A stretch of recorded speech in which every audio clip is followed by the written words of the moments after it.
I take the pride to welcome Mr. Sunil Rana, Managing Director, Lava Mobile. We are proud by the presence of Professor Mr. Ashok Kumar, Deputy Pro Vice Chancellor, University of Melbourne, who has joined us virtually. We welcome Mr. Anant Nath, Editor, Delhi Press Caravan. We welcome Mr. Nitigya Kuchal, Global Director of Growth ETS. And to our Group Vice Chancellor, Amity University, Professor Dr. Gurinder Singh Sir.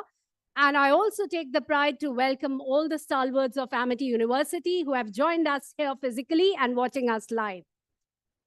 Ladies and gentlemen, distinguished dignitaries, respected speakers, partners, delegates, faculty members, researchers, and dear participants.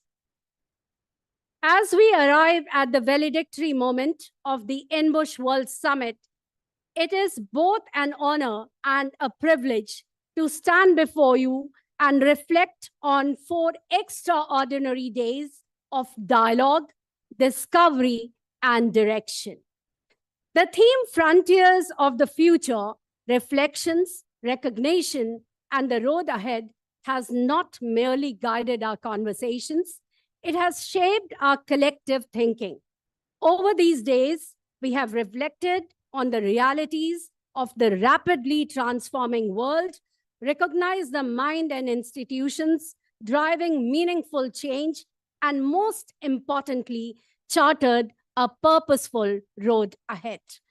From a visionary keynote addresses to thought-provoking panel discussions, from global collaborations to powerful conversation on leadership, innovation, sustainability, technology, education, and inclusive growth, this summit has truly embodied the spirit of global partnership and shared progress. The ideas exchanged here will travel far beyond these halls, influencing policies, practices, classrooms, boardrooms, and communities across the world. Today is also a moment to recognize to our eminent speaker and panelists for their wisdom, to our partners and sponsors for their unwavering support, to the organizers and volunteers for their tireless effort, and to each delegate for bringing curiosity, commitment, and courage to this global platform. You are the reason for this summit and has not been successful without your support. Ladies and gentlemen, now I take the honor to invite the Sutradhar, Professor Dr. Gurinder Singh Sir, the Group Vice Chancellor, Amity Universities. He's a distinguished academician, transformational leader, and a global education strategist whose contribution to higher education spans decades.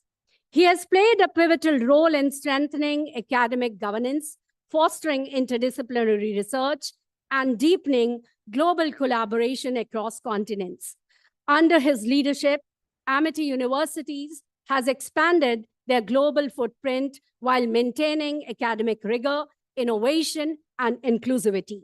He is deeply respected for integrating industry relevance with academic excellence and for the mentoring future-ready leaders. His valedictory address will offer profound reflections on the summit outcomes and articulate a strategic roadmap for sustained global impact. Dear sir, I take the privilege to invite you for your valedictory address. Over to you.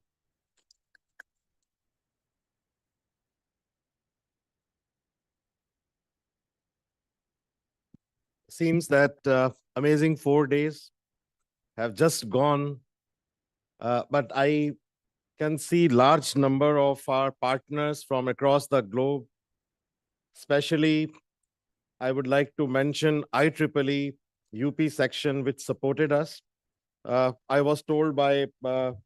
S.N. Singh and Dr. Yogesh ji, who are very good friends, that by any means, this conference is one of the largest in India. Give a huge applause to IEEE and all those senior members who were a part of this conference. More than 1,600 papers we were able to get, which is a record number. And there are very few universities in the world who have been able to partner with the IEEE, where the management, engineering, artificial intelligence, business intelligence, and data analytics scientists and students from across the globe, they become a part of it. So huge, huge, huge applause for the core committee, which has been responsible. I've been given to understand that still about 20 of our faculty members and senior researchers are compiling and are finishing the compendium. But huge applause to the entire team which was working day and night.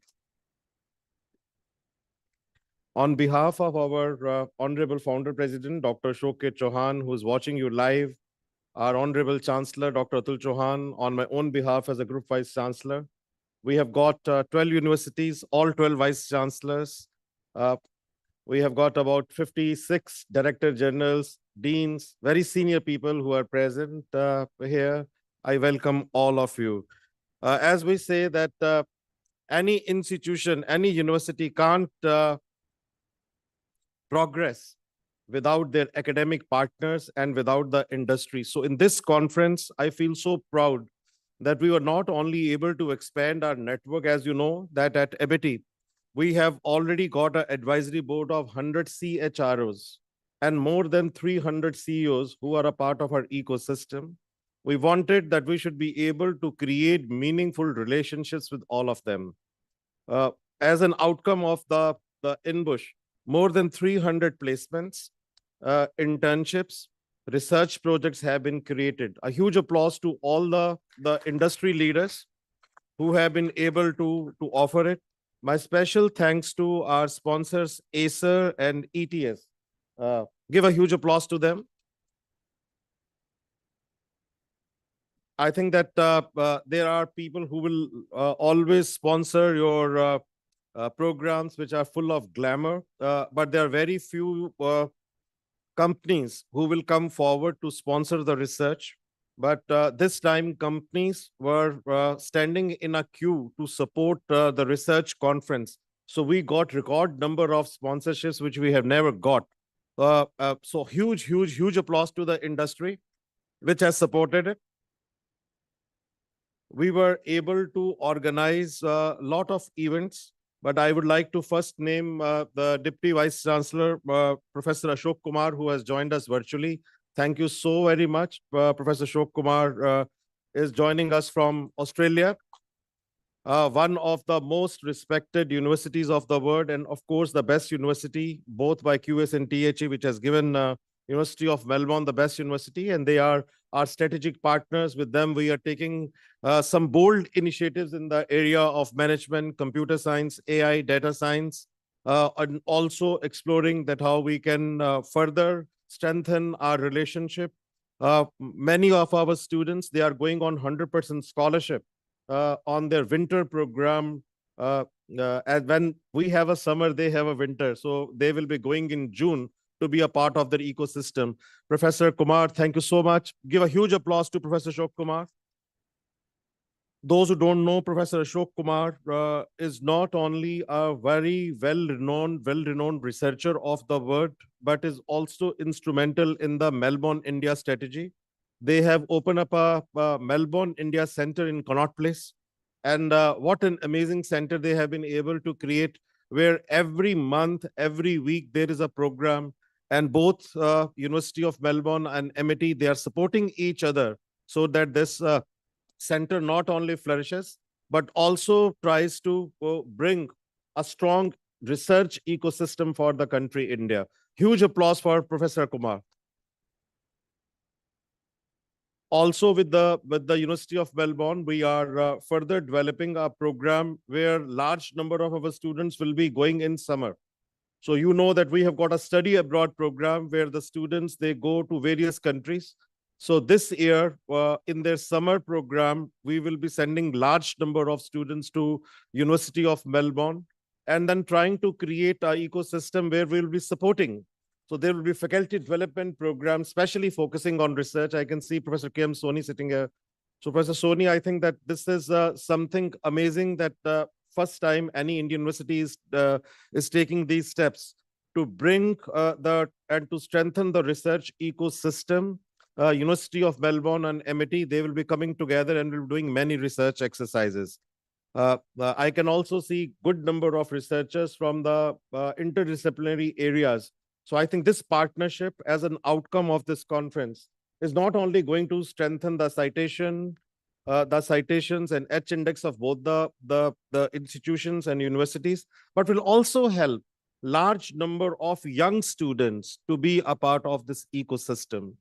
Uh, we have been welcoming hundreds of Australian students under the New Colombo plan, and we have requested that University of Melbourne can also take a part this year. And understanding is that in the next 2 years, we will be exchanging large number of students in addition to creating the full-time programs for our scholars, which is already in implementation. So that's with the University of Melbourne. Professor Ashok Kumar, thank you so very much for joining us. Once again, a huge applause for University of Melbourne and Amity University. Melbourne is the best university in Australia and Amity is the best private university in our country. Both of them coming together, you can see that amazing things are going to happen in the next 2 years. We're equally happy that large number of other Australian universities participated and supported it. We, from the bottom of our heart, thank each one of them. We got somewhere about 27 papers from the Australian universities, and that's their leadership of the University of Melbourne. We started up having enriching discussions in India and then in Australia. But large number of Australian universities, they were a part of our ecosystem. About 27 research papers were presented. Nine of the researchers personally came and were the part of our ecosystem. Similarly, from UK, under the UKRI and Turing scheme and under the research scheme of the British Council, we created a history this time by bringing York University and University of Birmingham to Amity University. As you know, that York and Birmingham, they are the strategic partners of Amity. We did a research exercise by involving their companies with Amity. So 150, Dr. Anupma, if you are here, yeah, just stand up. So Dr. Anupma, along with myself, we went to UK. Please sit down. On this was 100% funding project, which got a grant, full grants by the UKRI and British Council, and we became a part of their ecosystem. 150 top companies of UK, they were part of this system where we not only delivered the training programs and discussed that how the world will look like. But now their team is coming up. So the Vice Chancellor and the President was here. But next month, a team from the York will be coming again on the 100% funding, and they will be a part of our ecosystem, and they will be addressing 150 companies. This is going to benefit the students enormously. Because 150 UK companies offering opportunities to the students, and then 150 top companies from India offering this opportunity to the students. So please, the students who are here from different parts and different disciplines, I would request you that please be a part of this ecosystem. Once again, a huge applause for British Council, UKRI, and also to our strategic partners, York University. Similarly, we have created a new ecosystem with the University of Birmingham, again, our very close strategic partner. As you know, that their former Chancellor, Lord Billamoria, is a very good friend of Amity. He has visited Amity a number of times and has been supporting INBUSH from last many years. He has got tremendous respect for our founder and our chancellor, and has been almost in every research initiative which we have been taking. First time any university in India has been able to create a co-op model with the University of Birmingham. And what is that co-op model? The co-op model is that the students will be doing 2 years in India, and then they will get an opportunity to do 2 years in UK, with an option that they can do 1 year with the industry. So all students, those who are doing international business, data analytics, AI, gaming, which we are coming up as a new program from this year, or journalism and communication, this is such a wonderful opportunity because normally the students, they look for the jobs. But now this is a program where the students we will be helping them to do 1 year with the industry. So they can pick up projects in UK, they can pick up projects with our associate partners, even in Australia, Dubai, and in New York and other places. Thank you, University of Birmingham. A huge applause for the University of Birmingham, our strategic partner. Similarly, Queen Mary University of London, extremely thankful to their team which visited, which took all the pains from UK to personally be present at INBUSH. Similar model is being developed by our faculty from biotechnology, from engineering, and also from the management and international business, where the students will be given an opportunity to do their advanced research, and it is on 100% funding. So anyone who will be offered, this is certainly a very big thing, that those who will be picked up under this program, they will get 100% grant. So as a outcome of the INBUSH, I think this is another initiative which we are taking, that those who are interested in doing their PhD and do their masters and the integrated masters, which we are developing with the Queen Mary University of London, the students will be able to do, and that's what the leadership photographs which we have been able to do with them.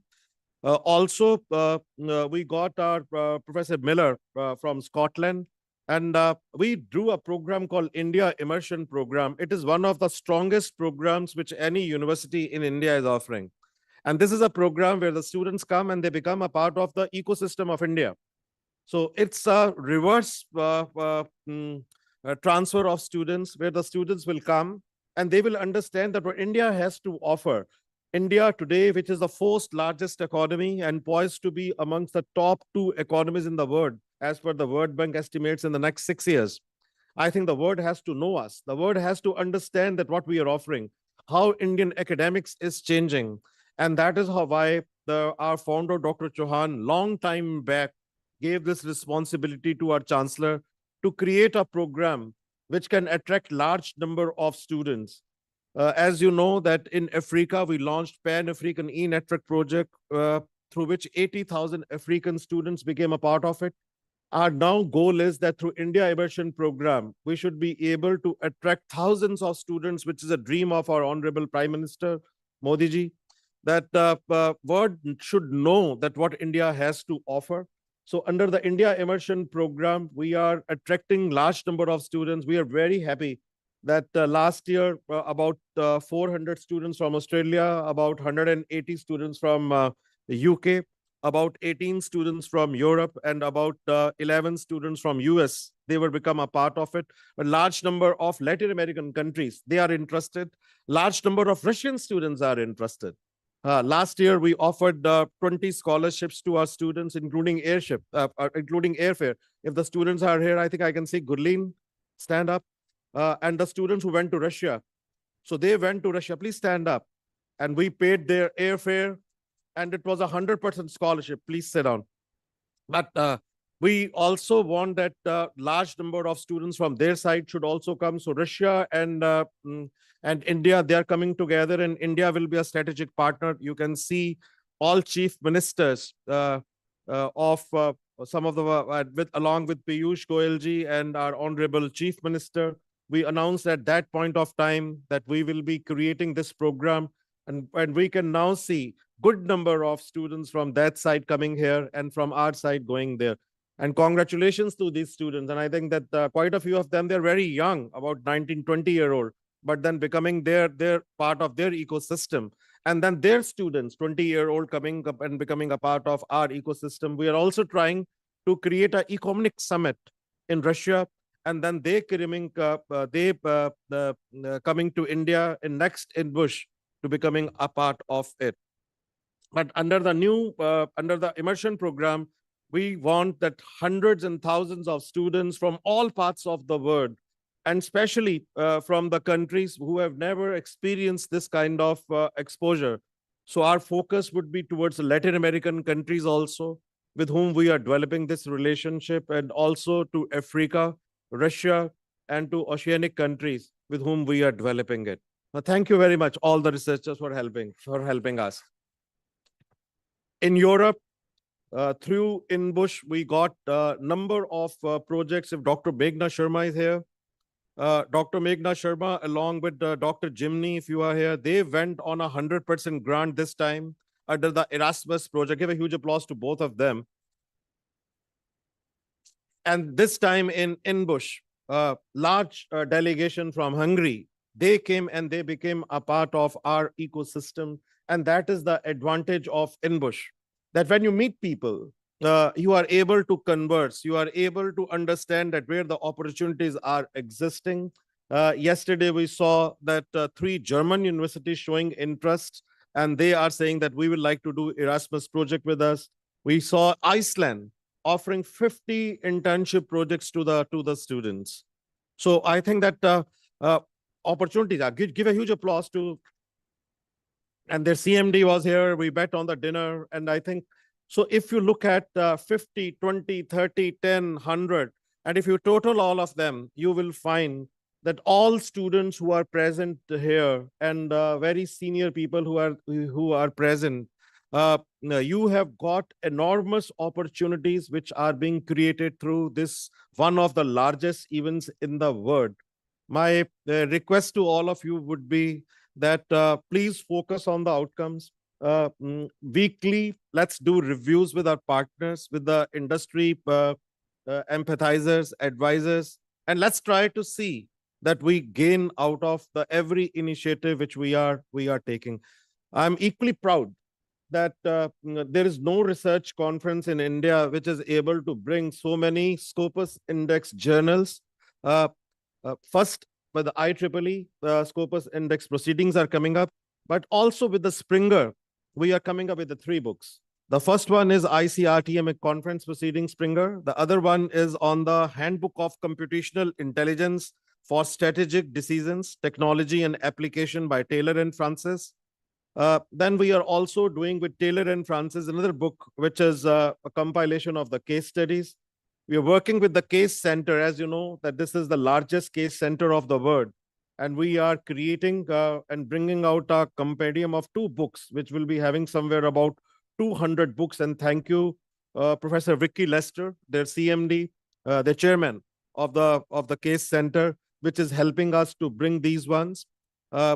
Next 2 months are going to be very lot of hard work for our researchers, because 12th of May, we are going to do another conference in London, where University College London, University of Westminster, University of Birmingham, Queen Mary University of London, and Queen Mary University of London, and University of Edinburgh, they will become our partners. And you will again find large number of professors, academic leaders from across the globe. They will be assembling there.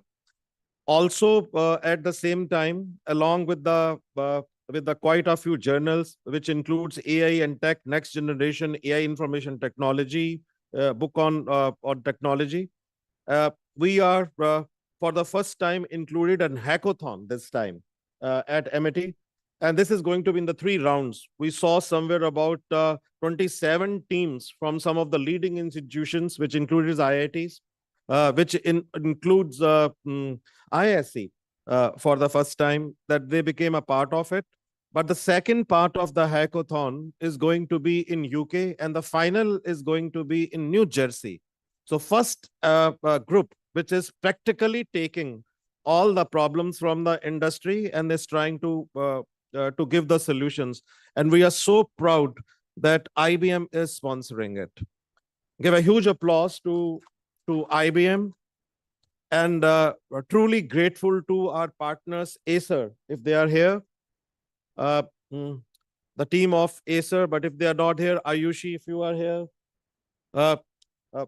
They not only sponsored this event, but they sponsored the finals, which will be happening in New Jersey, Princeton, and FDU. They will become our partners for this event. Very big event is being organized. Give a huge applause to the students, especially the students, volunteers who are becoming a part of it. Along with it, if Dr. Namita Sahai is here, and the team of finance, if they can just stand up for a while. And Dr. Navleen is, I think, still working somewhere. Yeah, please come here. So I think that all of them, huge applause for them. This was our dream of our chancellor, that we should do international event where we should teach students how to do stocks simulators. We should work on practically on the stock simulators. So with Bloomsburg and with the forex trading, which will you can watch live. Jimmy, you are also part of it, I think. So that all of them, they will be working day and night. Again, the first part of the program, which was the elementary stage, was done in India. Second part is in London during our conference in May. And then the final is going to be in New Jersey, where the world will witness that what youngsters have to offer. But thank you very much for bringing up the software and then trying to do it so beautifully. Thank you so very much. Please sit down. Also, I know that there were large number of students, especially, who were very actively involved. We saw quite a few number of companies, some of the top brands, one of which was present yesterday in the women's session, where we started now looking at that how you do international branding. And we did, for the first time, did the branding and marketing simulation. So all those who are responsible, if they can just please stand up, marketing and branding faculty. Astha, if you can, yeah. So come Astha here. So I think that these three, along with few others, give a huge applause to all of them. This is a young team working day and night for these projects. But I think that this is going to give you. So I think that somewhere you need to start. So when we were dreaming that you need to do, we were thinking that what he's making a life hell, because every day he's taking feedback. But the next 2 to 3 months are going to be difficult for you. Not easy, because it's a first round and second round and third round, but then it will be a part of your annual growth. So I remember that when we started 8:30 club, Dr. Namita Sahai said that very difficult. 8:30, no one comes to the office. Today, some of the brightest ones, they are coming and they are becoming a part of this club. And this club has been able to produce some of the finest professionals. I also want to acknowledge that at Amity, from and through INBUSH, it has given birth to many research conferences. We saw a research conference in Singapore. If Dr. Luthra, you are here, stand up. And along with the Dr. Luthra, I would request Dr. Garima, who was a part of it. Give a huge applause to both of them. Ayushi is not here, but three of them work day and night. And IEEE chapter of Singapore and Springer at Singapore said that we have seen many people working, but with with the team of 3-4 coming up with amazing journal, I think it is something which is truly inspirational. More than 700 articles they were. Look at such humble professors, but then they contributed. Thank you so much. Keep it up. Give a huge applause to all of them. Similarly, we saw in Australia, Dr. Shweta, if she is here. Yeah, come here. I think that, and she, along with Dr. Navleen, they not only went to Australia, but they have been doing number of research conferences, and I'm sure that next year you will be doing with the University of Melbourne. But this year they did with the University of Western Sydney, and and a year before they did with the University of Monash. So I think that what I wanted to demonstrate to the entire world is that if you have got an aim, you will be able to do it. And very high impact research journals they are bringing. Thank you so very much. Give a huge applause to both of them. Similarly, we saw in United States of America in the last 2 years, we have been doing great research conferences. If Mr. Maruth is here, along with Dr. Meghna, Amrish, and many others who have been contributing very significantly, and all those who have been supporting. Kanak Khattar, if you can also please stand up. Give a huge applause to all of them. Please sit down. And why I'm mentioning it, because this was a dream of our chancellor. I remember that in one of the meetings, he said that H index and citations from the management should be aligned with the science and interdisciplinary areas. And we started working for it. Today, when I look at the total number of citations, if I look at the H index of the university, if I look at the number of journals we have been able to produce, and I look at the research linkages we have been able to produce, and through these linkages, the kind of Erasmus Plus projects we are having, the kind of UKRI projects we are having, the kind of Australian projects we are having, and now creating new projects with Latin American countries. It is something which is inspirational. It's a tribute to our founder, Dr. Chauhan, and to our chancellor. Give a huge applause to both the leaders. I have been given to understand that more than 1,600 papers in IEEE and more than about 480 papers from some of the leading professors, they were presented. I have a long list of about 200 judges, world-renowned international professors. I can't take name of each one of them. We have got 5 sessions, amazing sessions.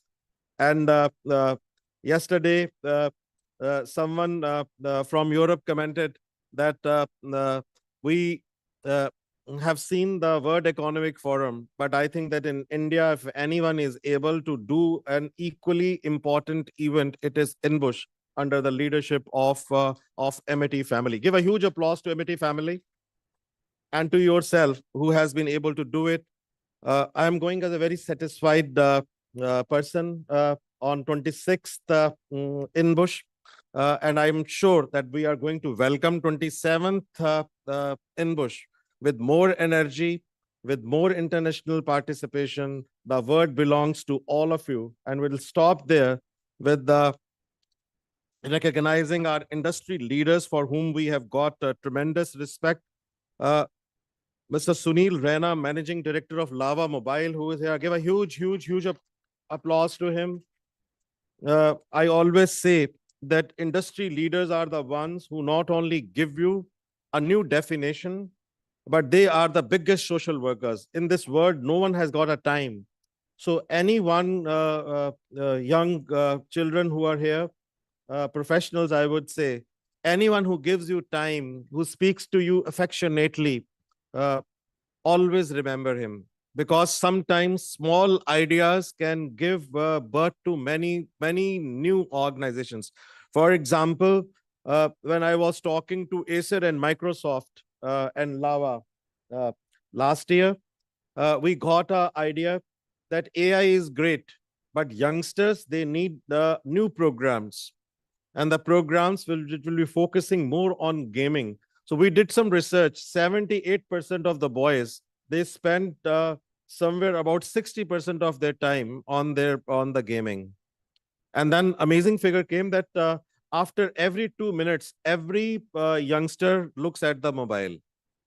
So we thought, why not to start up a program, started doing research, and we found that Stanford, MIT, and Berkeley, they have a full program in this area. So we came forward, started speaking to few of the technocrats. And Mr. Raina, you'll be very happy. We were the first university, by the way, who started up data analytics, AI, business intelligence, along with the business, right? 7 years back, when people were thinking about it, we started BBA and MBA program, and we are going to be the first one in the 2026 to start a full program in gaming. And that is a contribution of INBUSH. When you start talking with the industry leaders, that is what is amazingly done. Also want to share with all of you that in our online, you must have seen our advertisements. Amity is making lot of disruptions. Our leadership, Mr. Ajit Chauhan, who is the chairman of Amity Online, is bringing lot of new programs which will be delivered through the AI portals. Our chancellor, Dr. Atul Chauhan, is bringing a lot of transformational changes in the university, because we feel and we know that AI and the new technologies are going to create a different kind of ecosystem. And we, through INBUSH, we want that these benefits should go to each one of our students with that kind of confidence and with that kind of thanks to the industry, and especially to Mr. Anant Nath, who's the editor of the Daily Press Karma. Give a huge applause to him. I think press plays a very important role as a part of INBUSH. We have been able to honor some of the top professionals. I think there are about 8 professionals in the last 5 years we have honored because we feel that without press, without free press, and without them, we will never be able to communicate whatever great ideas we have to the community. So give a huge applause to him that he is there on this valedictory function. Equally, very proud that ETS, which is the largest network of testing preparation modules, which they do, English language and GRE, they became the proud sponsor of INBUSH. Give a huge applause to them. We saw their European team yesterday, their CEO, their president, their founders coming to INBUSH, especially coming to Amity. Mr. Nitigya, who is the global head director of growth of ETS, is today here. And though Kanika will be joining in the alumni session, but that's the power of alumni. Kanika is a alumni of 99 batch. And she came and she said that we want that INBUSH should be supported by ETS, and we want ETS in Amity to become the largest partners. But thank you so very much for coming here and supporting this event. I can go on and on, but I think that INBUSH is in my veins. But I will stop here with a small couplet which says, someone said that how INBUSH was created and how a small idea. It was a small idea of our founder. And those who know me, they know that I treat him not as my mentor, but a person who has molded my life, who has not only touched my soul, but has given me an idea that how you can innovate and how you can implement those ones. I remember a meeting which was being held where 19 people were sitting, top short people. I was, I think, about 28-year-old at that point of time. And everyone said that you have one event, so no other event should come up. And then presentation was given, and he said that if a young man wants to create something which is new and which is so revolutionary, we must give him a chance. So INBUSH came and we started doing it. And this is the only event we are now doing from the last 20 years, year after year, year after year, year after year, year after year. Thank you, Dr. Chauhan, for having that kind of confidence. I'm sure that we will keep on making you proud. And I will stop here with a couplet which says, the inspirational one, which is for the youngsters. And it says that if you want to become something in life, you need to come down and you need to work right from the ground. Be with the masses. Don't look at that what you will get in return, but try to give still best to the society, because at the end of the day, it is going to be, you will be remembered by your work, not by anything else. And it says, agar kuch banna chahte ho, agar kuch banna chahte ho, mita do apni hasti ko. You should have a passion in your veins, and that will work it out. Agar kuch banna chahte ho, mita do apni hasti ko, के दाना खाक में मिलकर गुले गुलजार बनता है. Thank you so very much, ladies and gentlemen.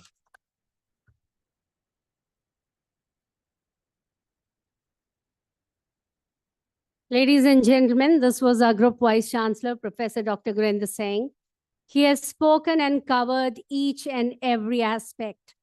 But I represent each one of you to thank this legend who has made and given his life to Amity. 26 years from inception to a growth of 26 success stories is not easy. Thank you so much, sir, for everything. We know that what is the condition of your health at the moment, but you will never let it go, right? So with this, we come to invite our dignitaries who have joined us this morning, and I take the privilege to invite Mr. Sunil Raina, Managing Director, Lava Mobile. Ladies and gentlemen, before I invite him, let me quickly take you all to his brief bio sketch. Mr. Sunil Raina is a strong advocate of India's indigenous manufacturing and digital self-reliance. He has been instrumental in building Lava as a trusted Indian mobile brand competing with global markets. His leadership reflects innovation, resilience, and commitment to make in India. His address highlights entrepreneurial technology, democratizing, and the importance of nurturing homegrown innovations ecosystem. His profile is live in the internet, but today he is live with you to speak his heart and to ignite you with the thoughts of Make in India Bharat. Over to you, sir.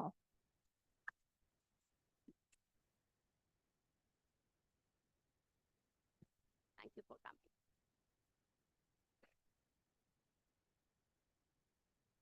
Good morning, everybody. Good morning. Wakey, good morning. All right. So it's great to hear Professor Dr. Gurinder Singh, Honorable Vice Chairman, Vice Chancellor of this university. And first of all, I must congratulate all of you for conducting this event so beautifully. What I've heard just now, Dr. Gurinder Singh explain is how much work and how much has been achieved in these 4 days. It's immense work. I must congratulate all of you, the faculty, the organizers of this event. To everybody, a round of applause would be in order. So let's do that. So, when I was coming here and I thought, what should I be talking about? Something that I pondered about. Of course, I could go on about a lot of things that are happening today. But I felt that there's a lot of noise today, which keeps us distracted, and a lot of things a lot of jargon which are floating around, and people are getting worried. And what will happen to us? How things are going to change? How the future is going to look like? As students, what does it mean for us?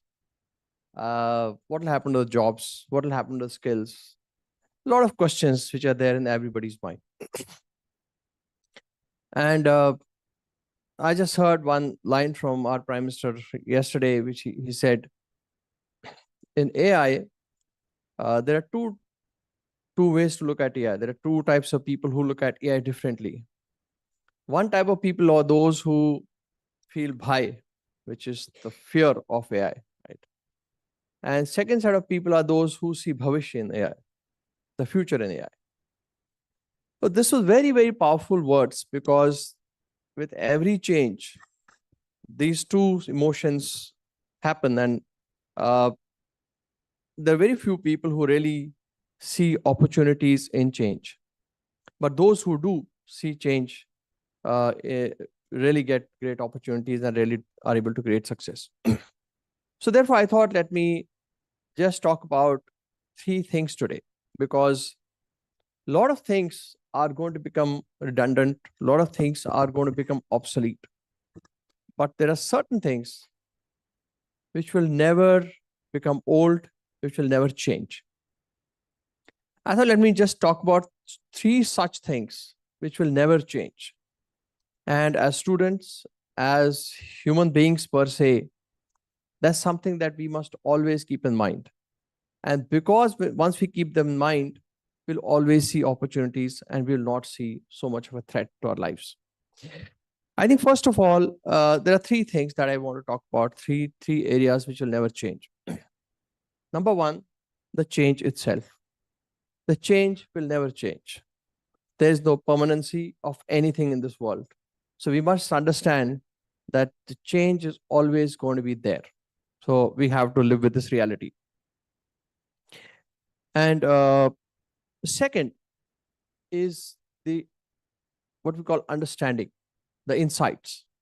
Insights will also never change. This will not die. Insights will never ever die in this world. They have never died in the last thousands of years. they will never die in the future as well. So I'll explain that a little bit more. And the third, the most important one, is that values will always survive. Values can never get killed. They will always survive in whatever shape and form this world transforms itself into. So let me just dwell a bit one by one into each of these aspects. So first thing about change. So while we're going to see a lot of change in how the future is going to look like, and it might just so happen that world will become totally unrecognizable from the way we today see it, we imagine it. The world could perhaps turn out to be completely different from what we even imagine today. A lot of things are happening, as many changes are taking place, which we don't even know what is happening. So that's what is one thing that I see about change, is that for those who don't track it, it comes suddenly. For those who track it, it is slow. It is slow and boring to death. The computers, the smartphones, the internet, it did not appear overnight. It went through a lot of slow progress over a long period of time. So the first and most important thing for people like us, especially students, is to be curious and track every change that is taking place. Because it might just happen that one fine morning you wake up and you see the world completely changed. While we are talking about AI today, but AI has been spoken about, talked about, researched about for so many decades. The current shape and form is a result of many iterations that have taken place over the years. So this change is not sudden. This change was slow, which has finally transformed itself into a sudden change for a lot of people who did not track this change earlier. And this is going to happen in many more areas. So there's newer areas which are coming up, which perhaps we are not tracking. For example, you have quantum computing, your space technology, your clean energy, right? There's so many other areas which today seem to be very distant in the future, and therefore we don't really bother much about it. But we have to start bothering about it. We must make sure that every day we read about it, we think about it, and we talk about it, especially for students, because this is going to be very important for survival. Survival as people who want to do something in life or in their careers, because careers are not going to be the same as they used to be earlier for us. Because in our times, there was a certain definite way how a career could be built. But things now are going to be completely different. The careers will not be built in the way they were built in the past. So therefore, keep tracking the change and make sure that you are ahead of the curve and not behind the curve. Because only small percentage of people in this world finally create success. And those successful people are those who are constantly tracking the change. So therefore, it is extremely important to do that. So, and the second one is about what will survive when everything is going to be done by the machines. What will be the role of humans? The factories will be run by machines. The data will be analyzed by machines. You will no longer have to work on Excel sheets yourself. You no longer will have to write reports yourself. So what will survive then in that case? What will survive is the human intellect, the human capability to think from the first principle basis. Therefore, what you need to focus on, because skills are going to be, skills are not going to be permanent. They're going to be temporary. What was great yesterday as a skill is no longer relevant today. For example, software coding, I think so many people applied for computer science in the engineering degree because they thought software coding is going to be the future. and it's going to stay there forever. But suddenly the world has changed and machines are doing the coding. Therefore, you no longer need so many computer science engineers. But what can happen? There's a lot of value that humans can bring in terms of creativity. And then creativity comes from insights. And insights come from first principles thinking.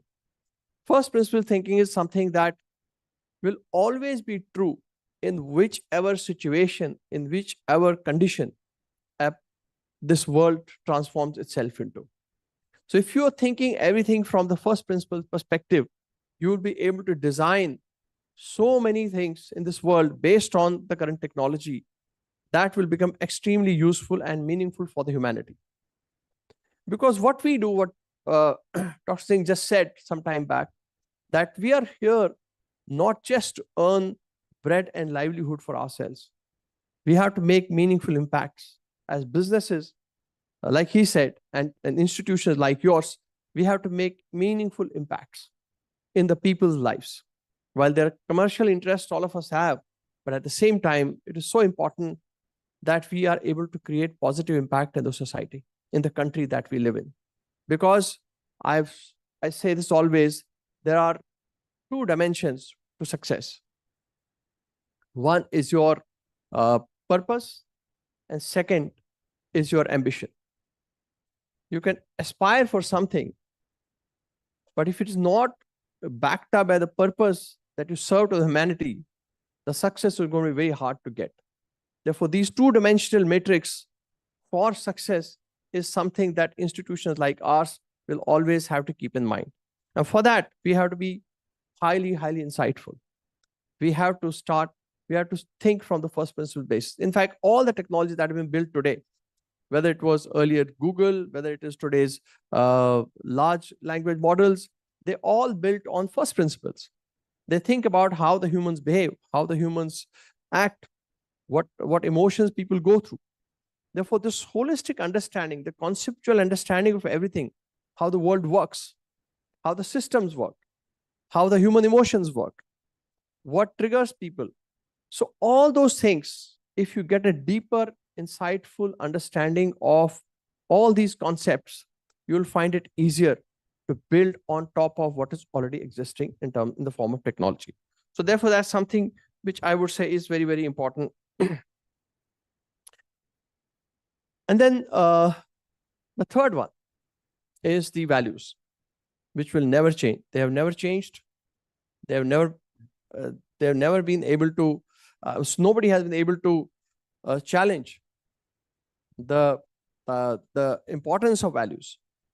Thousands of years back and thousands of years from now, the values will survive, because values build trust. In fact, even all the machines that are being run today, all the AI that is being run today, unless and until it is built on values, the fundamental values, they will not survive very long. Therefore, ethics, principles, integrity, all of these are very important for us as humans. For anything that we build has to be built on the foundation of trust. And trust is built only through values. So, for example, integrity is one of our core values as a company. And how we define it? We define it as what we think, what we say, and what we do. If there is no gap between the three, then we have integrity. So as professionals, as students, as the faculty members, it's so important that we maintain that integrity in everything that we do, because that will be required in building the artificial intelligence models, the application that you will build on top of it, and everything that you will do in life. So values are super critical for running anything in this world. So I'm so happy to be here, and so happy to hear that so much work is being done from here. And while it is important that so many research papers have been produced on various facets of business, technology, etc., etc., I would rather urge all of you, and maybe some of you can take this task, to look at the fundamental human side of the research, wherein you are able to understand how the human behaviors and how the human capital can be deployed in an era where everything seems to be going towards handled by the technology. Like there are concepts, because humans may not have to do the thing that we are doing today. Like we run a factory, right? So now there's a concept of dark factories. It's a lights out factory. There's no human being inside. Machines are doing everything. From start to end, they are doing everything. There's no human intervention required at all. So in such situations, in such times, how can human beings, how can people like you contribute significantly to the evolution of the humankind? And as a country, for the last few days, what has happened is in the AI summit, there have been a lot of great things which we have seen, but at the same time, we've also seen some hiccups. We've also seen some shortcomings for us as a country.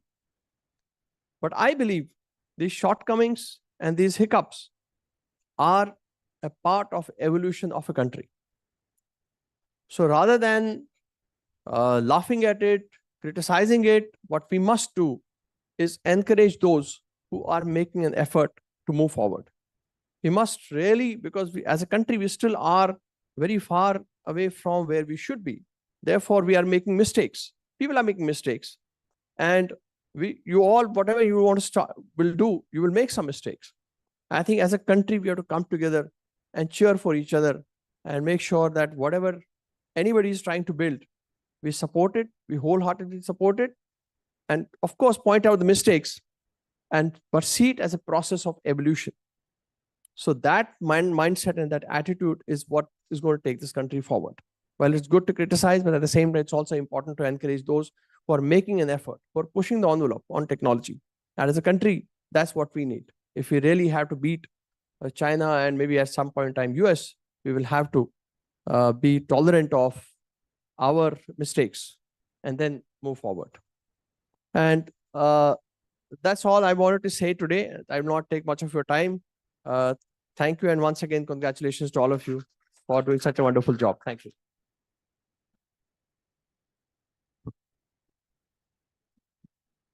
See, from a tall height, when you come down, I have to pull it down, right? So that was the tall and a very beautiful thought Mr. Sunil has shared, that values play a very, very dynamic role in our life.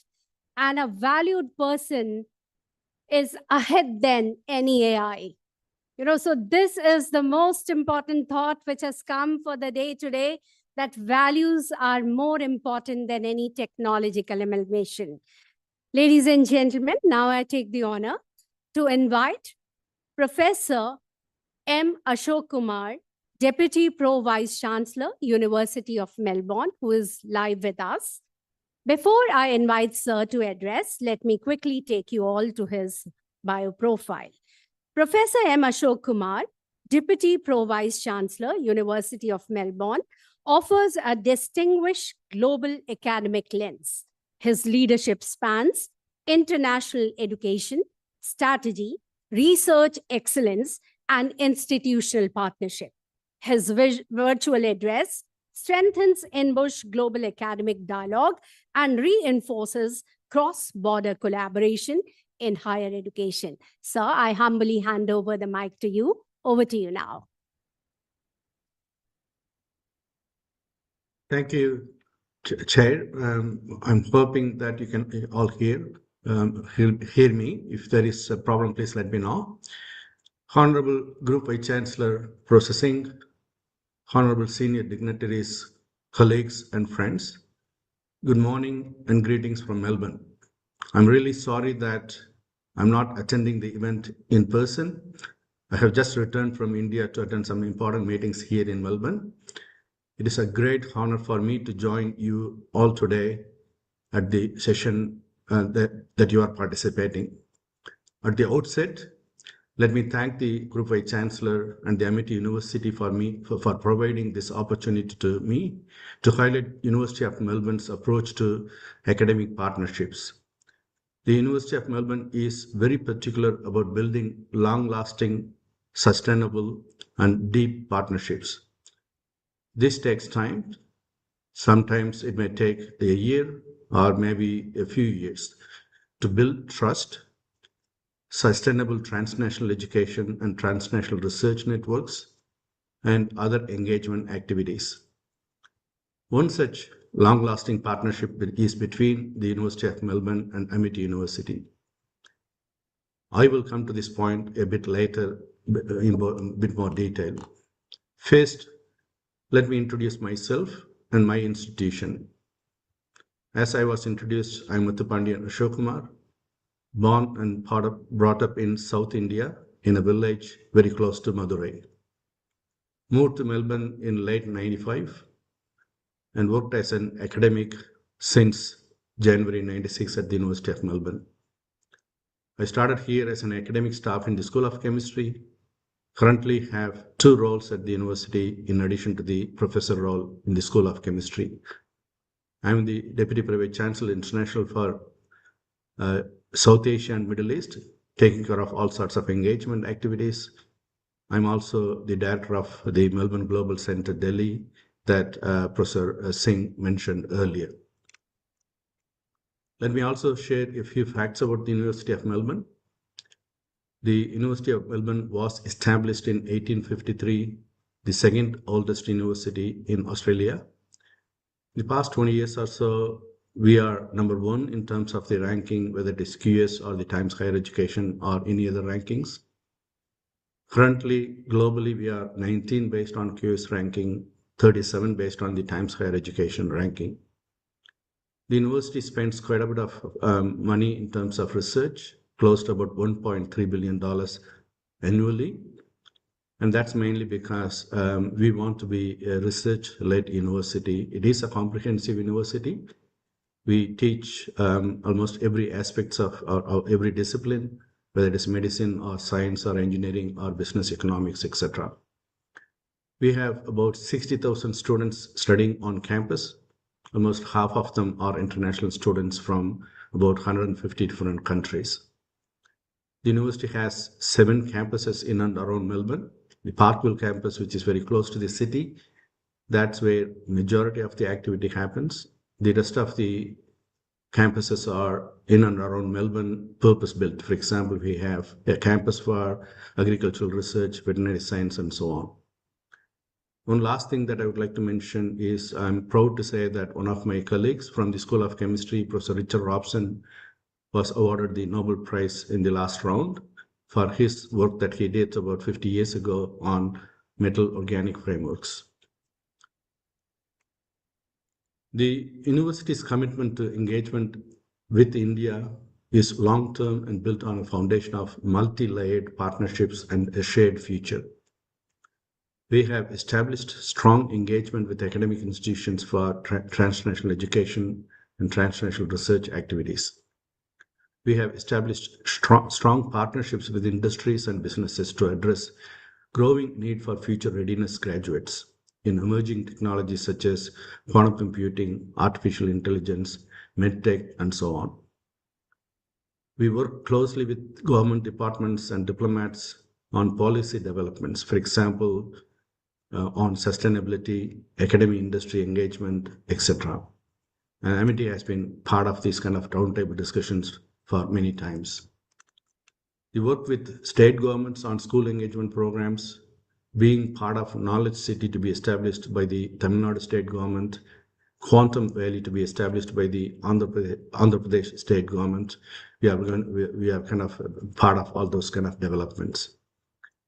As part of a transnational education program, the Faculty of Science at the University of Melbourne has established BSc Blended Program and BSc Advanced Honors Dual Degree programs, purposely developed for Indian market, but also suitable for any institution in South Asia and Middle East. The program has been offered in a number of institutions in India with both private and public institutions, including Amity University. So we are very honored to be engaging with Amity Universities university in terms of offering this particular program. Other transnational education programs include a master's program in applied positive psychology, early childhood education programs, allied health programs, and so on. All of these programs are delivered in partnership with several institutions in India. I also would like to highlight that our institution, our university does not have any intention to establish a campus anywhere else other than in Melbourne, in and around Melbourne. I appreciate many institutions from Australia and other countries are establishing campuses in India, but the University of Melbourne recognized the fact that having an international campus in India does not bring the same experience or exposure that students will get at an Australian university campus or international campus. Our approach always has been to partner with selected academic institutions in India and globally and offer high quality dual joint or twinning programs for a large cohort of students, not just focusing on a particular campus. This approach gives us the flexibility to offer transnational education programs throughout India for a wider population of students. I'm not saying that our approach is better than campus establishment. Both models have pros and cons. The advantages of studying at our campus here in Melbourne includes access to excellent quality education, learning environment, career prospectus, being part of a large global alumni community network, and so on. As I mentioned earlier, for those students who are looking for campus experience on both sides, both in India and in Australia, we offer the dual degree programs through partner institutions where the students can spend half of their time in India and half of their time on campus here in Melbourne.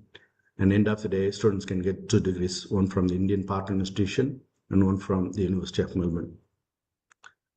The programs we have established in India are suitable for global market, in particular for South Asia and Middle East regions.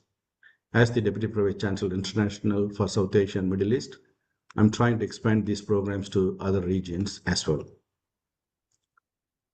I would like to finish my speech with highlighting the importance of our partnership with Amity University. I visited Amity in 2019 when I was appointed as the Assistant Deputy Vice Chancellor International India, just before appointing before the current appointment. Processing showed me around kindly the campus. I was very much impressed with the quality of education that the Amity University is providing and the learning environment provided to the students on campus at Amity. At that point, we immediately signed a letter of intent to establish a strong partnership between Amity and the University of Melbourne that will provide really good opportunity for Amity students to have a global kind of a perspective of education. Of course, COVID delayed the progress. However, we continued with our engagement plans. Our science dual degree program has been launched at Amity. We are working towards other programs, student staff mobility programs, research collaboration, and other dual degree programs in other disciplines. And we continue to kind of work towards providing more opportunities for the students at Amity.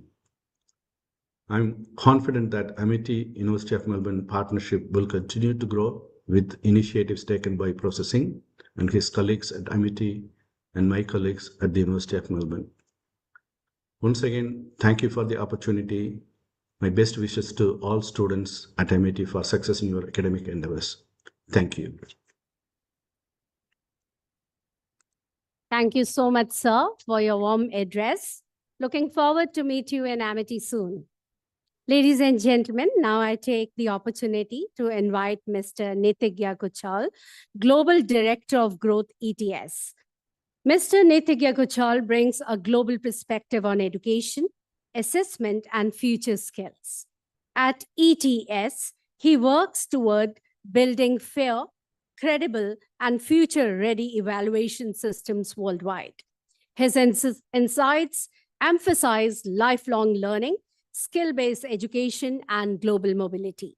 His address reinforces education as a cornerstone of future societies. So I take the honor to invite Sir to address you all.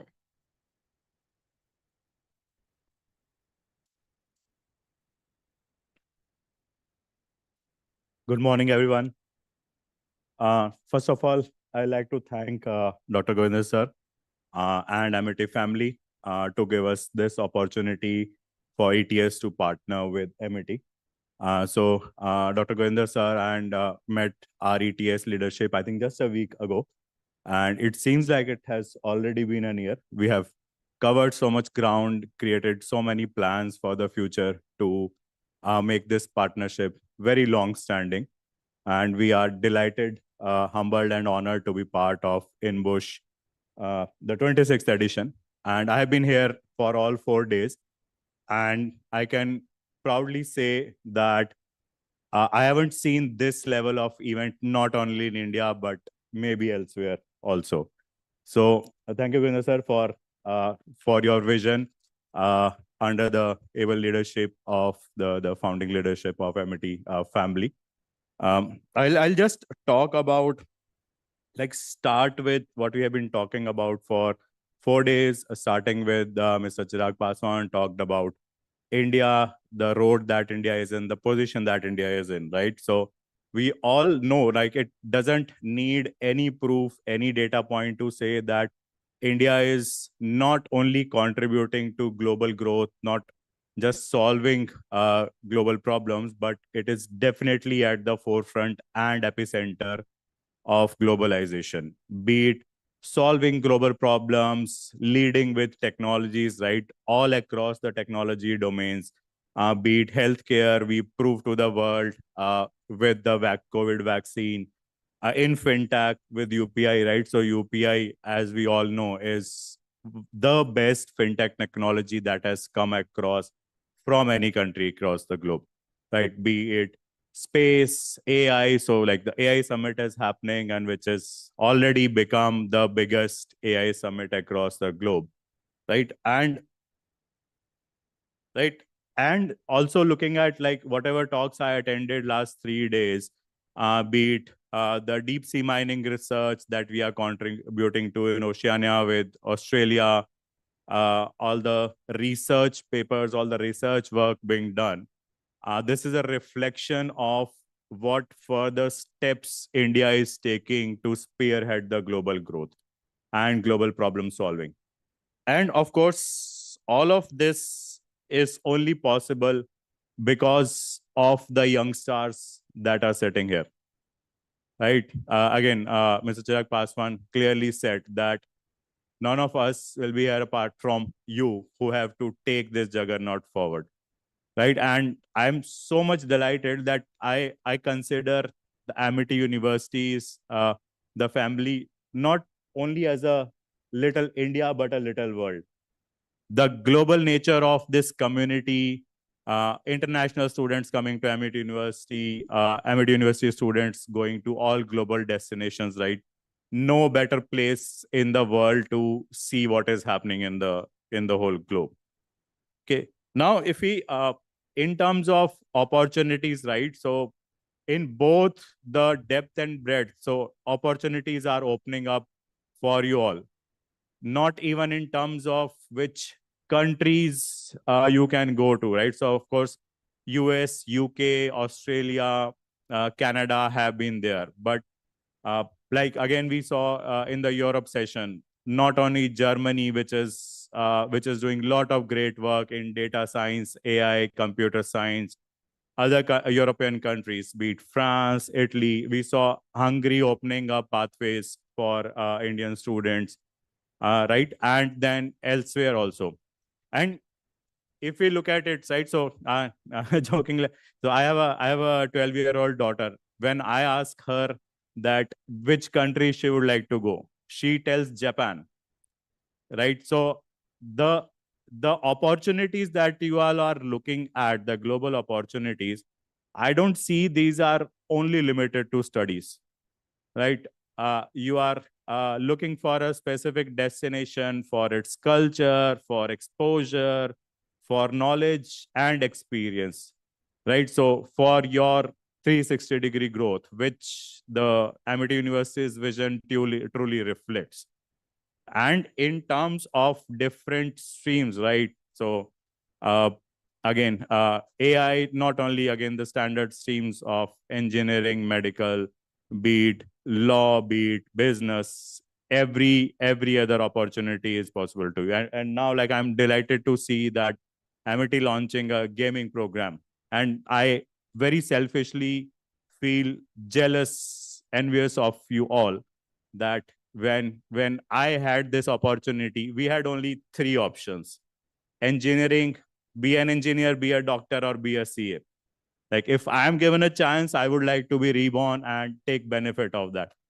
Like, so if I would have been given a chance, I would have done this gaming course. But because I was very fond of gaming in my college days, and it is so if you see the kind of diverse cross-skill career options that are coming up, right? It is not only related to, right, an electronics engineer will go to an electronics company, or a musician will only become a musician, right? I'll give you few quick examples. Most of you would already know, like, say, companies like Apple, and I'm sure, like, even Lava Mobile, they would hire, say, music experts to build high quality audio systems in the devices. Google hiring healthcare professionals for the healthcare research, or pharma companies hiring engineers for driving their, like, AI, quantum-based research, etc. So the relevance of skills has become so much cross-dimensional.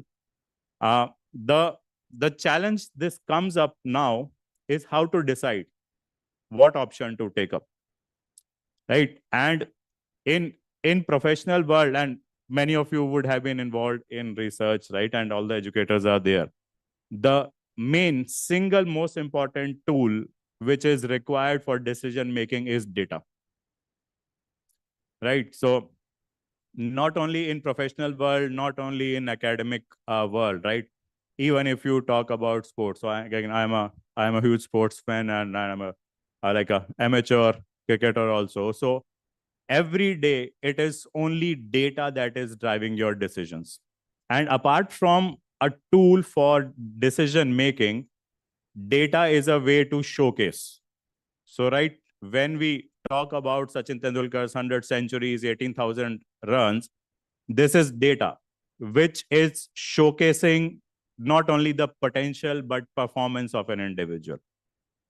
And that is eventually what assessments, exams, tests do, right? Of course, in front of all the educators, like, if I go back to my student days, we can easily confess that all of us are or have been scared of exams, right? But and even in terms of, like, so I prepared for JEE back in the days. It was very scary, right? And then the question came up that, okay, I learned about H2SO4, but after giving the exam, I never used that. But I don't think that is the point. The point is that all these assessments, they have multiple purposes. All these exams have multiple purposes. One is to measure your skill so that you can decide that what is the right path for you. So they don't end up being hurdles. They are enabling stepping stones for our decision making. And most importantly, apart from testing your subject matter expertise, all these assessments, tests, exams, whatever you call them, they help you strengthen a lot of other long-lasting skills. Be it your confidence, be it your grit, be it your ownership, be it your planning, discipline, even teamwork, right? When we study together, right, we discuss our problems with our peers. So teamwork, all of these lessons are, and these skills are far beyond any particular subject matter expertise, because these are the things life outside world will test you day in, day out. Right? I took example of sports, right? So every other game, every other match for a sports person is an exam. But instead of being scared about it, they take it as the next step towards their success, towards their glory. Right? So that is the kind of idea with which ETS, so ETS stands for Educational Testing Services. It was founded in 1947. And ETS has a portfolio of different type of assessments. So TOEFL and GRE are two of the student, or you can say global mobility oriented solutions. So together, TOEFL and GRE internally are known as global mobility business, right? Or maybe as a global mobility mission. So I'll just give you a quick understanding of how these two assessments enable global futures for youngsters like you. So TOEFL, as you would know, is the English proficiency test. It is the oldest and most accepted test in the world. It was first started 60 years ago in 1964. And since then, it has helped more than 40 million students and professionals like you to open up global opportunities. Now, again, coming back to like what I talked about, the assessments and exams, you would ask that why this test is relevant. Okay, again, this is not a barrier. When you go into international and global scenarios, when you will study in an English delivered program, communication is the most important and basic skill that is required for being part of your research discussions, being part of your classroom, being part of your peer discussions, etc. Right? And the extent to which education, university life has become 360-degree, it is not only limited to academics, right? Which has also been reflected through our national education policy in 2020, right? Only academic skills are not enough in this world. So that is where the power of language and communication becomes important. It again, so when you test your English skills through a test like TOEFL, it again gives you a showcase that I am ready to communicate and contribute in a global environment, right? And because TOEFL is accepted across the globe in more than 160 countries, right? Of course, not only US, UK, Canada, Australia, but Germany, UAE, Japan, France, Italy. Of course, I can't name all the 160 plus countries, but these are just some examples, right? So it gives you a standardized showcase with like giving a measure of your standing with the students across the world, that how well you will be able to communicate and perform better in any stream that you are in. Similarly, from a GRE perspective, right? And GRE, again, you know that it is a test for applying for graduate programs. And it is not only for science programs, but even for law, business schools, MBA, etc. There also the relevance is that in the end, GRE is testing your logical reasoning, problem solving, quantitative aptitude, apart from the part of English language also, right? And if you see all of these careers, professions, right, not only the STEM careers, but management careers, law careers, etc., they need all these common skills, right? So both of these assessments, again, I'll repeat that they are not supposed to be hurdles for you or creating roadblocks, but giving you a accelerator, a stepping stone to launch into global careers, so that you are well positioned to become the global problem solvers for India. Yeah. And just a closing note. So, sir, we are lucky to be part of 26th INBUSH, which is also a number for Indian Republic. And we want to make sure that we stand as a strong education partner for Amity family for another 26 years and beyond. Thank you, everyone.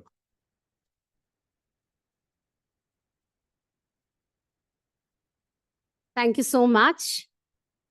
Let me take the privilege now to invite Mr. Puneet Malhotra Chief Operating Officer, Fashion Entrepreneur Fund. With 22 plus years of experience, Mr. Puneet has consistently driven operational excellence, strategic growth, and innovation across high-impact ventures. He has held key roles at Lenskart, Ovayo, McKinsey and Company, leading business scaling and profitability. His expertise in market expansion and transformation continues to shape and elevate the retail landscape. I would also like to thank the founder, Fashion Entrepreneur Fund, Mr. Sanjay Nigam, to support us for this day today. Thank you, everybody, and over to you, Mr. Puneet. Thank you so much for the introduction, and good morning, everyone. This seems to be a very exciting August gathering. Pleasure to be here. I'm actually filling in for Sanjay, who had to attend this in person, but something came up. So we thought that an occasion like this cannot go without sharing our thoughts to this community which is gathered around here. I will maybe pick up the thread from what Nitigya was saying before this. What an exciting time to be in right now, especially being a student, right? And while no complaints from where we've come through, but the plethora of choices, the options, the world today, the access to knowledge that prevails today in this environment is unprecedented, right? The student community is, I would say, both extremely fortunate to face this, but at the same time will equally be confused as well, because the landscape is really wide.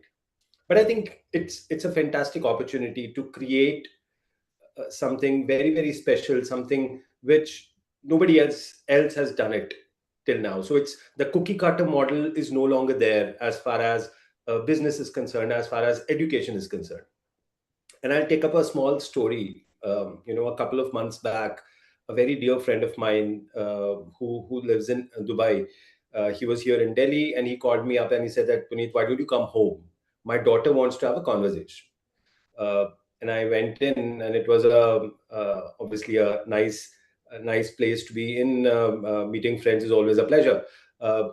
And his daughter is an 11th grade student, and she came up to me and she said that, Uncle, I'm starting my business, and I need some mentoring from you. And I said, okay, what grade you are in? And I was meeting Myra for the first time. She said, I'm in grade 11, and while I prepare for my grade 12, I thought this is a slightly leaner year. Why don't I do my startup in the meantime? And honestly, I just could not take my breath for a few seconds. And then we started talking, and she told me about her business idea, and she wanted to launch a fashion line for specific teenagers who like to party, etc. Right? And the next 1.5 hours, I was just amazed at the kind of clarity that girl had, the kind of vision that she carried, and the detailing she already had at that age. And I was just remembering myself at when I was in 11th grade. I was perhaps too naive. She exactly knew the target consumer segment she wanted to go after. She exactly knew the product category she wanted to target. She knew the size of the market. She talked to me in rupee crore numbers, that this is the market size. 5% of the market is what I'm going to capture in the next 2 years. It was just amazing. And more than what I could mentor her, I think it was a learning experience for me. Right. So I think that is a very stark example of what the ecosystem today is providing in terms of an opportunity. Every student, every young professional is thinking about entrepreneurship, and I think that has stemmed from the last 10 to 15 years of Mr. Modi's government, which is very heavily banking on Atmanirbhar Bharat, which is talking about Make in India. I think it is really being picking up, right? At this juncture, I'll also introduce what we do at FEF. And as I said, I'm filling in for Sanjay, and Sanjay founded Fashion Entrepreneur Fund a couple of years back. And Sanjay has been working in the fashion domain for quite a few years, and he spotted a couple of lacunas in this industry as a whole, right? And I think one of the things which a lot of you may also be able to relate to, day in and day out, all of us, and if I were to take a count of people in this room, I'm sure many of you must be wearing one or the other international brands right now in terms of fashion. It may be shoes, it may be clothes, it may be watches, something international brand. Many of you in this room may be wearing or carrying, right? But there are absolutely minuscule number of Indian brands who have been taken out from India and they've created their footprints in the global fora, right? And that is a very sad reality, honestly. And this is something which, as a question, started intriguing Sanjay as well. And when he started digging in, we all realized that for India, fashion talent is never a problem. The number of designers, the kind of talent, the detailing, the art, the craft that Indian textile, Indian craftsmanship has, I think it's second to none in the world, right? But it still has not taken that place in the world stage. And the reason being perhaps three. I think the first is funding and mentoring. A lot of the designers, a lot of the people, these creative guys who are able to do a lot of craft, they do not get the right mentoring to be able to take their business to the international stage the way they should be able to, right? So many of them who also come from family backgrounds, they may have funds, but then they do not know the step one, step two, step three, how to take that progression forward, how to build an idea into a business. So that was the first. The second gap which we saw was the design language and the taste. The Indian designs, while the core remains the same, for them to be able to be acceptable in the international market, the internationalization of the design and the fabric is very critical. And third was the entire platform in terms of reach. How do they go and access those markets? And today the world is absolutely fluid. The boundaries are not there. As far as e-commerce is concerned, the gates are really wide open. But still to be able to take that reach out was very tough. And that's why FEF was created as an ecosystem where we created one show which is called Pitch to Get Rich. We streamed that on Geo Hotstar recently, where we showed the entire world that these are the 13 brands, these are designers who are doing absolutely fantastic. How do you take them and start growing their journey along with them? Second, we've started creating our own retail platforms, which is called Made As Me. It's a brand where we want to take the designer brands to tier 2, tier 3 cities of India, which is completely untouched as far as designer stuff is concerned. So, as in a nutshell, I think what we are creating here is an ecosystem with the ambition that we will be able to take a couple of these brands from the Indian landscape out to the world and be able to shine. I think as far as the student community sitting here is concerned, and Amity is a name to reckon with as far as quality of education is concerned. I think two, three things which come to my mind, which we all from an education ecosystem need to start maybe doing differently. I think multiple steps have already been taken, but how do we take it forward? For the student community, I think, again, borrowing it from Nitigya, who said this, data and analytics is something which is extremely critical and far more critical for a country like India, because India is not one nation, right? India is multiple geographies, multiple countries bundled up together. Every 15 kilometer, the language changes, the tastes change, the demographies are very different, demographics are very different. So how do we make sure that the analytics and data is something which the students take as their guiding light to any decision making that they do? Second, we Indians have been very proud of our jugaad mechanism. I think while it takes us somewhere, it's not going to take us to where we really have to be. So what we can really learn is to make sure that each and every step that we do, there are no shortcuts. And quality is something which becomes our guiding light for anything that we do. Right? And third, I think the entire spirit of entrepreneurship, the entire spirit of creating a portfolio of careers and not just one single career, each one of you.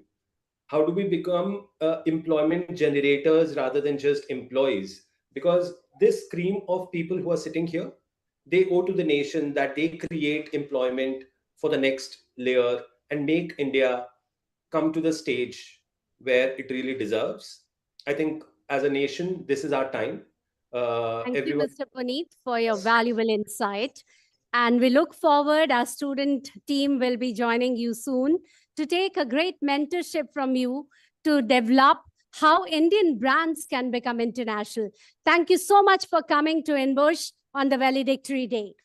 Ladies and gentlemen, hold your breath, because now I'm inviting Mr. Anant Nath, editor, Delhi Press, Caravan. Mr. Anant Nath is a leading voice in independent journalism and strategic public discourse. Through Caravan, he has shaped thoughtful narratives on politics, society, economy, and culture. His perspectives emphasize the role of credible media in strengthening democracy, informed leadership, and ethical decision-making. His address adds intellectual depth and societal reflection to the summit. And when he is going to address, you will understand his magnitude. Over to you, sir. Thank you so much for coming.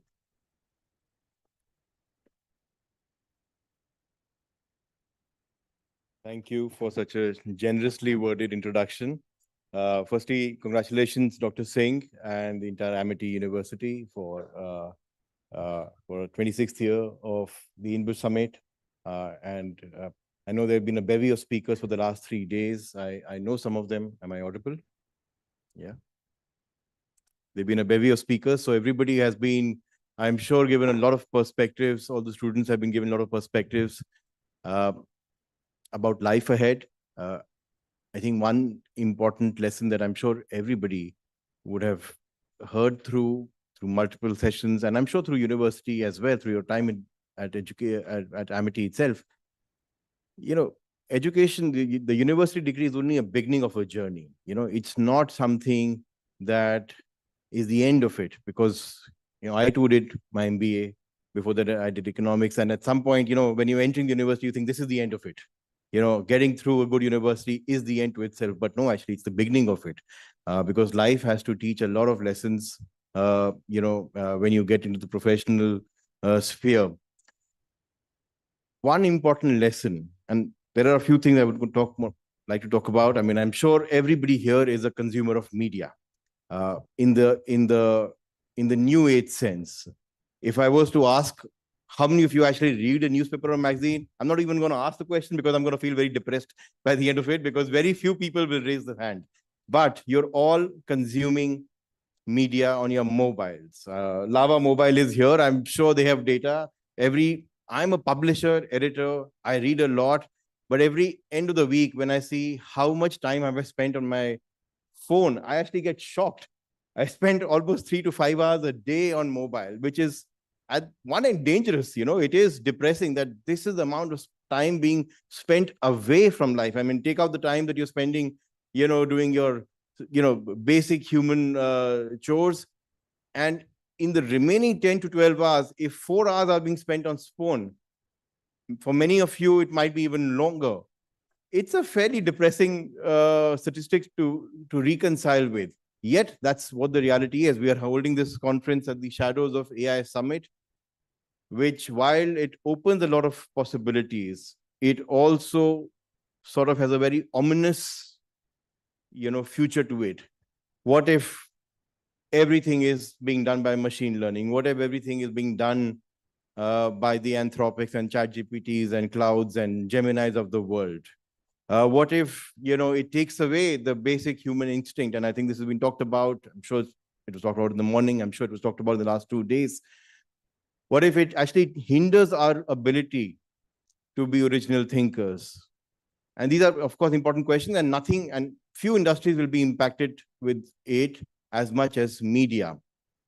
So I'll come to the future, because the larger overarching topic is the future reflections. But one important lesson that I want to sort of foreground, based on my own education, both in economics and MBA, is both these fields. Your MBA is a highly technocratic subject.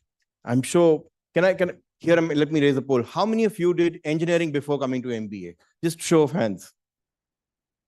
Very few, okay. How many of you did BBA before coming to MBA? This is mostly MBA class, right? Right? Or this is straight away BBA. Sorry, I'm asking a very basic question. Mostly BBS, all right. Okay, so you're fresh out of school, all right? So you might go for an MBA, you might go for a further education. A pure management degree, a pure economics degree has one danger. It might get us to think only in the sense of profit and loss. It's something I realized later. We always think, okay, the decision that you're going to make when you enter the world should be, does the ends justify means? Is there a greater commercial benefit in a certain decision? And very soon you will realize, very soon, that that's a very myopic view of looking at it. The decisions that you make, the world we live is a very human-oriented world. It's driven by very non-rational factors. We are taught something called rational choice theory, greater good for the greater people. And that if greater good for greater people justifies a certain action, let's go for it. That's what economics teaches you. That's what MBA teaches you. But then there are subjects like, the more ethical one. And I think Mr. Rena was talking about the ethics, the values. These things at this age might sound very theoretical and not very impractical. And when you enter your workforce, you say, "Nahi, I want to, become the top level, CXO in as much time and whatever comes in my way." Very soon you will realize, it's got dangers. You might actually do that. You might end up charting a path where you might trample upon certain ethical constraints, certain ethical questions. But it's got a very dangerous thing. And the reason I'm going to tie it up to media and our society is to highlight that the world we live in, the society we live in, the democracy we live in, our rights to free speech, our rights to liberties, this did not come from technocratic education only. This came through a very firm belief that all of us, all individuals, have certain basic rights. Rights to life, liberty, what our constitution guarantees, the fundamental rights. All of you would have studied fundamental rights. Remember the days, in your civics or whatever. Over time, our education system actually makes us forget those rights. And over time, the discourse, a discourse of great India, great nation, makes you forget those things. Yes, it's a great nation. It's a great nation not because you have a strong government. It's a great nation because you need to have strong people. And those people should have the right to speak what they want to speak. Professor Singh said, free speech. We all talk about free speech. Somewhere in this day, today, and I'm not talking about India, I'm talking about globally, free speech has gotten undermined. Free speech is being trampled upon by strong governments, more so by companies which are determining what will be produced and what you will see. Today, what you read in your mobile is not your choice. You might think it's your choice, but it's not your choice. It's a choice of algorithms. It's a choice of machine learning. They are creating a personality of yours in their mind and serving you the content that they think you would like. But what happens to diversity then? What happens to counter view? It becomes polarized, because if you are a certain person who is left of center, you will only be served left of center. You will be served anti-national content, as they say. Anybody who questions the government is anti-national. And this is not about India. I'm not breaking into political discourse here. It's a far more global problem. It's not a problem that one country is going through. I mean, the beacon of free speech, America, which I'm going to sort of get into a little constitutional point here. America is the only country which in its constitution explicitly states that there can be no restriction on freedom of expression. It's something that has held them high for the last 250 years. There's a reason why they have been the leaders for the last 100 or 150 years, because the extent of personal life and personal liberty and personal expression guarantees that the American Constitution and American government has given to its people is unparalleled in the world. But even that country is now at the throes of a very strong leader. I mean, we know, I mean, it's great entertainment every day. You open up and the first thing you say, that leader has said something interesting. It's laughable at mostly, but it's coming at a huge cost. And we are taking it for granted that we are living in a society where our rights are guaranteed. Those rights can be taken away very quickly. All right. And you guys, you're entering the business field. You might think, oh, what's for me? I'm going to earn my money. This is the job of the journalist. This is the job of the academicians. I know Amity has a journalism school, a good one. We've hired students from Amity, good reporters. So it's for them.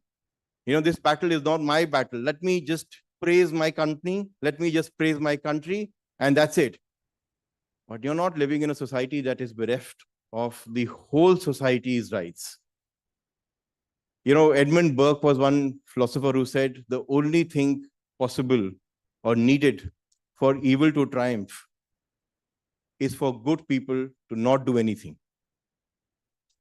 We all have the responsibility to be conscious. We all have the responsibility to be aware of dangers of any kind of institutional attack on our liberties, including freedom of expression. The Indian Constitution, I'm contrasting with the American one, has nothing called freedom of press, by the way. There's no word called freedom of press. It's called freedom of expression. Whatever guarantees you as a citizen have is what I as a member of press have. I don't have any more than what you have, which is a great thing. Members of press or members of academia do not have any special privilege.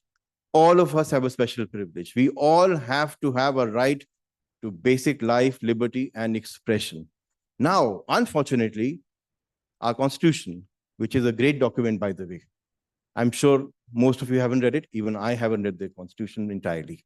But we are aware of the Constitution's rights. It's one of the best constitutional documents in the world altogether. While it gives us freedom of speech, it also has some qualifications there.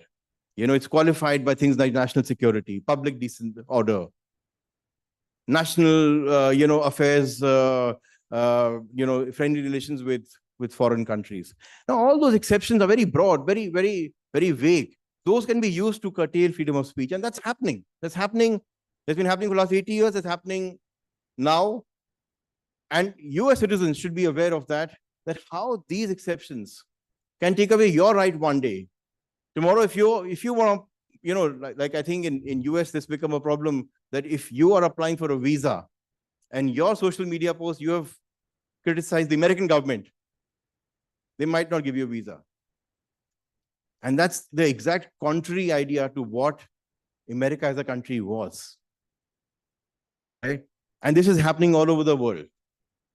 And we need to be aware of it. You need to be aware of it. Your future of media is, of course, going to be determined by the AI technologies. It's going to be determined by what's happening on your mobile. Of course, your time has shifted from newspapers and magazines to online content. But the underlying need, your need, why are you going online today? You open your mobile to know what's happening in the world. Do you want to only see good news, or do you want to see the real news? George Orwell, a famous writer, he wrote a book called 1984. It's the seminal text on authoritarian governments. It's a fiction. I mean, if you've read it, you might have seen a movie in which he talks about some very dystopian world. He once said, journalism is printing what someone else does not want printed. Everything else is public relations. You think about it. Today, any state leader, any public leader, if they want to talk about what good they are doing, do they need a journalist? No, they have their Twitter, they have their Instagram, they have their LinkedIn, they have every means to talk what they are doing. Where does the journalist come? The journalists come to tell the world what that leader doesn't want to be told. You take away that right, you only have positivity. You only have, well, positivity, not in the sense of good positivity, fake positivity. Because everybody will say how great I am. Of course, that's my job. I mean, it's my right to say how great I am. At the same time, if my work is impacting your life, it's somebody else's right to point out where I am missing. It's something like if you only have sweet in your food, your entire first course, second course only sweet, what will happen?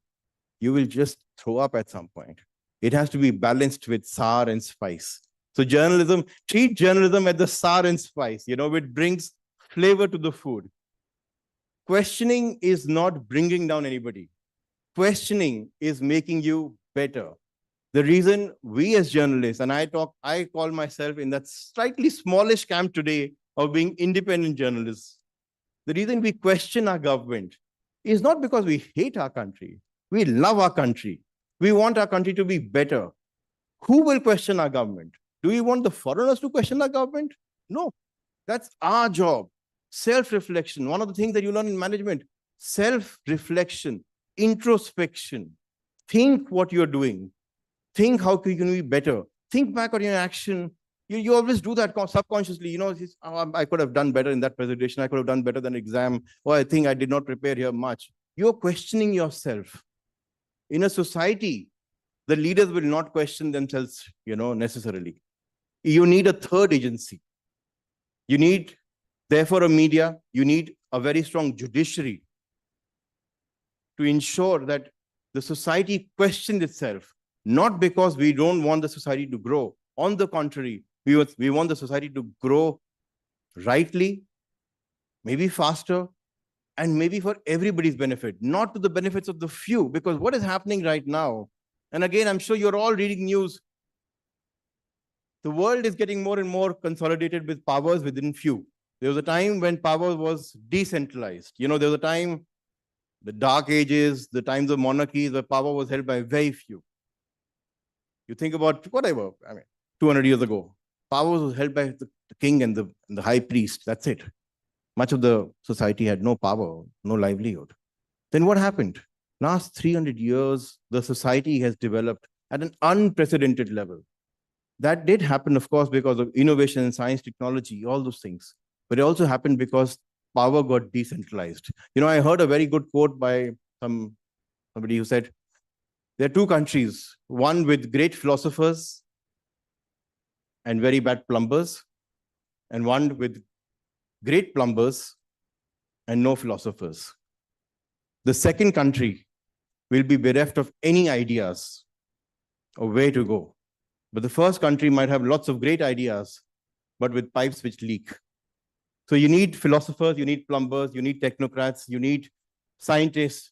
You need to respect each other. You don't need to, sort of diss the other person that, okay, if you're asking questions, you're against us. No. Have that empathy, have that tolerance, have that, inclusion. Because a society, we are the other reality about our country, we are a very heterogeneous society, unlike many European countries and many other countries where there's only one identity, one language, one identity, one religion. We have multiple languages, multiple identities, multiple religions. We cannot impose one identity on all. It might look, you can do it on the top, but internally there'll be dissent. The dissent will blow up one day. So as people, again, what is society? A society is a mix of each of you. It's not the government, it's not the media, it's not judiciary only.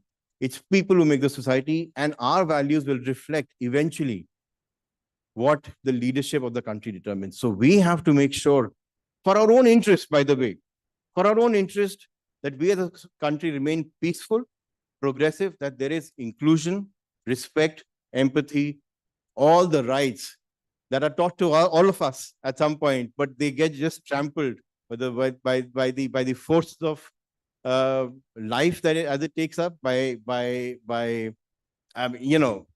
powers to be. And I think I'm almost out of time. Let me also leave on a slightly more sobering note. We talk about free speech. Let me also give a very realistic perspective. There's nothing called absolute free speech. It's always an illusion, by the way. Yeah. Free speech is always something that you strive towards. You perhaps will never reach to it, because at some point or the other, somebody will control. Earlier, it was the kings. At one point, it was the church or the religion. Today, it's the AI leaders. There will always be challenge. So don't get disheartened. We are always fighting. The important thing is to keep fighting. There will be some pressure. There will be some force that will trample away your rights. Please do not be a bystander. Please do not think this is somebody else's battle. This is our collective battle. We put up a fight. We make sure we create space for us. We make sure that we temper whatever power there is, because that power also has something good to it. AI has a lot of good to it. It needs to be just managed. We're not saying, obviously, don't have AI, don't have mobiles. No, of course not, have mobiles. I've read content online, but make sure it is done in a manner that it respects the basic human values that has gotten us here, and do not take it for granted. Thank you. That's, I think, I hope it's not too heavy. Thank you.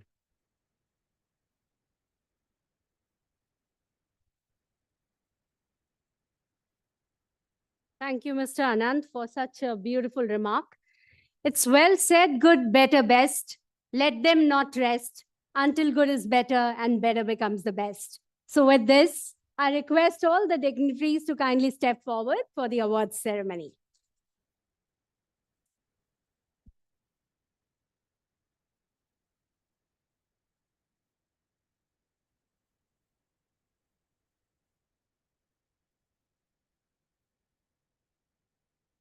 Ladies and gentlemen, now the time has come to confer the awards to our dignitaries. Amity Excellence Award for Indigenous Technology Leadership to Mr. Sunil Rana, Managing Director, Lava Mobile. Amity is proud to confer Amity Excellence Award for Indigenous Technology Leadership to Mr. Sunil Rana, Managing Director, Lava Mobile.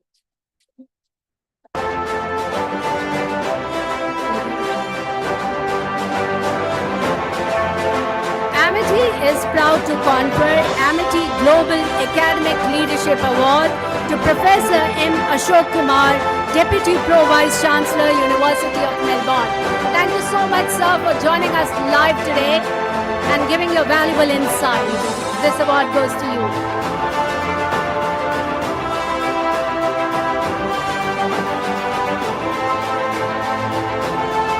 Amity is proud to confer Amity Excellence Award for Independent Journalism Excellence to Mr. Anant Nag, Editor, Delhi Press, Karwa.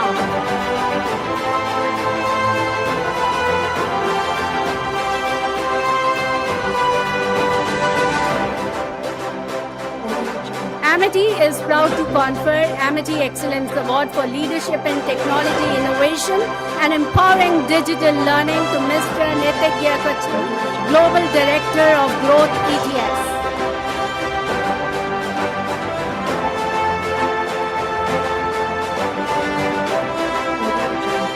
Amity is proud to confer Amity Excellence Award on Entrepreneurial Development to Mr. Sanjay Nigam.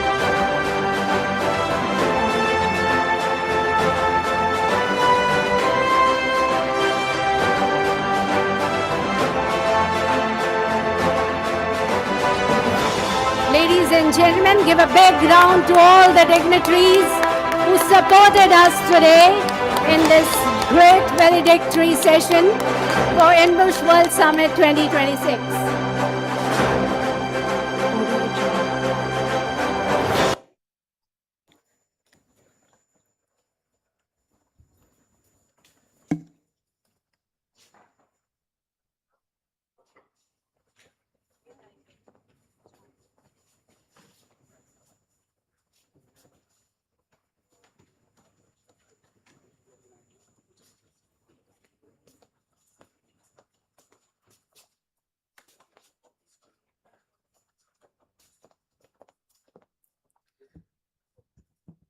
To this wonderful audience who made this graceful day for the valedictory session, now we are going to start a very, very powerful and soul-connected session with our alumni.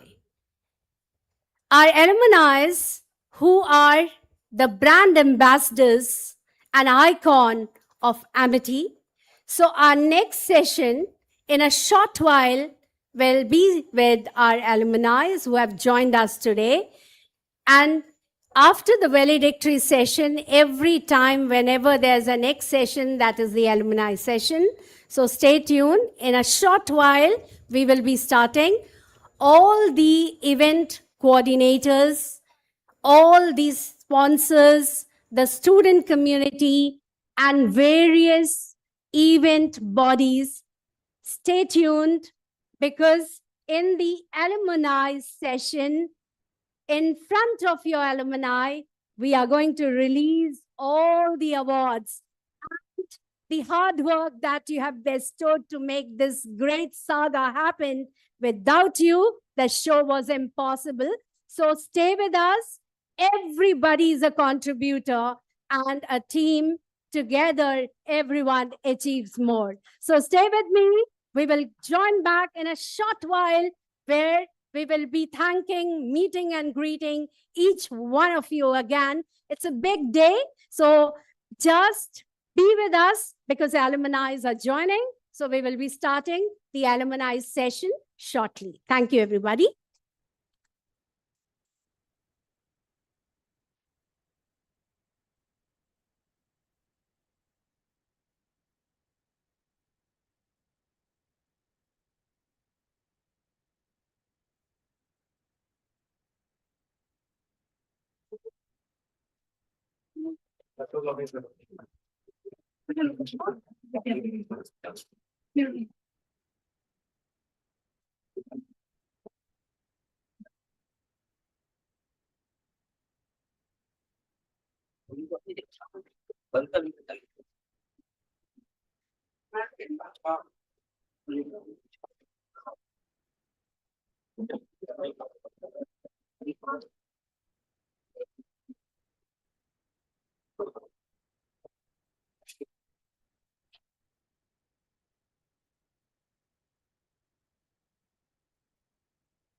I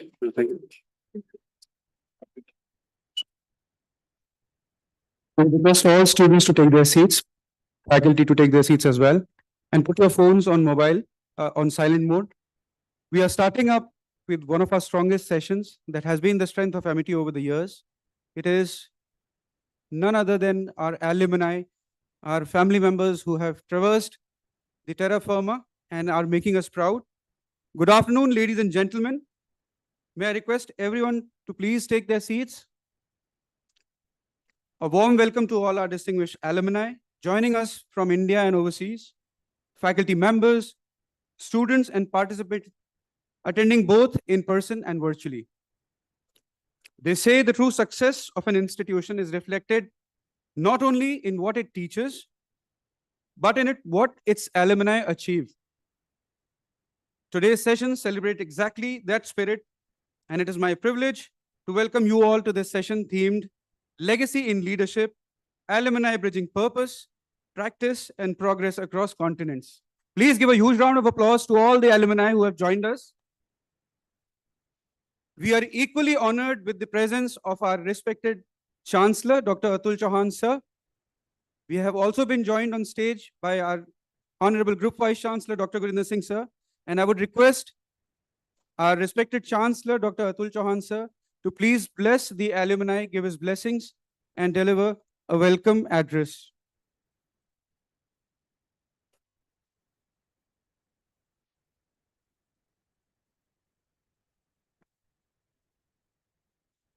I think, sir, will be joining us soon.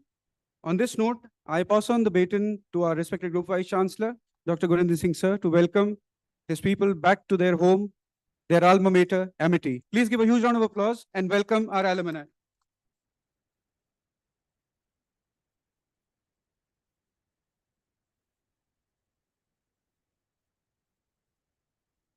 Some days are very emotional, especially when you see the students whom you have taught, with whom you have spent long years, and then they come to see you, and then they give you the stories of success, and then someone tells you that he is a CEO, someone tells that he is now managing his own business.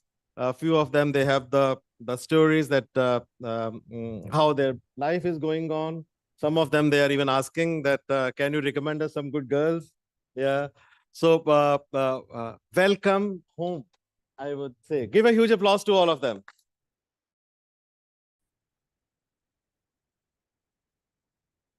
I remember Jay was trying to sit there and was saying that, no, I'll sit there because I work for Amity. But I remember that you are Lumini. So मैं सबके पोल खोलूं या मतलब प्यार से बात करूं? Yeah. Behind your white beard, I also know naughty boys and girls. तो मैं तो यहाँ से शुरू करता हूँ पहले बात करना. Yeah. This boy, Jay, who's now our director, I remember that he was known to be Bond of DPS Arkapuram. Used to wear blue shirt with very good biceps, with good physique, and also do lot of shooting. And he was a sportsman. And I met him, and we took a responsibility that we are going to transform his life. And I remember that when he started, he used to have dimples. अब तो दाढ़ी आ गई है इसकी, तो बहुत यहाँ पे इसके डिम्पल पड़ते थे. बहुत प्यारा सा बच्चा होता था. So he used to come home, we used to cook together, we used to go for excursions, and I loved him like anything. तो ये मेरे से सारी बातें करता था. कुछ ऐसी जो मैं आपको बता नहीं सकता. कुछ मेरे रिकमेंडेशन मांगता था, वो भी नहीं बता सकता. But when finally, please welcome. But finally, when he was getting married, and I played a very important role, by the way, in convincing both parties to be together. So you were asking for the recommendation, so you go to Jay, and you will find that what kind of recommendations I have made for him. So finally, I told I was in US, and at that point of time, and then Jay tells me, sir मेरी शादी होने वाली है, आप आ जाओ. तो मैंने कहा थोड़ा सा रुक तो जा भाई, that at least wait for me. तो मेरे को बोलता है, सर बड़ी मुश्किल से हो रही है, अब आप प्लीज रुको, अब आप बीच में मत आओ. ठीक है, अब रुका नहीं जाता. So मेरे लिए तो इतने प्यारे बच्चे हैं that whenever I see, I am full of emotions. May God bless each one of them. I'm just taking one sample, but give a huge applause to all of them. But wonderful boys and girls. I remember that there was a flu which happened in Delhi once, and I was suffering from flu. So somehow Jay came to know about this one, and then he suddenly came to my home and drove me to Apollo Hospital. So I said, no, I think why you are driving? He said, no problem. If I'm with you, if I'm with my teacher, nothing will happen to me. So that kind of equation student will always have with his teacher, and they will always bless them with the choices, blessings, prayers. So they say that when teachers and your elders, they bless you, then you are protected from the entire world. If that is true, please applaud for your founder president, who daily prays for you. Daily. And I am a witness because I have often seen him that giving Vadahuti for the alumni. And so is with your Honorable Chancellor, who has got a special affection. I think that he's very busy man, but whenever there is an alumni session, he takes extra pain to speak to everyone. I'm sure that he's going to join a bit later. But very warm welcome. I can see many familiar faces, some here on the stage, some off the stage, some on virtually also. I'll give you another very important message, that how love and affection are so important, and especially the youngsters who are still part of Amity and are studying. Alumni network is most important network, because it not only helps you, sometimes in your life you want to share something with someone. So whichever part of the world you are, you can always find out some friend who can talk to you, who can speak to you, with whom you can share. Sometimes there are issues you can discuss. If Mankanwar is there on virtually, he's there. Yeah. I was in Australia this December, and I had invited very few people. I think that we had a pre-wedding function here, but then my daughter was getting married in Australia. She lives in New Jersey now. But my son-in-law, my daughter, and then few of our relatives, over 150 people, we assembled. And then on the last day, I saw that my daughter was very worried. So I said, "Why you're worried?" And he said, "No, nothing, Papa." So I said, "What happened? Tell me." So he says, "No, you will not be able to fix it up. It's Australia." So I said, you tell me." He says, "It's only 3 hours now." And the person who had to come for Mehndi, there was a Mehndi, Indian Mehndi we organized there. So everyone was wearing yellow. And he said, but the one who had to play band and dhol, he is missing now. I don't know, because they are saying that they are at Adelaide. So they will not be able to come. So who is going to do that? And guests are about to arrive in 3 to 4 hours. So I said, just that you want to? I said, Papa, this is Australia. You can't do anything. You'll not believe it. I called up Mankanwar, who happens to be alumni, but also is a CEO of one very big company today. We feel so proud on you, Mankanwar. Give a huge applause to him.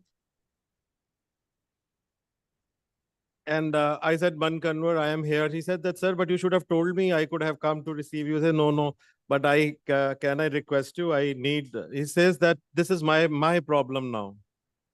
And I told my daughter, I said, in 3 hours, he's going to arrange everything. And she said, no way, this can't be done. You'll not believe it, that we were almost 1.5 hours from Melbourne, where it was in a farm where this function was taking place.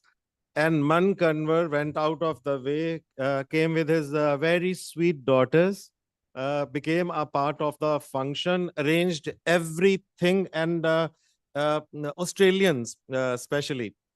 Everyone said that we have seen many parties in Australia, but the affectionate touch which Mankanwar brought in that party, I think no one. And I still, we have got photographs, videos. Thank you so very much, Mankanwar. Give a huge applause to him.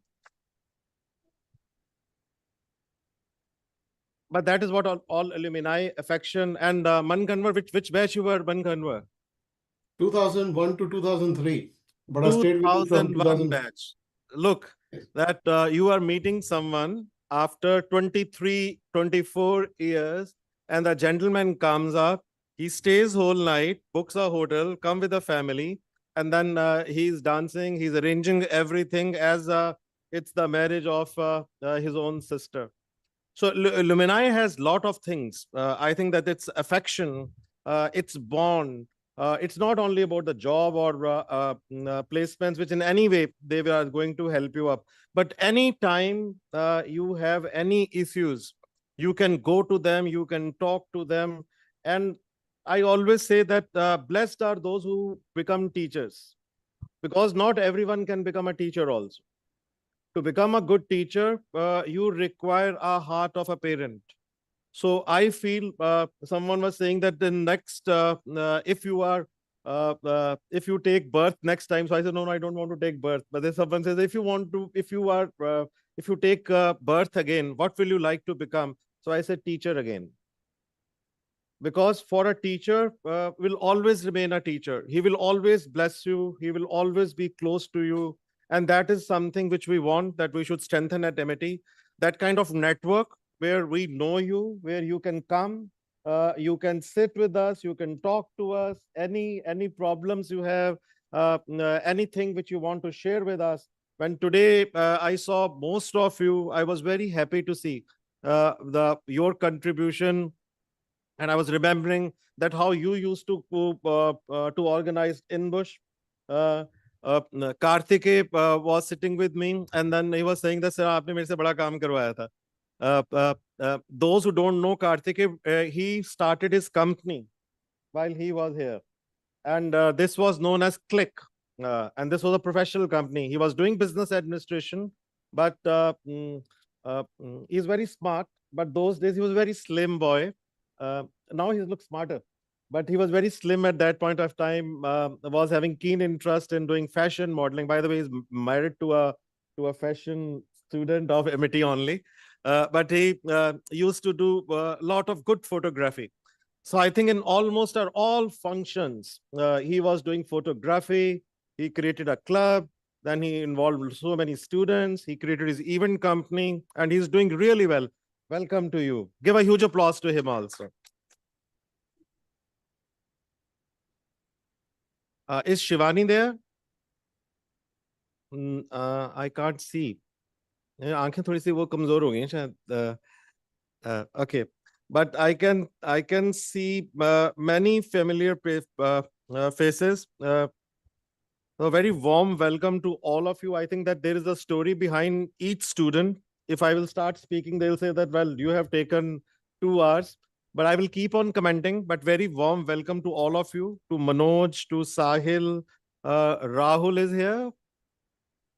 Yeah. So there's a story for Rahul, but let Rahul speak himself. Rahul is again a very successful student of ours who is now a partner at Bain. I think all of you have a story to speak. Manoj is managing director with MYC. Sahil is doing a business of diamonds. I remember still for the first time we introduced you. You did your report on Gems and Jewelry Council, which I rejected. Yeah, twice. And then you did your training in Mumbai. Then you started your Mumbai business. And then he's a big man. But when first export order, but I got you. Yeah, you remember? Yeah. So he wanted to start export. So I said, okay, fine, I'll introduce you. The first 50 lakhs order you got through us. But he's a very big man now, is exporting and is having showrooms all around. Give a huge applause to all of them. To Manoj also, to Sahil, to Rahul, who is creating waves in the corporate way. Devesh, who has his own interior company. Very good designer. Give a huge applause to Devesh. To Ashima, who is a CEO of Aura, again a company which she has been able to create. Kanika, who is a senior HR professional with GI Group. Huge applause to her. Jatin, who works with Amity. I don't think that he's here. Mayank, who's a director at DLF. Huge applause for Mayank. Akanshu, who's a director at Insta Easy.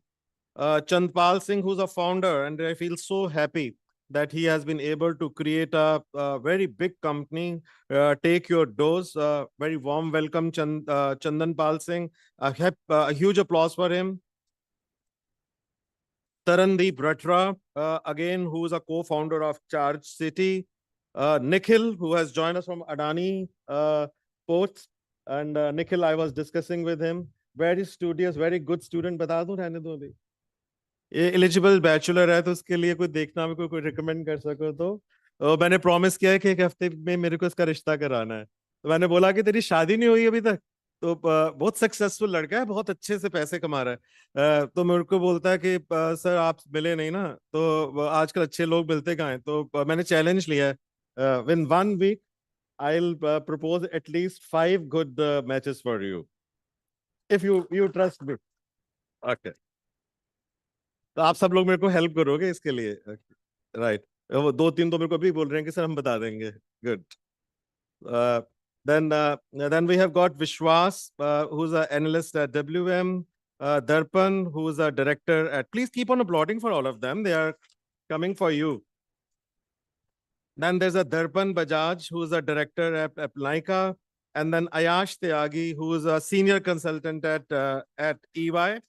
And then we can see online, I think that Shivani will be joining us soon, but we have got Gaurav Khanna, who is joining us from Australia. We had a chat yesterday when Mankanwar, and yesterday I only spoke to them, and Mankanwar organized, I think that's 6-7 of them, and he sent me a photograph that, look, sir, you told us. And then in the evening, we are meeting over a cup of tea, or I don't know what they were taking. But then all of them, they were there and then remembering. But keep coming to the college. Gaurav is now very, very successful. I remember that he was our student who was very good in finance. So he has become now one of the leading realtors there. Manik Roy, a senior director at Infosys, who has joined us from Netherlands. Huge applause to him. Akbar Hussain, who's a director at Place Tata International. Tushar Narula, who is running his own company called Narulas.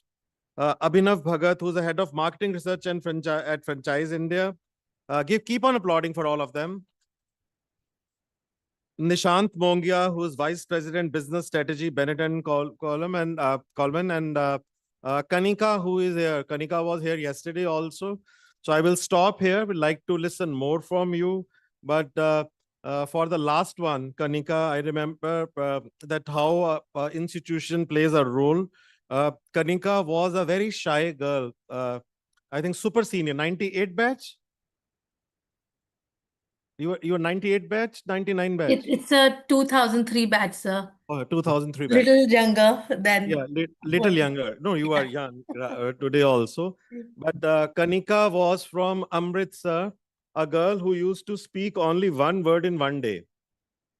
So she was that shy girl from a very affluent business family of Amritsar. Used to sponsor INBUSH every year, I remember. And anyway, she has some issues in the college, and I saw her sitting on the stairs crying. A small girl crying.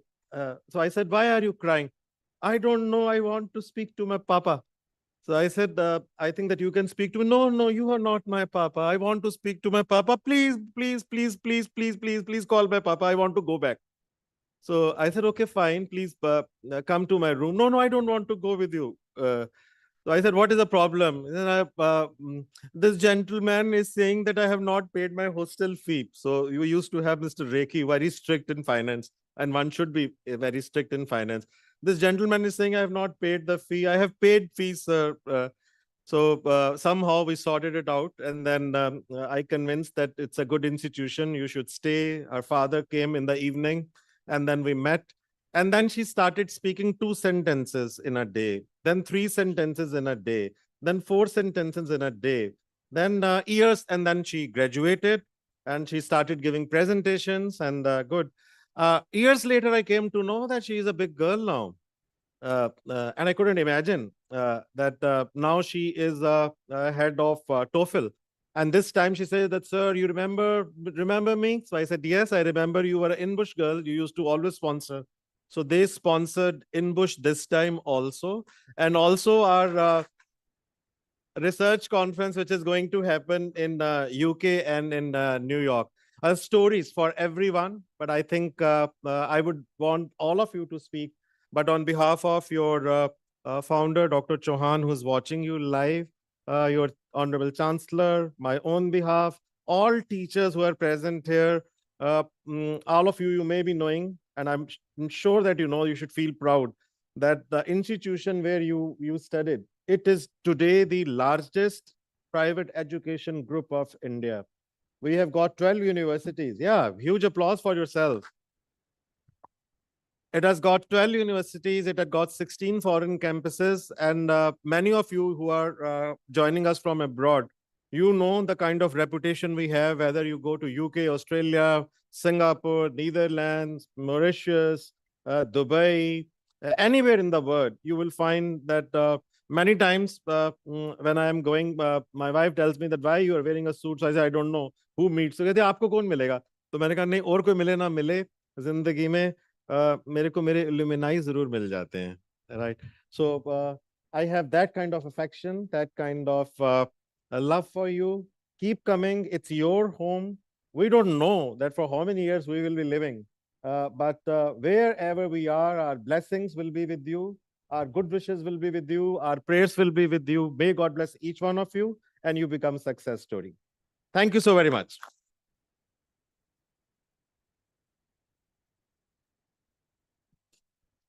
Thank you very much, sir, for setting the tone so beautifully well.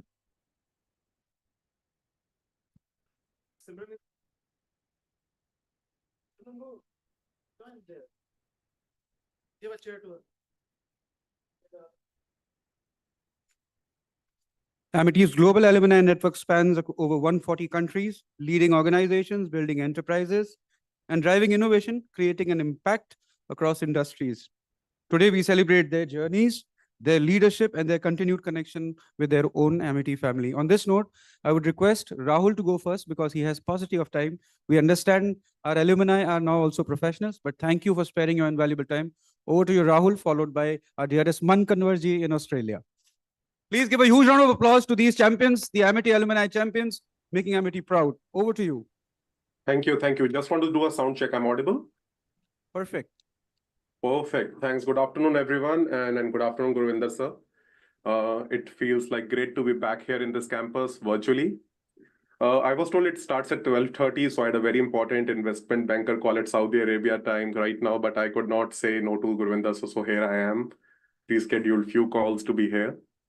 I still remember my first day at campus. And by the way, before even I start, I'm a true Amitian. When I say true Amitian, I'm not saying the others are not, but except Amity, I've not done any education. So I'm graduate and postgraduate from Amity. 2003 batch for BCA and 2006 batch for MBA IB. So yeah, that's what probably I've done. Coming back, probably I still remember the first day coming to the Sector 46 campus with excitement, a lot of uncertainty.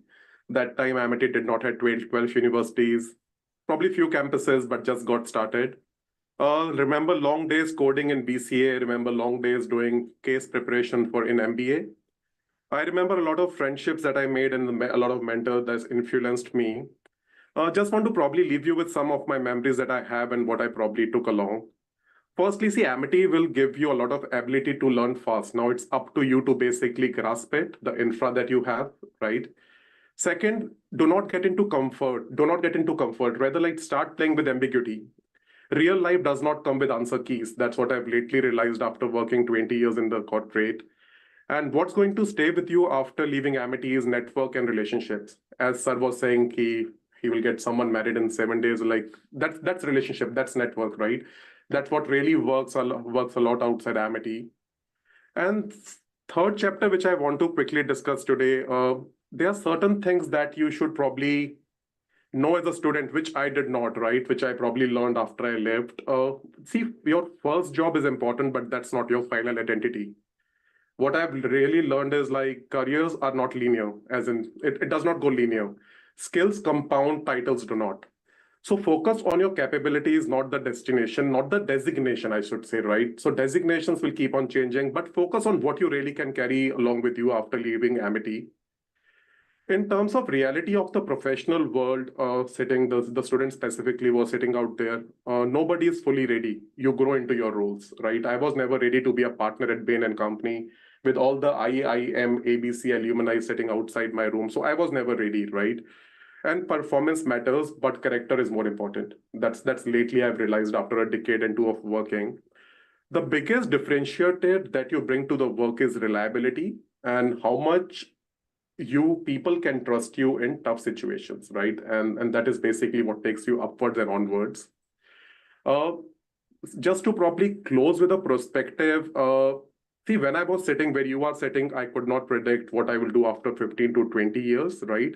So please focus less in predicting the future. Predict on what you are today. Predict on what you can do today. Use this years. I don't know how many years you have left at Amity, 1, 2, or 3, maybe a mix of the group. So focus this years to build your capability, courage, and character. I'm again repeating two things. Courage and character is two important things that you should take along. See, 5 years from now, just close your eyes. 5 years from now, no one will care about your GPAs. No one will care about your scores. 10 years from now, nobody will care about your campus placements, where you were placed, what you were placed. But the habits that you live in Amity, the habits that you make will stay with you. You will live with the discipline you choose or avoid, right? So don't leave average here, right? Don't leave like an average kid outside here. Live here dangerous. I'm making a very big statement. Live here dangerous. Dangerous with what? Dangerous with 3 skills: skill, integrity, and ambition. right? That's what probably some of the people in our batch did, and they're really doing good across the world, across the different places that I go and meet them. So see, leave dangerously well, and then probably stay in touch with your alma mater. It really helps, and that's what I tell in most of the INBUSH and the events that I attend.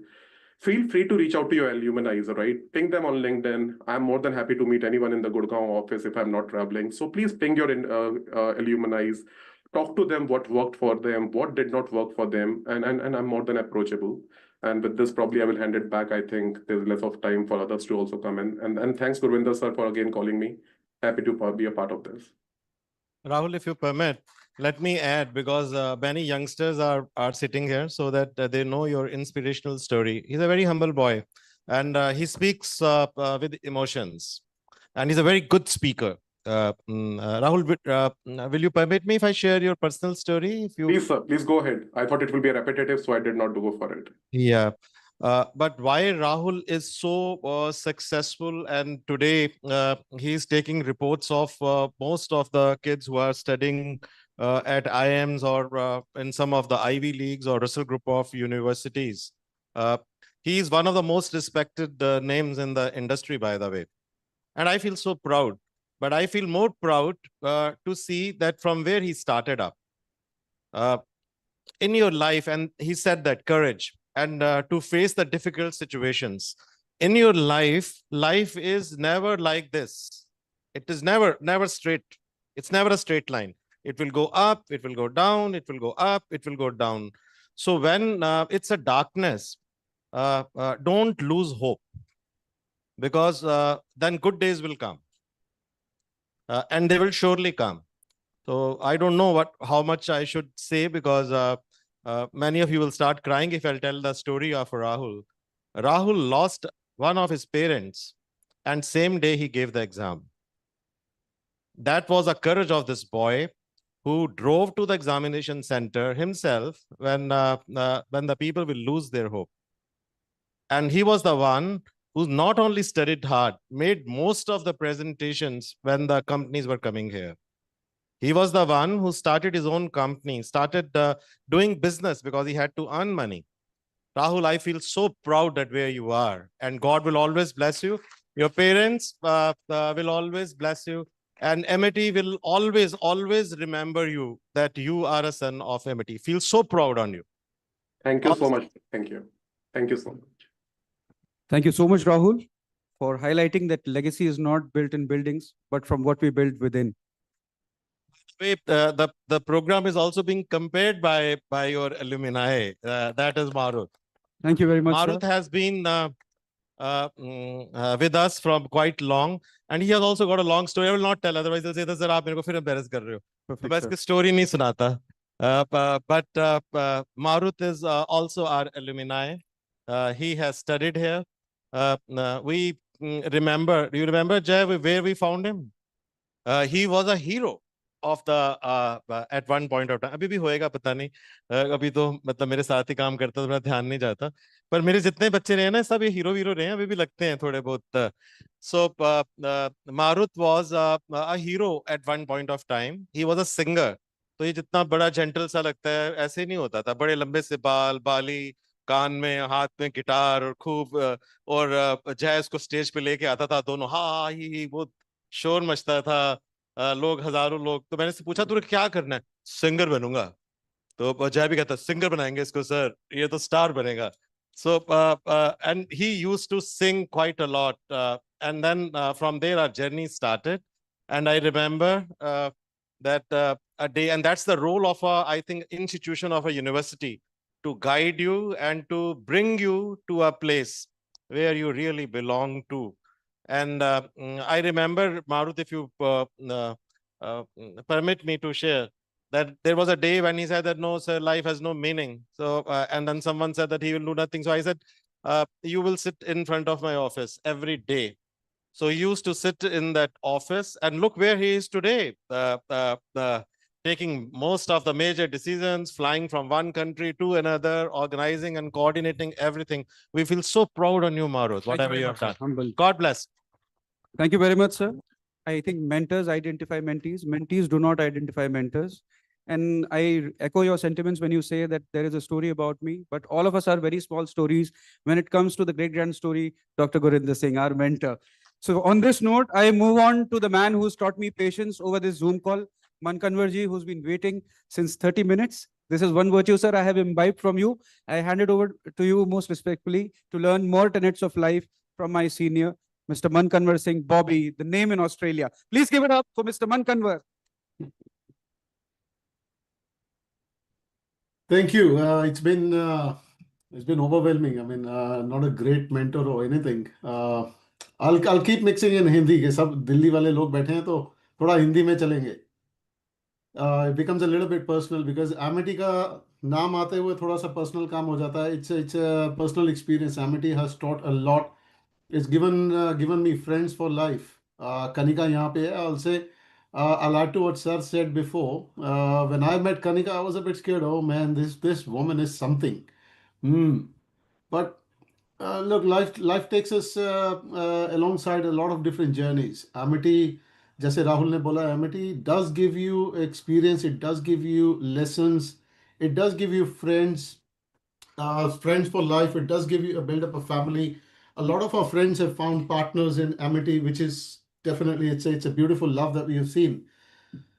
But at the end of the day, it is not just about the institute, what it's giving you. It's about the way how you take it as well, how you encourage, how you nurture the knowledge, the experience, the learning, the day in day out that you are part of an institute or a group or a community. I'm proud to call Amity is not just an institute; it is a community by itself. What Dr. Gurinder Singh has made. I met him back about 2 months ago for nearly around 25 years after. He's still the same. He's still the same. I did ask him like, sir, कहाँ से लाते हो ये energy? हमारे पास नहीं है. हमें लगता है हमारे बाल सफेद हो गए तो हमारा हो गया. It's an amazing feeling to be in the close proximity of this person's aura itself. That's Dr. Gurinder Singh. So, sir, I'd like to give you a one big hand if anyone would like to join in, please.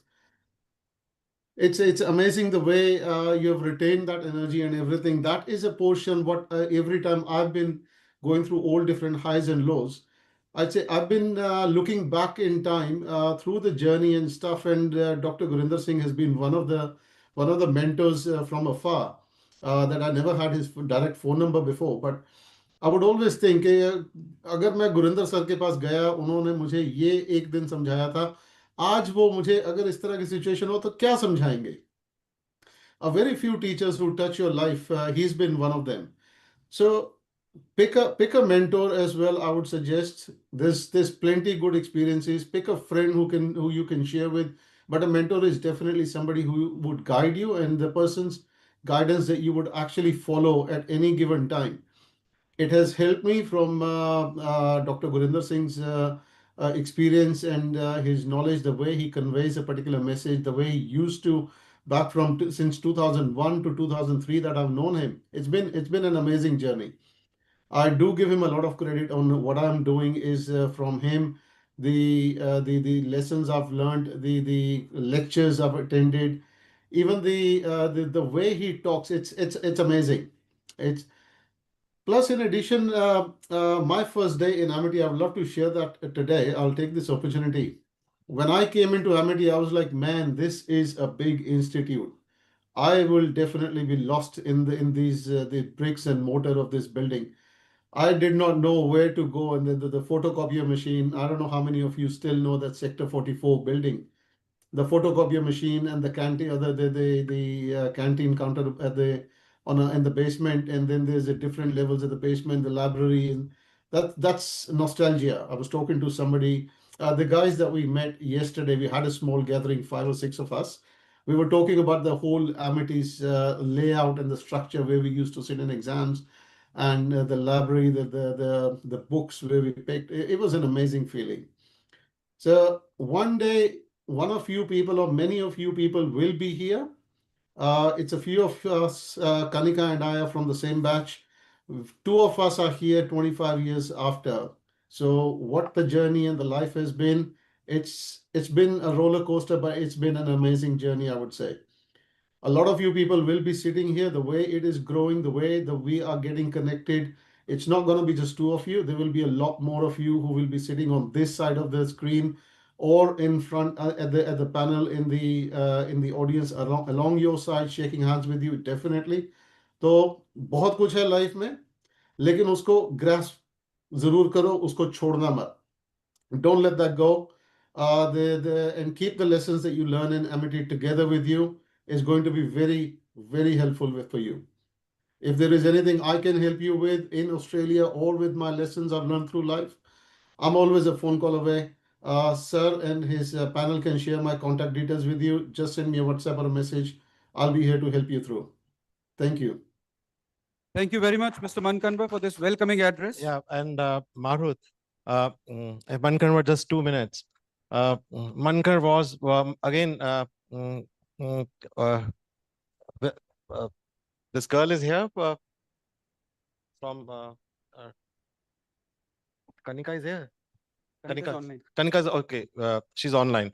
So Mankanwar, like Kanika, yeah, she's here. Both Punjabi boy and girl. Mankanwar was also very shy boy initially when he joined, but he used to, one thing which was amazing in Mankanwar was that he used to ask very sharp questions.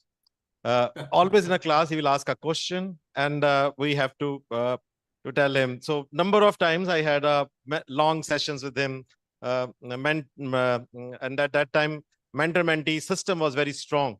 So we used to sit together, and he was a very different boy. In Australia, when I think that when we were trying to explore that how partnerships are done, so someone said that there is a boy called Lucky Singh. You are known as Lucky Singh, isn't it? At one time. Okay. So they said that there is a person called Lucky Singh who can do anything in Australia. So I said, who is this person, Lucky Singh, whom I don't know? And he claims to be your student. So I say, I don't know any Lucky Singh. So then I came to know that it is Mankanwar who can do anything. And I tested it. That 3 hours you give and he can change the every setup you have. Mankan, we feel so proud on you. God bless you. And your juniors will surely be in touch with you. But whatever you have done in your life, 100% transformation, I would say. That whatever you have done and the way you have helped your colleagues, your friends, God bless you. Keep coming and we will be in touch. Thank you. Thank you, sir. Thank you, sir. And thank you, Mr. Mankanwa, for beautifully encapsulating your journey from the first day at Amity to down under. And similar trysts and trials emerged in our memories also.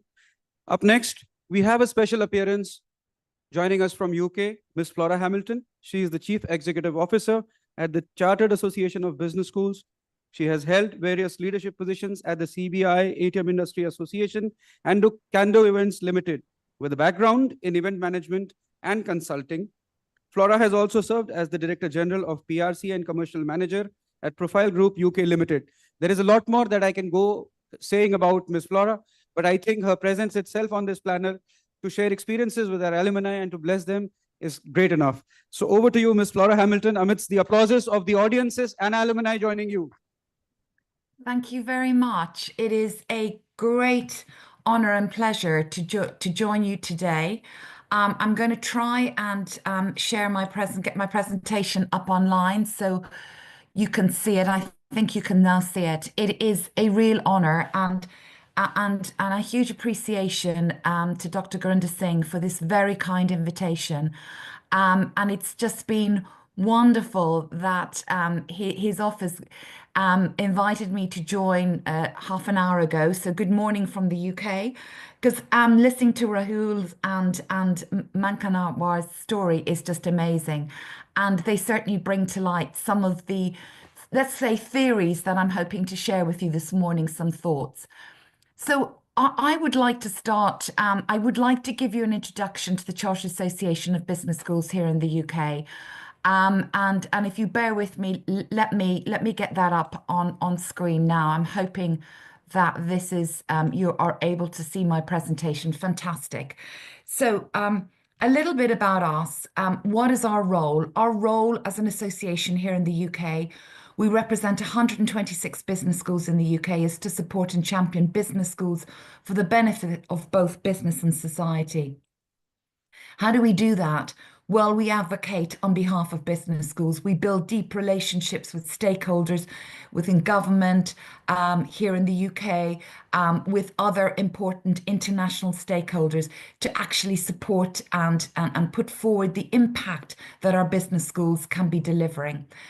We also support our business schools to improve what they're doing, develop capacity. We provide development programs so that they can train and develop their senior teams, so that the services and the products that they're offering out there in those business schools are continuously improving. And then we gather in knowledge and research that will support our business schools and take them forward in this very challenging environment that we all find ourselves operating in. It's a world of challenges and it's a world of opportunities. Here's just a quick summary of our priorities.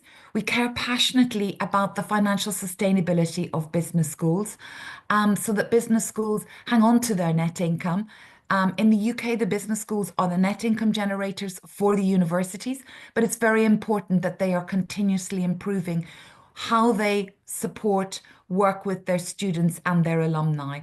And then we work very closely to ensure the understanding of the value that business schools bring to our economy, to achieving growth and improving productivity here in the UK in particular. As you can imagine, that's where our focus is. Just a little bit of snapshot about the UK business school sector. They employ over 18,000 academic staff. 1 in 3 UK international students are with our business schools, and 1 in 6 of all students in the UK are in the business school, are studying a subject, a course provided by the business schools. You can imagine the value of those international students to the UK economy, and our business students are responsible for 1/4 of all startups in the UK. So we're very proud of the role that the business school sector plays in the UK and, of course, beyond. So a little bit about our global footprint, and I want to quickly talk through four things. The first is we developed and launched, and it was wonderful to have the collaboration and the partnership coming in from Amity University, our first India-UK Business School Dialogue, which is to champion transnational education and research collaboration, partnerships between Indian and UK business schools, and also including organizations, both business and public and private sector. We also produce the Academic Journal Guide, which is a guide on academic business and management academic journals. And this is a way it ranks journals so that when academics in our field of business and management and leadership want to think about where to place their papers, they've got a useful guide.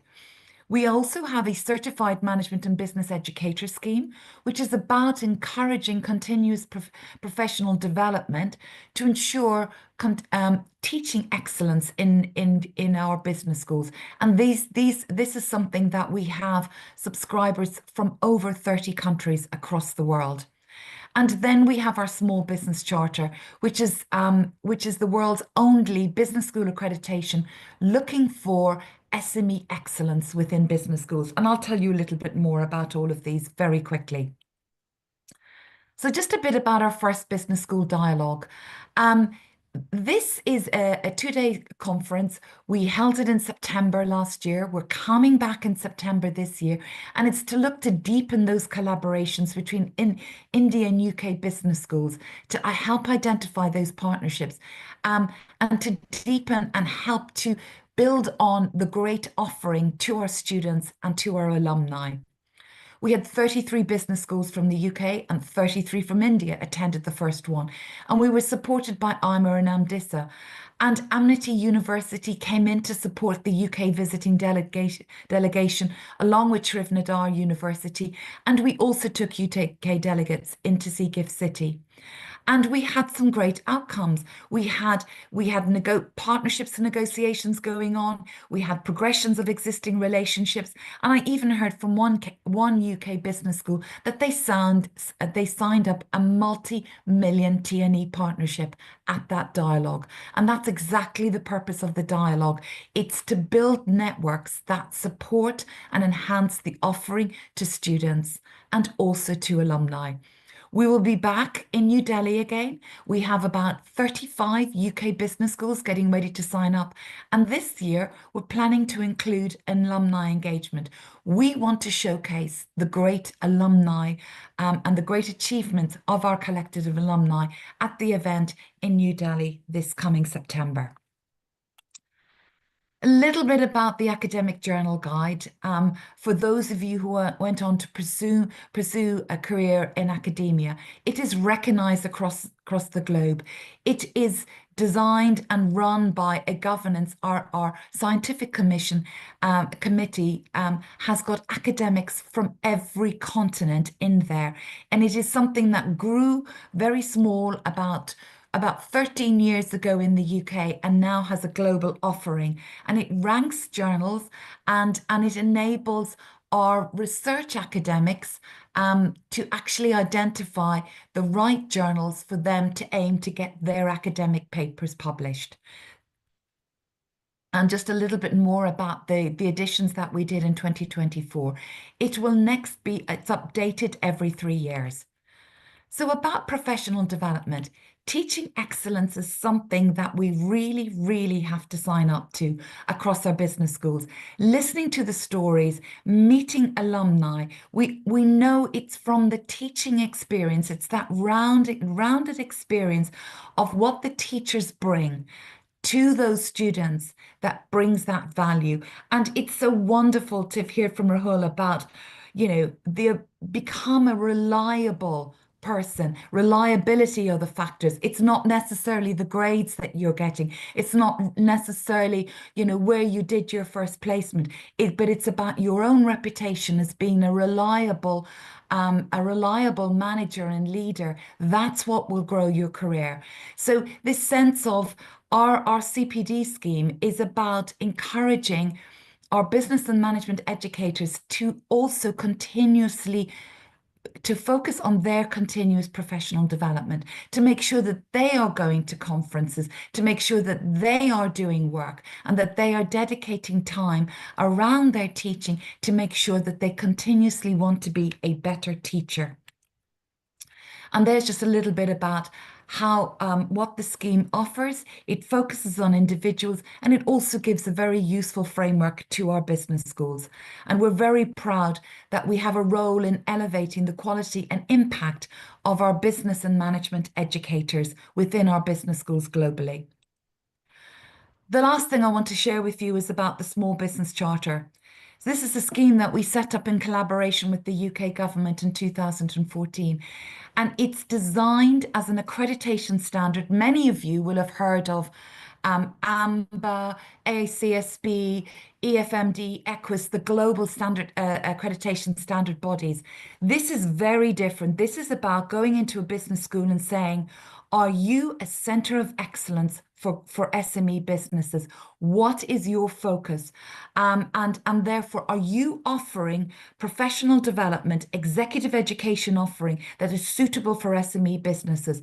Are you as a business school engaged in those local and regional key stakeholders that are there to support SME business growth and productivity? And are you teaching entrepreneurship?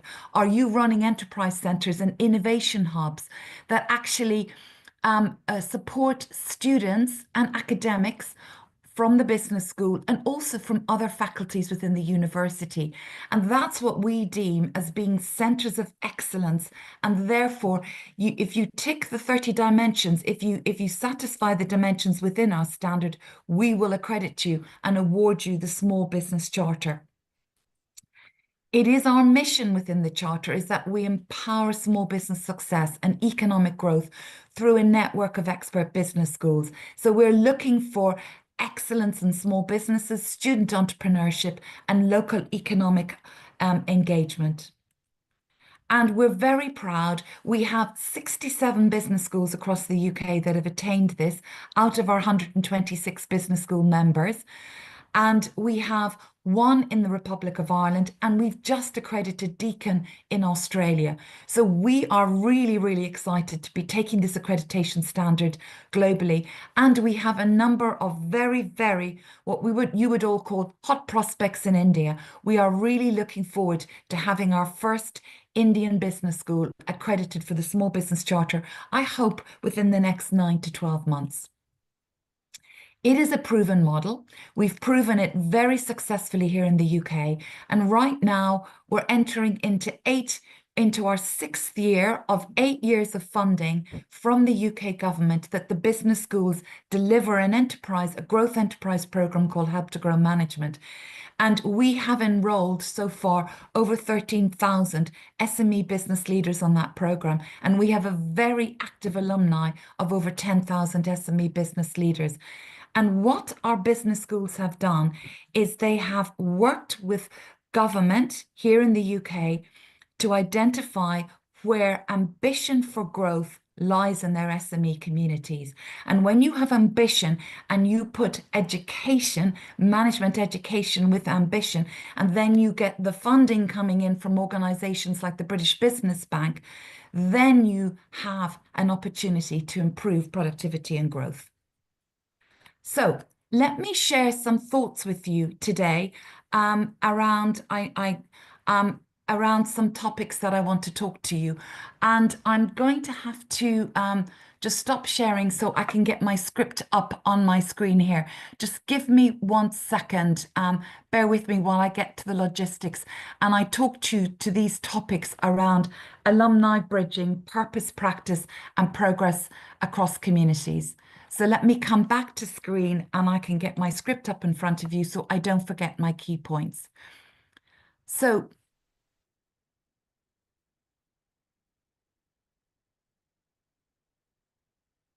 I think she's dropped out. So we'll continue with the session. Up next, we have been requested by the Founder President's office that since our alumni champions are here, Founder Sir has been watching it live and has been blessing everybody. He wanted all of them to know that they will be so proud to see Amity has partnered for the prestigious AI Summit as a knowledge partner. And perhaps we have the biggest stall there. And since morning, there is incoming news that there has been a maximum rush at the stall. So I would request IT team to please broadcast that live for our alumni to watch, because whatever we have achieved, it is only possible because of the support and efforts and the stories of these alumni stalwarts. May I request IT team to please flash this video on the screen for a brief moment.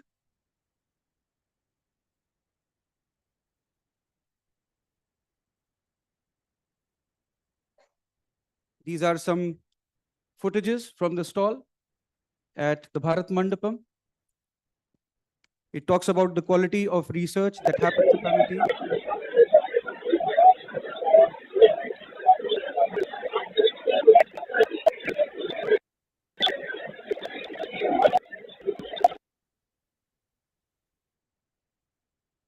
We would urge you all to visit the stall and please find out more what your alma mater has achieved in the last couple of years, because I see students from older batches when we had only one campus where we housed in Sector 44. Today we have a presence in 17 countries. We have 12 universities in India, 250,000 students, and of course, equal numbers and more in alumni and distance learning. Please give a huge round of applause to this great Amity universe and to the great alumni stalwarts who have brought us to witness the heyday of Amity.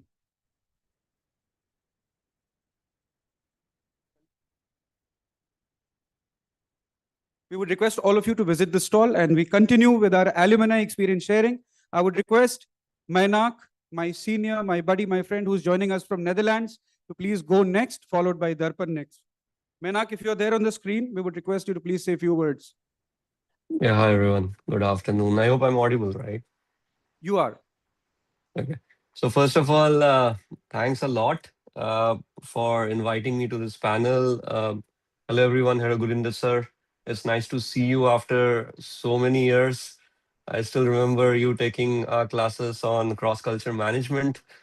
Never imagined some of those knowledge sharing would play certain, I would say, pivotal, I would say, moments in my career going forward, and maybe I'll share some of those experiences, right? But I think what excites me most today to be here is I was there where most of the students are seated at some point almost 18 years back. It feels, as Mankamal was saying, right? It feels the tables have turned and now I'm on the other side. And I want to say that many of you, in the future, today what you might be going through would be an interesting time and moments for you to share maybe down the line with your juniors. So I would say those few years in Amity, just enjoy, make great friends, because I would say still in my batch of 2006 2008 MBIB, we are still in touch. Marut, as he just mentioned, right, he was my junior. We don't speak that often, but yes, we are definitely connected. And no matter in which part of the world we are in, uh, we are connected. And I still remember, because I was in UK for about 5 years before I moved to Netherlands. I'm here for last 12 years now. So many of my batchmates, when they come for work or they are traveling, they visit me, or I also make sure that if I'm in UK or elsewhere, we catch up. And that's alumni network is very, very strong, I would say, right? And that helps. I still remember some of my batchmates reaching out for certain, because I am in Infosys at the moment. I was with HCL and Tech Mahindra before that. There are IT opportunities and the work that we do, and it's very interesting, right? And it's a very small world how one of my friends from the logistics industry actually become a peer in terms of evaluation of certain deals. So it was very interesting to have those conversations. But then going back to the memories of Amity, right? Never imagined, as I said, I'll be on this side. But I still remember when we moved, we were the batch into 2007 when we moved from Sector 44 to 125. And Sector 125 was still being built. And we had the first four, and then I was a hostelite, by the way. So we had one of the first hostel towers there and the new buildings that cropped up. And that memory still stays with us. And the campus was huge, infrastructure is fantastic. Today, you guys see a completed setup, but we saw the university being built from grounds up. So it's a nostalgia, I would say, that we all carry. And I think after so many years, right, I think Amity is a part of, I think, our DNA, right? Wherever we go, we carry that with us. And I think we are very proud of it. And we were one of the earliest batches, I would say, who have actually spread out globally. And then we also saw the growth of Amity across the world as well. Because I remember some of our faculties went and set up the Amity Dubai campus. In UK, I met some of my, teachers like Nishant Rai was there for the UK summit about 7-8 years back.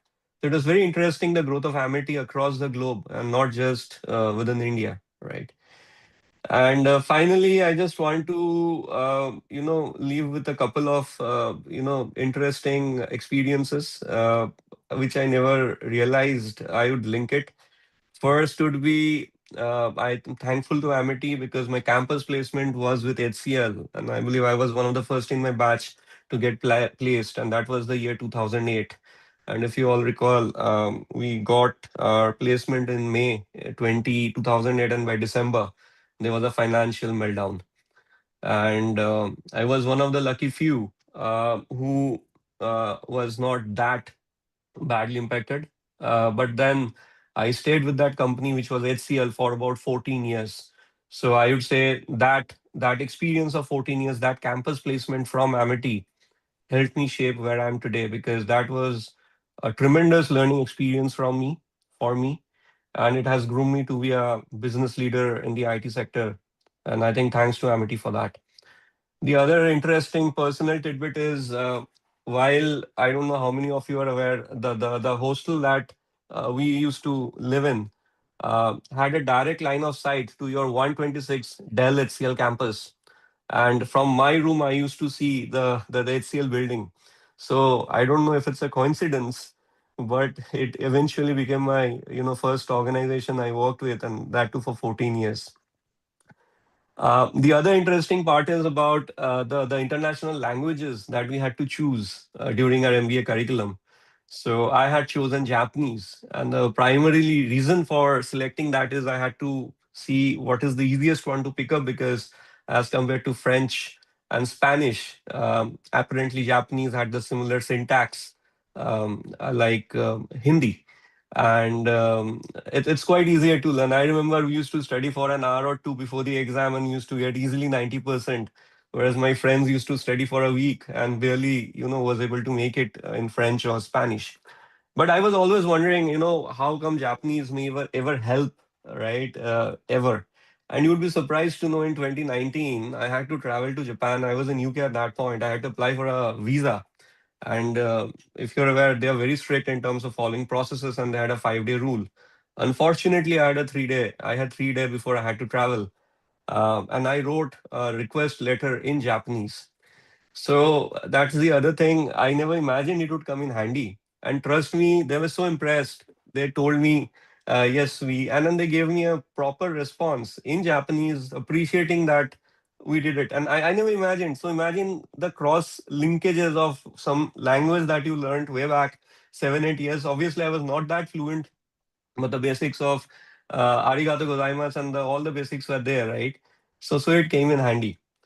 And the final thing is, being in Europe for almost last 12 years, right? I have traveled globally. I have interacted with so many different folks. I have extensively worked in Nordics and now in Benelux and France. I have been in UK for about 5 years. I regularly travel almost every other week to Germany, Spain, and others. And I get to interact with so many people with so different cultures. And why I'm bringing this point is, when Gurinder sir used to teach us the cross-culture management, very honestly, I did have some interest, but I may not have taken it that seriously. But there are certain tenets, the way, sir used to explain, for example, about the Spanish ways of working versus a Japanese way of working, right? Those stayed with me. And trust me, as a business leader, when you are interacting, while it might sound a bit theory, but that really comes handy when you are in the room negotiating a deal, working with them, explaining some technology stack, and trying to understand and figure out from their body language how they are accepting. Classic example being in Nordics, especially if I talk about Finland, if the room is silent, it means, things are very well. And it's just the opposite if you're working either in France or Spain. So if the room is silent, that means something is terribly wrong. So these kind of nuances, right? I think we pick up during our college days, during these kind of courses. But I think the first-hand experience also, helps ensure that when you are having those experiences, you also relive those moments that you learned in the college.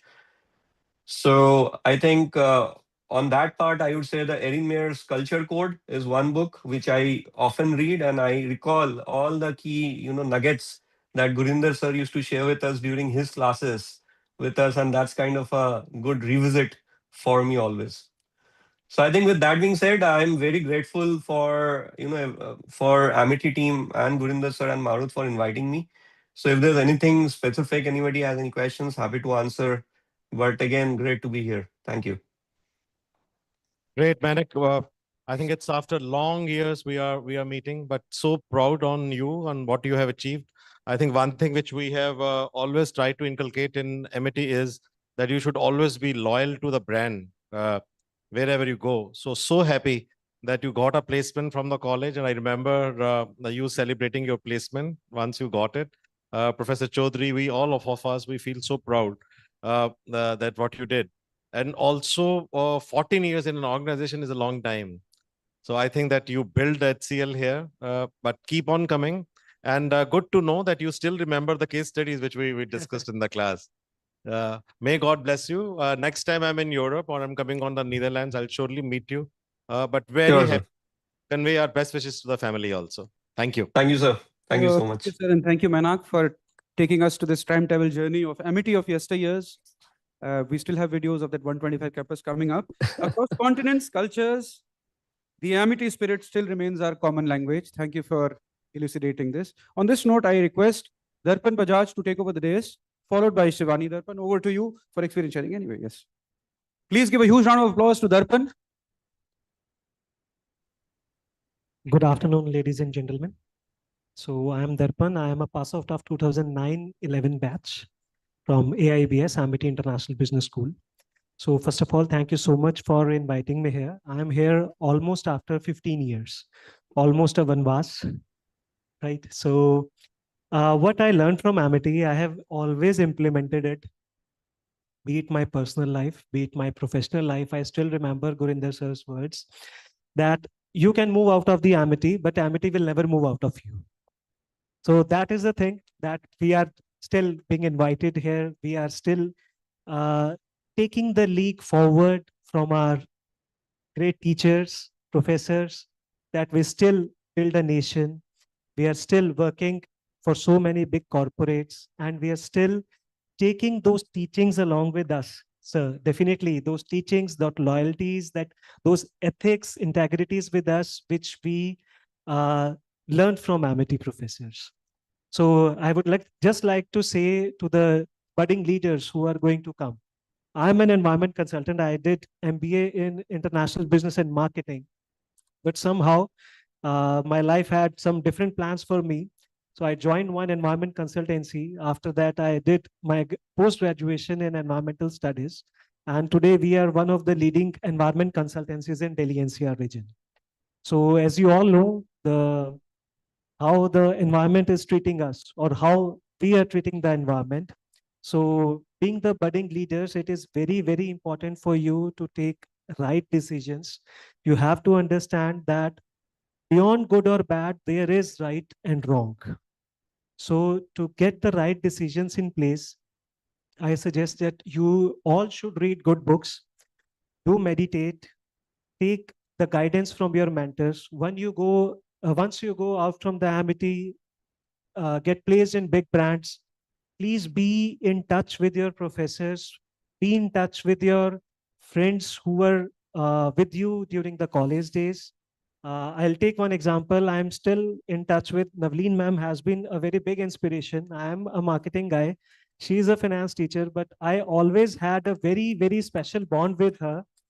So these things definitely carry. After 10 years, 15 years, when you'll realize that there is something missing in life, only these teachers will come and they will fill those gaps with the love and with that affection that we all miss during our professional days. Thank you so much. All the very best. Please give a huge round of applause for Darpan for telling us that Amity is as good as we make it.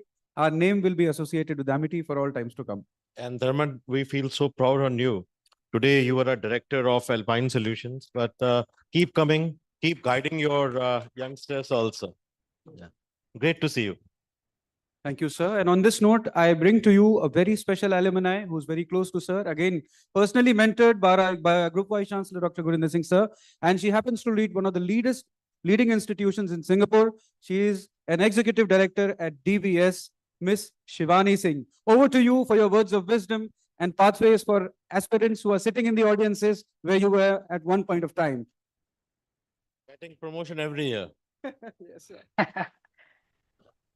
Good evening, everyone, the fellow alumni, faculty, and honored guests here. Marath, you exactly said it, and it really touched me right away. I was one of those pioneers who actually contributed to INBUSH long time ago. So INBUSH has been my first to be honest, at that scale, to organize something. And that's the first skill which I came to acquire through Amity is to conduct INBUSH. So congratulations, you guys have come a very long way, and all the very best forever. This, it gives me a goosebumps to actually again feel that I was one of those who was behind the stage, and now I get an honor to speak to you from here.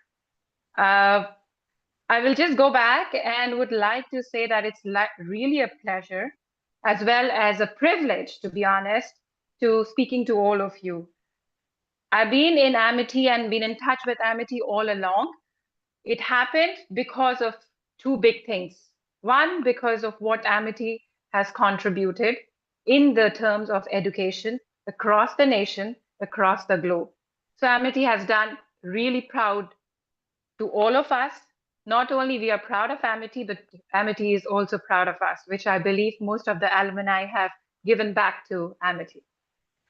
Our time here, however long or recent, or created a unique bond.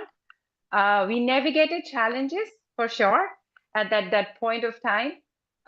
We celebrated success. We had come up with such a friendship, not only with Gurinder sir or the alumni, but also I feel is every alumni or the Amitians are very well connected. And I'm very proudly like to say that please keep that bond forever. It is very, very important, as well as it is also a lifetime bond, which you guys would be creating it. As an alumni, we do carry a piece of this institution within us, whichever part of the world we are or whatever we are doing it, we are contributing to this ongoing legacy. It's inspiring to see the diverse path, and I was listening to most of the alumni here, as well as some of the aspects or some of the sharings which has happened. It is really making an impact in whichever field we are in. I'm from a batch where we went to UK to do our masters and complete our MBA in international marketing. And as some of us did mention about the case studies, we did have the case studies as well. But the real life case studies came out after we passed out of Amity. And the principles which we learned in Amity is what we applied in the real life. So where we all are today, and I can say that where I am today, I give a huge contribution to what Amity has made me. So thank you so much for recognizing us. The connection we made here are truly special, and it's heartwarming to witness the strength which has evolved around the years. If I would like to share my contribution, I think it's best thing to say is make connections, not only with your fellow students, but with the seniors. They are the leading parts. Also, I would like to say selfishly that I would like to make a connection with the junior staff and the junior students right there, because we want to learn what's happening new there. Amity has evolved. We were there initially. Now we want to know what's happening at there, and we want to learn new tricks and the new traits and the new way of the use cases which is involved. So again, thank you very much, and all the very best for the rest of your function. As usual, INBUSH will definitely rock. Thank you. I think Shivani is very modest. She has not explained that what she is doing. She is today the executive director with the DBS group. She heads all the AI interventions there, about which on which Amity is focusing on. She is treated one of the very sort of financial experts there, and people say that she can do anything in Singapore. Somehow, I remember her as a very young, slim girl who used to run around for INBUSH work, sponsorships, comparer, and whatnot. She went to London to do a part of the program, came back. Her father was a very senior IAS officer. I remember meeting him. Such a lovely man. Shivani, I think that you imbibe all the qualities of your papa. May God bless you always. But one thing amazing in Shivani is that the respect she has for the Indian culture ethos. We lost touch. And then one day she finds me on the Facebook and she sends me a message on the messenger that came to know that you're in Singapore. Let's meet. And I think that at that time I was about to go, I was about to board my flight. Next time, again, she wrote that I came to know that you are in Singapore, and we met. Third time, he said that again, I came to know that you are in Singapore. So I said that, well, my flight is at 12. And immediately she said, कोई बात नहीं, रात के 12 ही बजे है ना, तो मैं आपको मिलने आऊंगी. मैं कहा, रात को 12 बजे कौन मिलने आता है? तो कहते हैं आपका you'll not believe it that this young lady at around 12:30 in the night came to see me, such a successful professional, just to say, because a teacher is there and I need to meet him, 12:30 in the night, she comes up and I thought that she will never come. She was simply saying that I'll come. And she comes at 12:30, has a cup of coffee. We have a cup of coffee. We shared. And what a lovely son he has got now. 19 or 20-year-old. I think that he is taking now military training. I remember. Exactly like Shivani. God bless you. Keep on doing well. Thank you so much. All blessings for you. Convey our best wishes to your entire family. All the best, Thank you very Shivani. much. Next time I'll meet, I know that you will have another promotion. Every time I meet her, yeah. All the best. Good luck. All the blessings from all of you. Thank you so much. Thank you very much, sir. And thank you, Shivani. You are an epitome of global footprints rooted with values, upon which lies the very foundation of the Amity institutions. You know, this is a legacy multiplied across generations. And on this note, I invite our first speaker from this galaxy of stalwarts, alumni champions sitting on the stage. I would request Ankur to go first and share his experience about successes and struggles through Amity and, after Amity. Over to you, Ankur. Please give a huge round of applause to Ankur. Very good afternoon.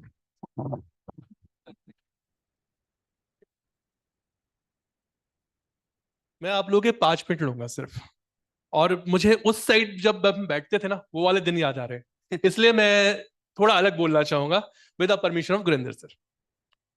हम लोग 610 batch के, 610 means 44 campus, जो start वहां से हुआ था हम लोग के लिए अप्रोचेबल सर के पास भी था, and we are the luckiest batch, हमारे पास अशोक चौहान सर का भी अप्रोचेबल था, जय सर ने भी ज्वाइन किया था बाद में आमिटी को।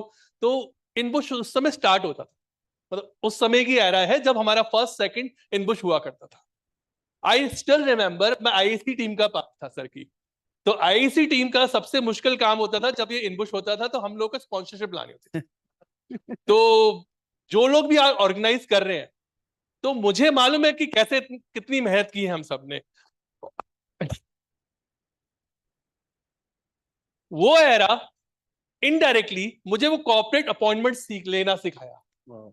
मैंने वहां सीखा कि अपॉइंटमेंट्स कैसे लेते हैं, प्रेजेंटेशंस कैसे देते हैं। सर हम लोग सपोर्ट करते थे, कुछ क्लाइंट ऐसे थे, डाबर, HUL, मुझे आज भी याद है, उनके पास जाना था स्पॉन्सरशिप लेने के लिए, तो बहुत मुश्किल होता था। First year student, second year students भी जाते थे, मैं भी जाता था। तो डाबर के पास जाना है, डाबर का ये उस समय गाजियाबाद की तरफ वो था, वहां जाते थे हम लोग। सर अपनी कार्ड में ले जाते थे हमें कि कोई बात नहीं बेटा, तेरे नहीं होगी स्पॉन्सरशिप, ये पेट्रोल मेरा है, तू चिंता मत कर, होगा। ऐसे करके हम लोग काउंट करते थे कितनी स्पॉन्सरशिप्स आई, एक एक्सेल बनाते थे कि ये हमारा स्पॉन्सरशिप है। ये सारी स्टॉल सोल्ड आउट में पार्टी होती थी इवेंट के बाद, ऑल सोल्ड आउट। अब कुछ एरा ऐसे भी होते थे जिसमें हम स्टूडेंट्स ही पार्टिसिपेट करते थे। आप अभी भी मैं देख के आया बाहर स्टॉल्स लगी स्टूडेंट्स की। मैंने एक रेस्टोरेंट खोला था, 3rd ईयर की बात है, हम लोग का 4-4.5 साल का था, जस्ट फॉर ओडीज। That's the name, foods restaurants। ध्यान से देखा जाए तो उसमें लिखा था जस्ट फॉर ओडीज। क्या हुआ था, हमारा टारगेट अचीव नहीं हुआ, और सर लोग को भी नहीं पता। हम लोग इतनी सारी मेहनत कर चुके थे कि अब हमें स्टॉल्स तो फुल करनी थी, तो हमने क्या किया, कॉन्ट्री करके सारे फ्रेंड्स ने वो स्टॉल ले ली। तो उससे हमने क्या सीखा कि फेलियर जब होती है तो उसे हैंडल कैसे करना। ब्यूटीफुल। मैंने उस समय सीख लिया कि फेलियर, यार बैकअप प्लान क्या है लाइफ में, हमेशा बैकअप प्लान बना के रखना। आप लोग बहुत लकी हो, हम लोग जो 80s का एरा है, 88, 89, 90 वाला एरा, हमने सारी टेक्नोलॉजी चेंजेस देख ली, टीवी देख लिया, VCR देख लिया, CD प्लेयर देख लिया, वो क्या आता था उस समय, वो हम लोग लगाते थे वॉकमैन देख लिया, अब AI देख रहे हैं।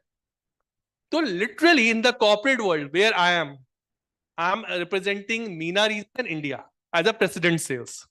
So when I go to over there, इतनी चीजें चेंज हो रही हैं। अब आपको जॉब्स चाहिए, 2 चीजें हैं, या तो जॉब करोगे या स्टार्टअप करोगे, 2 ही ऑप्शन है।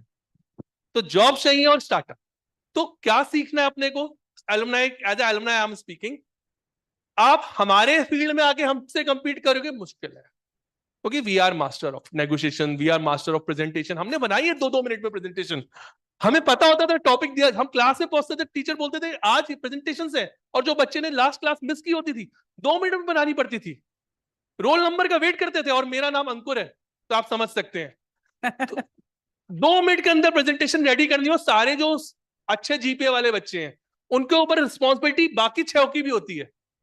तो लकली मेरा जीपीए था नॉन स्पॉन्सर्ड कैटेगरी में अच्छा वाला, तो मेरे साथ जो स्पॉन्सर्ड कैटेगरी थे कि 6 और थे, उनकी भी रिस्पॉन्सिबिलिटी है।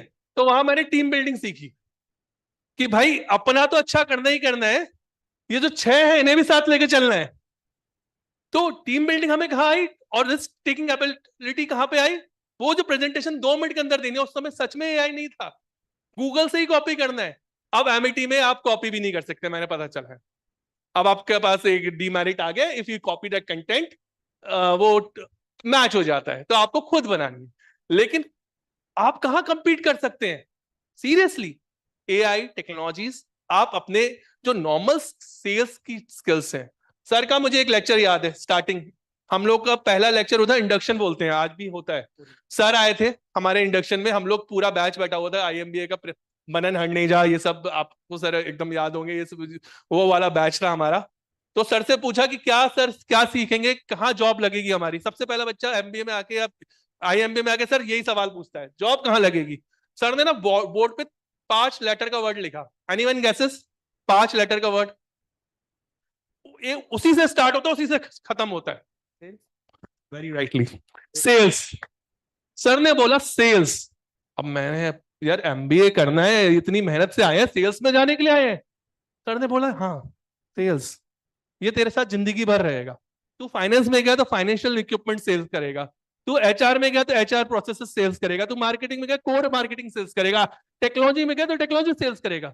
और आज भी मैं सच में सेल्स ही कर रहा हूं, president sales. So thank you sir, thank you all. एक और सर जो कैरेक्टर की बात होती थी हमारे एमिटी में, हम लोग जब जाते थे तो सर हवन चलता था हमेशा, आज भी चलता है। तो उसमें ना रूट्स से जोड़ दिया। जब मैं जापानीज के साथ काम करता हूँ, मित्सुबिशी, आज भी मैंने कंपनी में काम किया हुआ है, मित्सुबिशी एलएनटी में काम किया हुआ है मैंने, तो मैं उनके साथ उनकी भाषा में बात करता हूँ, due to the language we learn. Japanese मैंने भी सीखी थी, तो ये सारी चीजें मैंने भी यूज की। लेकिन एक चीज मैं कभी नहीं भूला, अपनी रूट्स को। I am a citizen at Dubai, but I use to travel India and I love to speak the language which we learn, Hindi. Okay. गुरु गोविंद दोनों खड़े, काके लागू पाए, बलिहारी गुरुजी आपकी, गोविंद दियो दिखाए। Thank you. Please give a huge round of applause for Ankur and his great motivational address. Ankur, such a, you will make us cry. I think that, please sit down. Feel so proud that when alumni comes and they speak as a president sales, but you remember the basic fundamentals.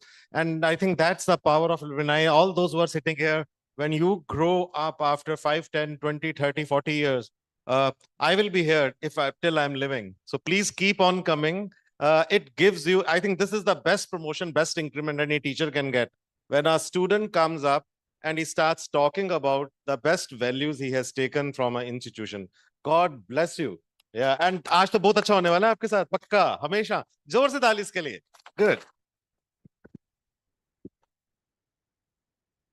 Thank you, Ankur. Up next, we have my colleague and friend, Mr. Sahil Bedi, but also a very successful businessman. Hand it over to you for your experience sharing, Sahil. Would love to hear you speak after so many years as well. Thank you, Marut. Firstly, sir, thank you so much for giving this privilege to be sitting next to you. It means a lot. And I'm so grateful to you that you have mentioned that how my business journey was also uplifted and leveled up with your guidance. So my name is Sahil Bedi. I represent my company, Bedi Jewels International. I'm the 3rd generation in my jewelry business. So we have a legacy of almost 75 years. So I would not repeat what my fellow alumni, has already told about their experiences with Amity. So I would just precise on the INBUSH. So my memories with INBUSH has been really great. So I still remember when INBUSH was announced and the volunteers were asked. So one of my group of my section A, so we all volunteered for all the sponsorships. And that time, we used to feel that we are getting sponsorships for Amity. Yes. But that experience for getting the sponsorships was Amity was just a learning how you get the sponsorships for your companies later on. So that really helped me.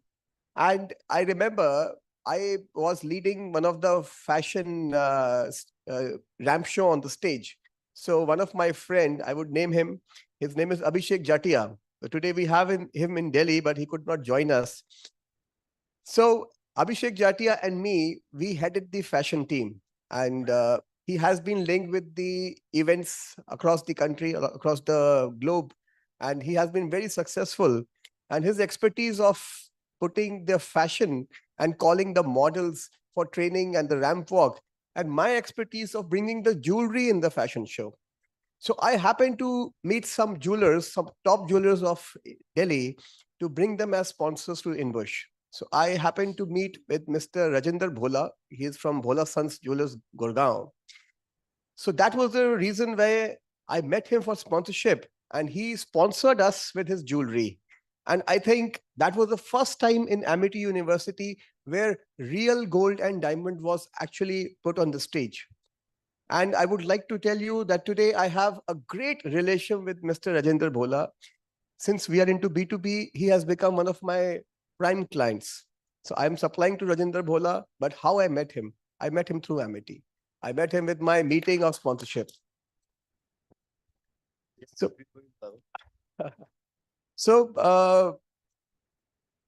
I have been, my father was always a very modest and a humble person. And, I have whatever I am today, it's because of the genes of our parents, what we get. So one day I met Sir, and one of his lectures, he said, I want each one of you to earn 1 crore rupees. And you have to write on paper, when will that day come when you will earn 1 crore? So that has been a very, very touching experience for all the entrepreneurs sitting in the class. And you have to buy a BMW or a Mercedes or an Audi or any luxury brand. So write it on a piece of paper. When do you want to buy that car? And that really touched me, sir. And I really worked for, of course, for one of my reasons was to get the financial benefit out of the motivation. But then that BMW tag really touched me, sir. And with God's grace, I was able to own that car. And I was very happy to share that with you that, sir, today, one of your lessons were so enriching that today I have got that liberty to buy that car. And I'm very thankful to you, sir. Thank you so much, sir. So when I joined Amity, I always had in dream that, okay, I have to be in the gem and jewelry sector. So I wanted to do my internship with the Gem and Jewelry Export Promotion Council in Mumbai. And today I would remember our senior, Mr. Debashish Chaudhary. He's not amongst us. So he was the faculty who used to head the IC department. Unfortunately, we lost him a few years back, but it is always pleasure to always remember him and how he motivated all the students. I am still in touch with his wife. She's a very humble citizen, and we are very grateful that we got that chance to get the education from Mr. Debashish Chaudhary, and he's been a great motivator. So what he taught us, that you have to get your business and your morals and the values, what you learn from Amity together. So the very first lectures of Dr. Ashok Chauhan, if we listen to, he has always said, we nurture talents. That was the tagline which was too much promoted in 2004 when I joined Amity. And yes, sir, today, whenever we do business, our values, how we see the Havan happening, the power of prayers, this is what we inculcate in our business, and it makes a better person and a better companies together. So I would like to tell you that when I was working with the Gem and Jewelry Export Promotion Council in Mumbai, that was my dream company for the internship. And I actually got it through Mr. Debashish Chaudhary. And I'm very grateful that the whole fraternity of Amity has helped me. And then I got another milestone from Amity, was my first export order to United States. And I'm very grateful to Sir that because of your help, I could achieve that. And I still remember when I took my consignment to the customs office, getting the customs cleared, and getting the insurance done and getting the delivery done. So that all things we have learned, and that has been a great experience of firsthand of doing everything yourself when you can hire other people. But that's what is taught in Amity. So first you have to execute things yourself, and of course you get a momentum how you can expand your business after all. And I am very privileged to say that even I could design some jewelry for ma'am. And so I have another good news that I have designed jewelry for Dr. Balvinder Shukla's daughter. Tomorrow is her wedding. So the bridal set has been designed by me. And I'm really grateful that this, whatever I have learned, whatever I am today, has always been through Amity, because that's how the learning have been done, right from my internship days to my sponsor collection for the INBUSH towards what I am today. I'm grateful to Amity. Thank you so much. Thank you, sir. Thank you, Sahil. I think that we feel so proud on you and on your designs. But one thing which was amazing in that batch was that one day we were sitting together, and this is how BMW came. And I think that it was last few sessions we were having. And then everyone was saying that, sir, we will like to meet you. So I said that I will be very happy if you will meet me with a card which has a designation saying CEO, and you come with a car which is a known brand. So Sahil said, which car, sir, will you feel that we should have? So I said, either you should have a BMW or you should have a S-Class. Remember? And Sahil said, sir, I will have it in 2 years. And some said in 1 year, some had 3 years, some said in 5 years. You'll not believe it. 60% of that batch purchased their dream cars in next 3 years. And Sahil was amongst the first few. And when he purchased that car, the first thing which he did was that he called me up. And he said that I want to meet you. So I said, why you want to meet me? He said, I want to meet you. And he came and he kept his key on my table. And he said that, sir, I promised you 2 years. It's not even 2, right? It's 1.5. And look, I'm here. We feel so proud on you. Keep on growing, right? And God bless. All the best. Give a huge applause to him. Thank you, sir. And thank you, Sahil. I would request the alumni, while it's heartwarming to hear your addresses, due to paucity of time, we have planned the lunch also. So we'll request you to keep it to 2 minutes if you can. It's a humble request.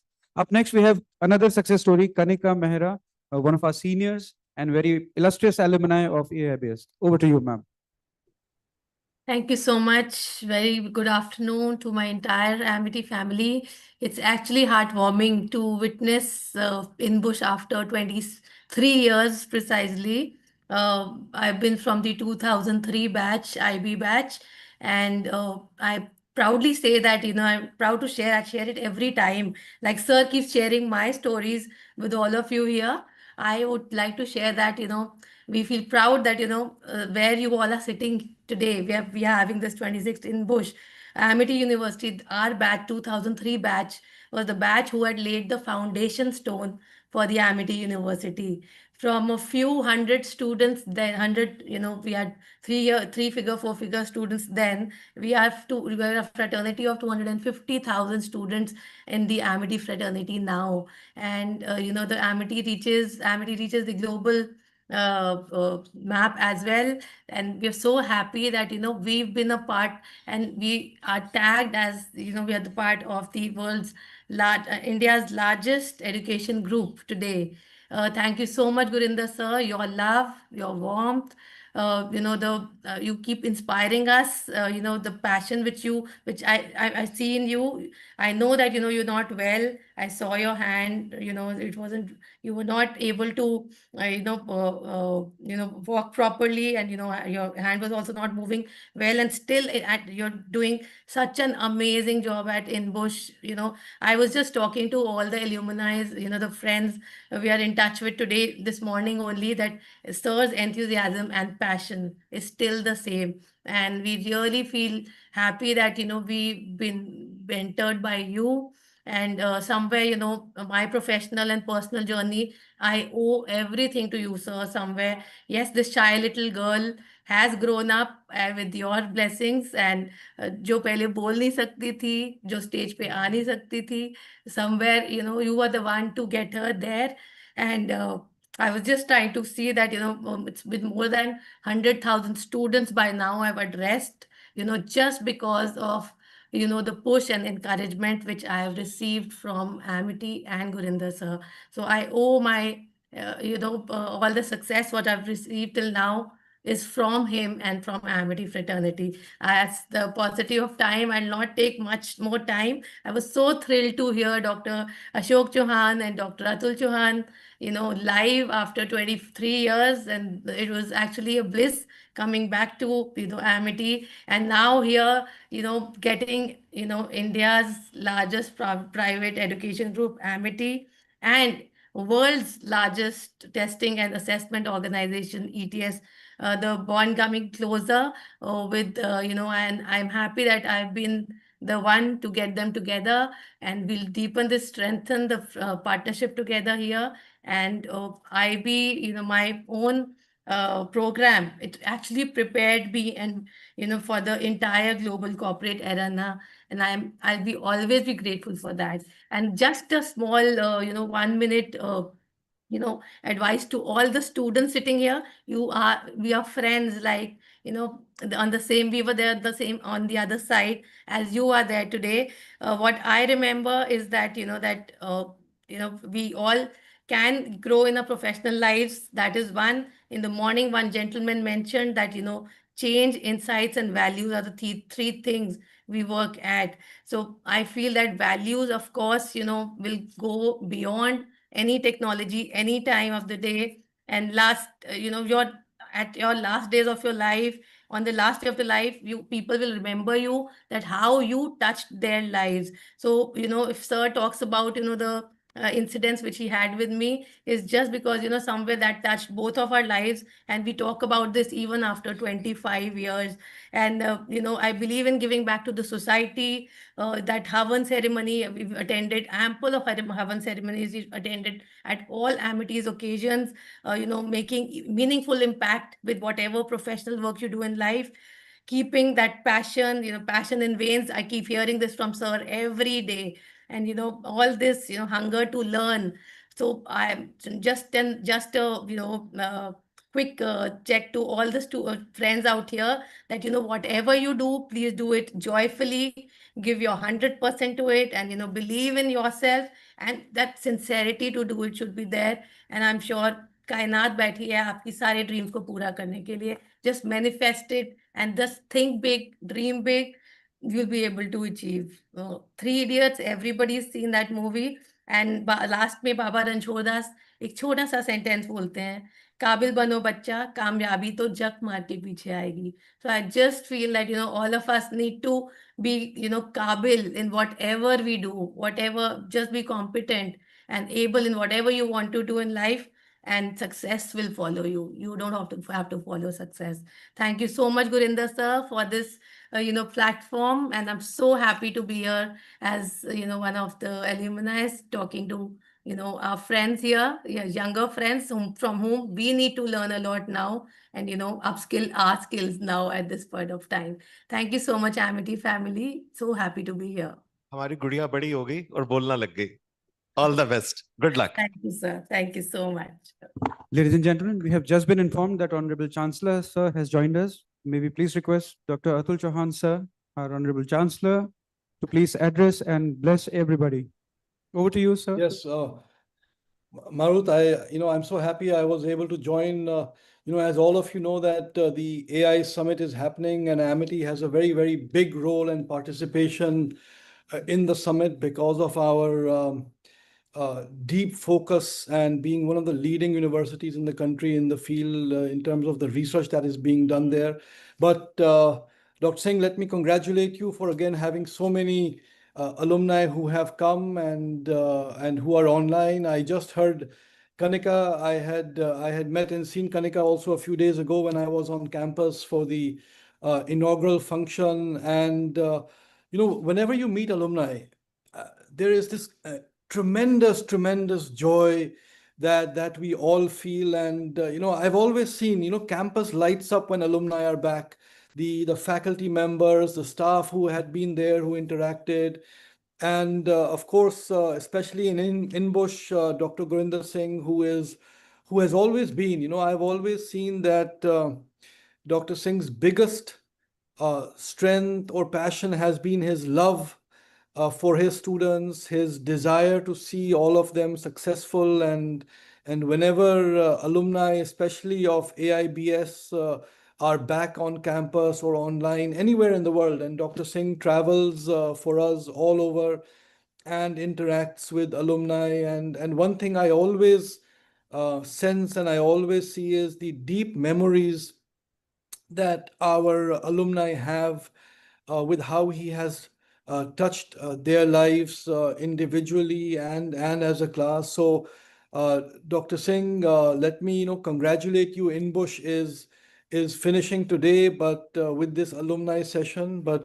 for the passion that you have had over the last so many decades for Amity and for your students. And INBUSH is just one of the great legacies that you have built up and will be there for hundreds of years for for not only students of Amity but for the business world, for the global academic world to be part of. We are so proud to have you in the leadership of Amity, and to all the alumni who are there. I will later on, I'm sure I will get a recording. I will listen to what all you said, like what I heard Kanika say. It's truly heartwarming, but welcome back to campus. It is the greatest feeling when you are there. Congratulations on your success that you have. And for us at Amity, the biggest, what I tell everyone who is working for us is that the transformation in young people is the most important thing for us. So I can see there are current students of Amity University listening to their super seniors. Yes, Kanika, you were here 25 years ago. It's tremendous. It is tremendous, the amount of alumni. We have over 750,000 alumni all over the world, and who are very closely knit, always there. One thing I have always heard from alumni and from current students that whenever someone reaches out to one of the Amity alumni, they are always there to help, always there to guide. It is, and whenever alumni, so to the young students of Amity who are there, you have this tremendous resource, and I'm sure most of most of your seniors who will have spoken today or will speak, each one of them will say that I am there. You can reach out to me. You can connect with me on LinkedIn. You can email me. You can visit my office. Everyone is there to mentor you. And also another lesson for all the current students, every one of these alumni who you will meet, your seniors who is successful in life, one thing will be common amongst them, that they will not be those students who just went to class, studied and left. Most of them will be the ones who were active participants in INBUSH, who took leadership, who worked hard, who the ones interacting with industry, who were the ones inviting guests on campus, who were members of clubs and committees, because that is what differentiates. In this world which is hyper competitive, has brilliant young people coming out, it is those people who take the initiative while they are at university, because everything has a learning. When you are organizing INBUSH, it is not just that you're part of an organizing committee, but the skills that you are learning to be ready in life, which really help you in your corporate careers, that is what you really many times get outside of the classroom. So I urge each one of you to take inspiration from your seniors, your family members, as Kanika was saying, your friends. That is what Amity is all about. Amity is all about friendship. Amity is all about being one family. And I think as Amity as a whole system, all of you know that we have universities across the country. We have universities and schools across the world. There is no other foundation or no other education group which gives you such a large family across various fields across the world. So always feel proud that you are part of a network of friends, a network of family, which is so important in life. And I think when you speak to all your alumni, you will also realize how important in the business world or your personal world to have a network of friends whom you can rely on to be there to help you, to guide you, to mentor you is tremendous. So, Dr. Singh, I will just end with this, but again, to all the alumni who have come, we are so proud and privileged to have you as part of the family and to see your success, celebrate in your success. And as a family, we will always be there in all your ups and downs. That is our commitment. The other commitment, which and many of you from the earlier batches and even now, Kanika was saying that she remembers the Havans that happened.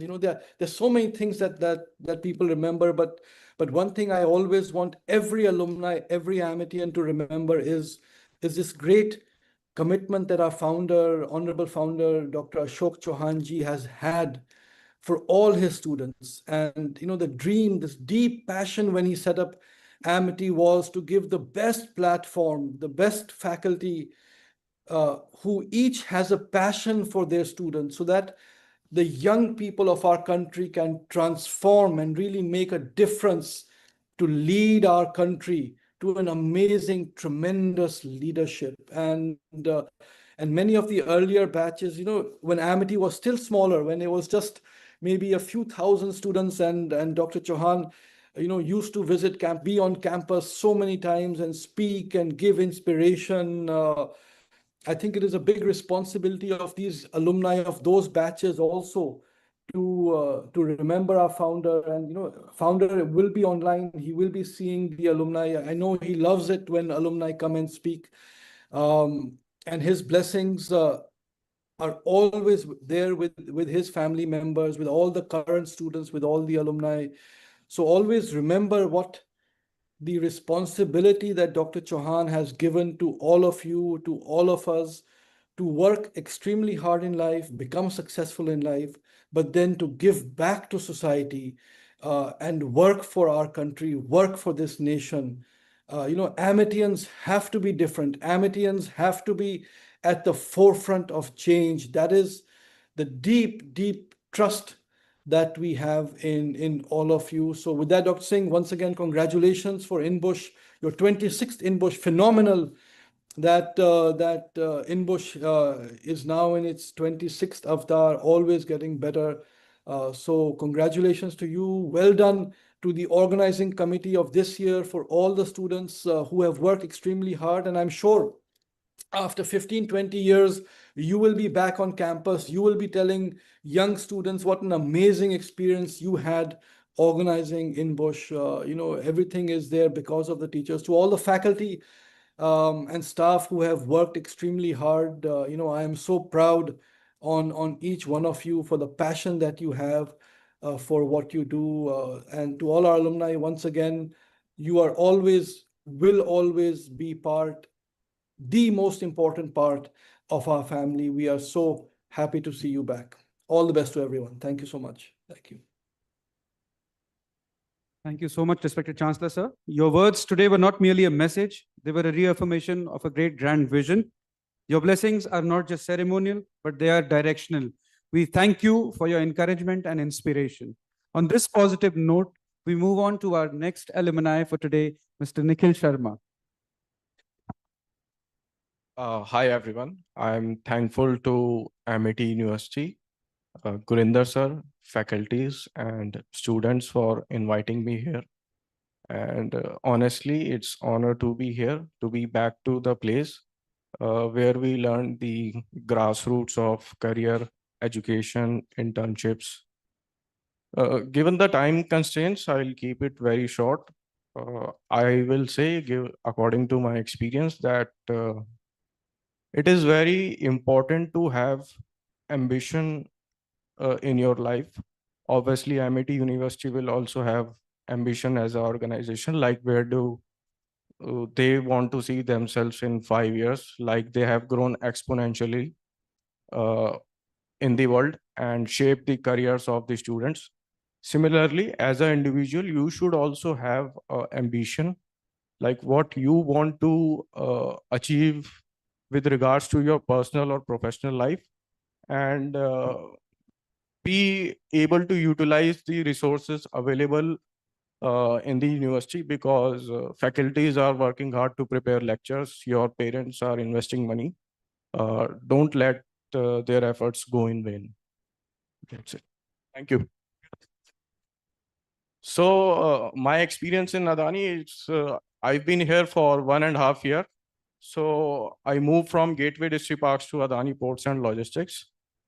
Currently, we are the largest port operator in India, and we are growing outside as well. We have acquired ports in Haifa, Israel, Sri Lanka, and Australia. And in India, we are the largest EXIM rail operators, and moving the EXIM containers from the hinterland terminals, Mundra, Pipava, Nhava Sheva, and operating 70 trains per week. And we are also aspiring to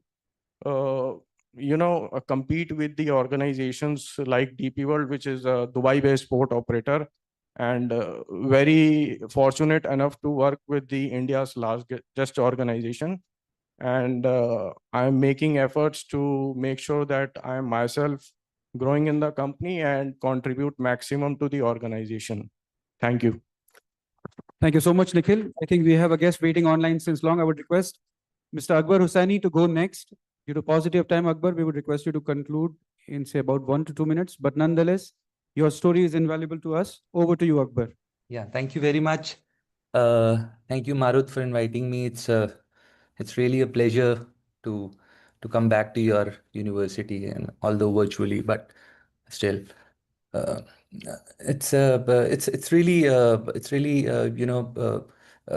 the kind of feeling which you get when you are sitting there and when you're sitting here. It's really the kind of thing which you cannot really explain. But I would take this moment, actually to reflect on what we were thinking when we were sitting on that side of the stage. I think it all started when it was something where when we were very confused, we were very anxious, sitting in that zone, confused, sort of. I'm sorry, just a second.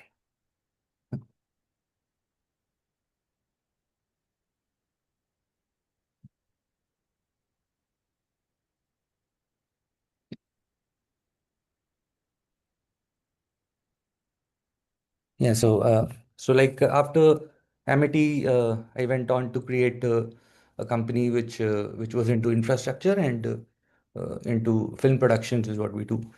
We just made a film called Chidiya. This is now in Prime Video, if you can see it. I'm sorry, I'm just having a little anxious. Akbar, you take your time. Take your time, we'll just Akbar. get back to you. Yeah, we feel so proud on you, Akbar. Yeah, huge applause for Akbar. Akbar, you are speaking so well. I think that you have done very well in your life. You have started your own Oh, I'm company. sorry. Yeah, I'm yeah, sorry. very well. We feel so happy for So, you. sir, it was when we were uh, uh,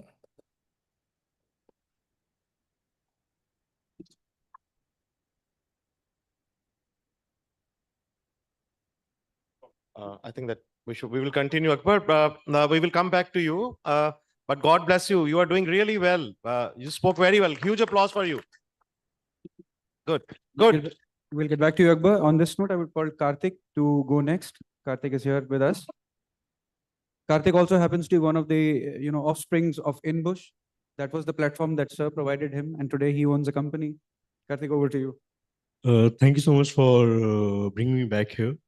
I would like to thank Dr. Gurinder sir and Jayaseni sir also, because these two people guided me all through my journey till now.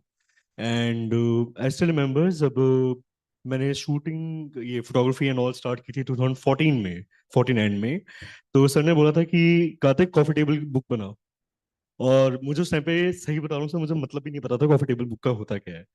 And after that, I learned about it, shoots किए, आपने opportunity दी, sir ने बताया कि भाई event होता है INBUSH, try कर, होगा. हमने किया, and we made team of 100 people in Amity University itself. And we were covering every department by 2015. And through that, we got opportunity to do TEDx, JKTS, went to Cup and everything. And through that, my journey started actually. From your blessings, I would say, right now I got this opportunity to work with Mr. Subhas Ghai from Mukta Arts, and we are making one movie as a line producer for him in Delhi NCR. Plus, whenever I used to go from here to home, this corporate area behind Amity, right? So I would just say to my friends that किसी दिन मेरा office होगा यहाँ पे. Today, I own a co-working space business by Bolco Co-working, and we have 10 branches in Delhi and as of now.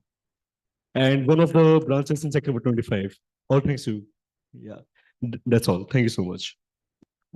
Plus, I think that he was one of the entrepreneurial students who, right from the first year, he not only worked hard, created a company. I think that all photography, and I have albums of yours and coffee table book of yours. Yeah, and I know the kind of work you did. Number of projects he did. He took a risk. He passed. He failed. He failed. He passed. But so happy for you that ultimately you have made us so proud. Huge applause for him. Thank you very much, sir, and thank you, Karthik. I think we all know about the Karthik supremacy in the campus. All photographers, all cameramen of any institution, they were directly reporting to Karthik, and he was from AIBS that time. He was leading INBUSH in all those initiatives.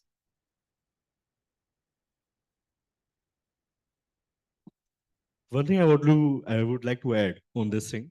मुझे याद है कि जब हम लोगों को team बनानी थी for 100 people in Amity, आपने और जय सर ने अपॉर्चुनिटी दी थी कि यहाँ पे जो हॉल है ये IAC यूज कर लो, हॉल यूज कर लो एंड ऑडिशन करो.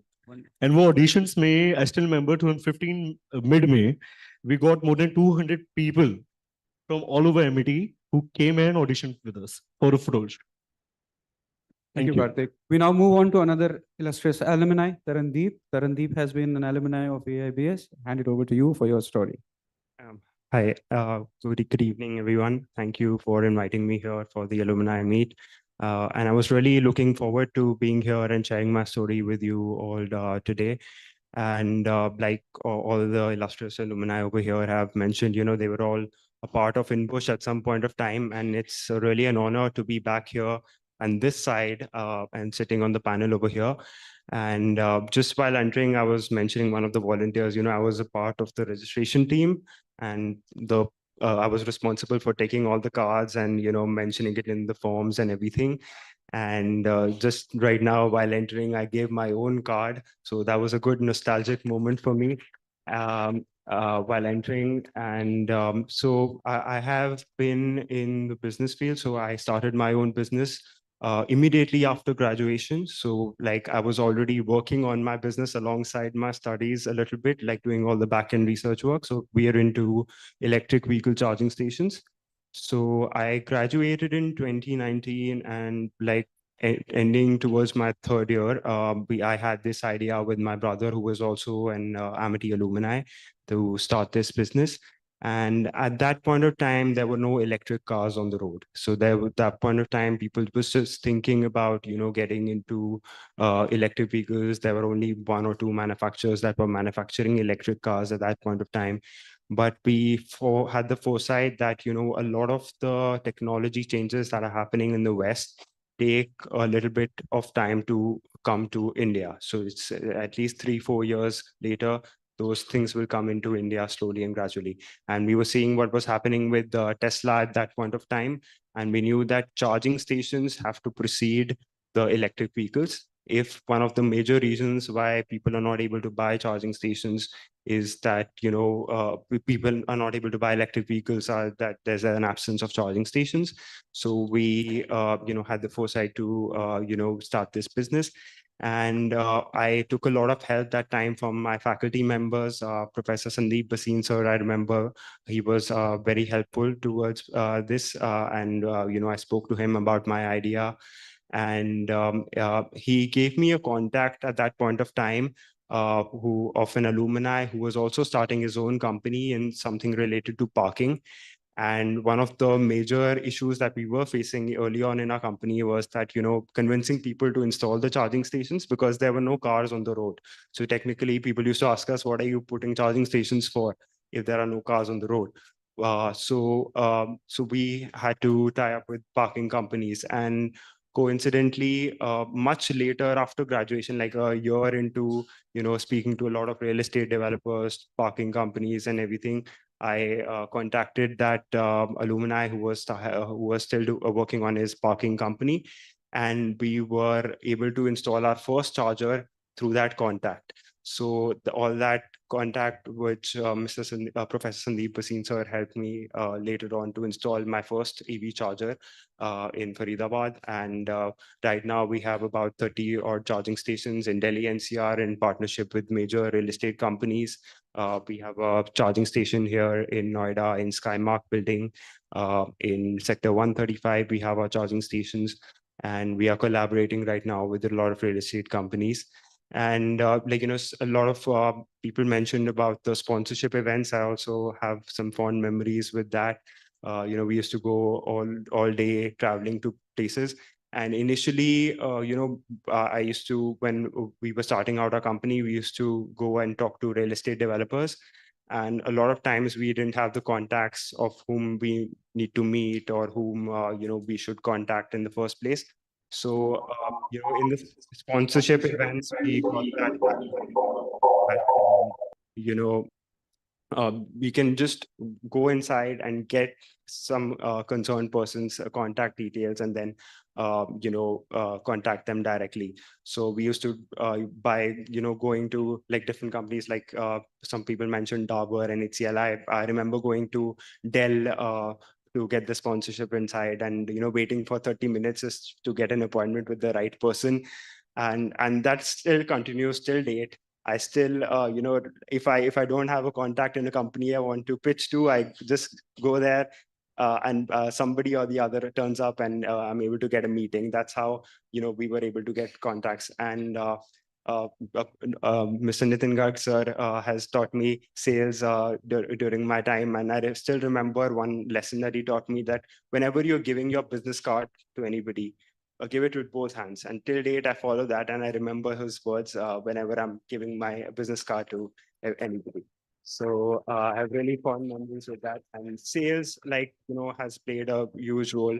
Some alumni also mentioned, like Dr. Gurinder Singh sir also mentioned, like sales is there everywhere in all fields. You have to pitch yourself, you have to sell yourself everywhere. And in one way or another. So it's a great skill that you get during INBUSH. Try to meet new people, try to network with alumni, try to network with, faculty members, try to take, help from faculty members. Just beyond your curriculum and your attendance, and just go beyond these things. And definitely these will help you in the long run. Thank you so much. Thank you, Tarandeep, for this amazing address. We pass it on to Ashima because Jessa says that he'll come at last, being the host. Okay. Of course. Let the guests. Thank you, sir. Please go ahead. Ashima, please go ahead. Hello, everyone. I am Ashima from the batch of 2010 and 12. I don't have very big stories like everyone have, because I have whatever I have learned, I have just giving to the society. Because I was a teacher earlier in Shivnadar school as a visual art facilitator, a drastic change from MBA to be an artist. And now after teaching 9 years in a school, I've just left the job and started my small work, which is by Aura by Ashima. It consists of the fragrance and the scented based candles, natural soy wax candles. I'm still researching on it. It's just a 2-month back startup. And still I got a small order from Goa, Novotel Hotel. And again, I have to send the order again for the candles only. और जब Amity में थी तो art ही समझ आता था, और sir की एक पेंटिंग भी मैंने ठीक करी थी, जो मुझे वही समझ आया और वही मैं कर रही हूँ. और एक चीज मुझे इंडक्शन की याद है सर की, कल हम रहें या ना रहें, गर्दिश में तारे रहेंगे हमेशा, तब वो बात का मतलब समझ नहीं आया था। अब समझ आया है कि it's no use of running after money like busy time, क्योंकि ये वक्त चला जाएगा अगर आप अपने रिलेशंस और अपनी फैमिली या फ्रेंड्स के साथ टाइम स्पेंड नहीं करें। Thank you, Ashima, for this very spiritual content. And on this note, we pass it on to one of our youngest alumni who's also had a distinction of studying in 2 schools at Amity. And now she is serving the mission of Amity with the International Affairs Division and the Group Vice Chancellor Office, Ms. Simran Kaur. So, with your permission, can I start? So, Marut sir, you have told me to be keep it small, so I'll keep it short. Otherwise, I can go on and on and on talking about Amity University and Dr. Gurinder Singh sir.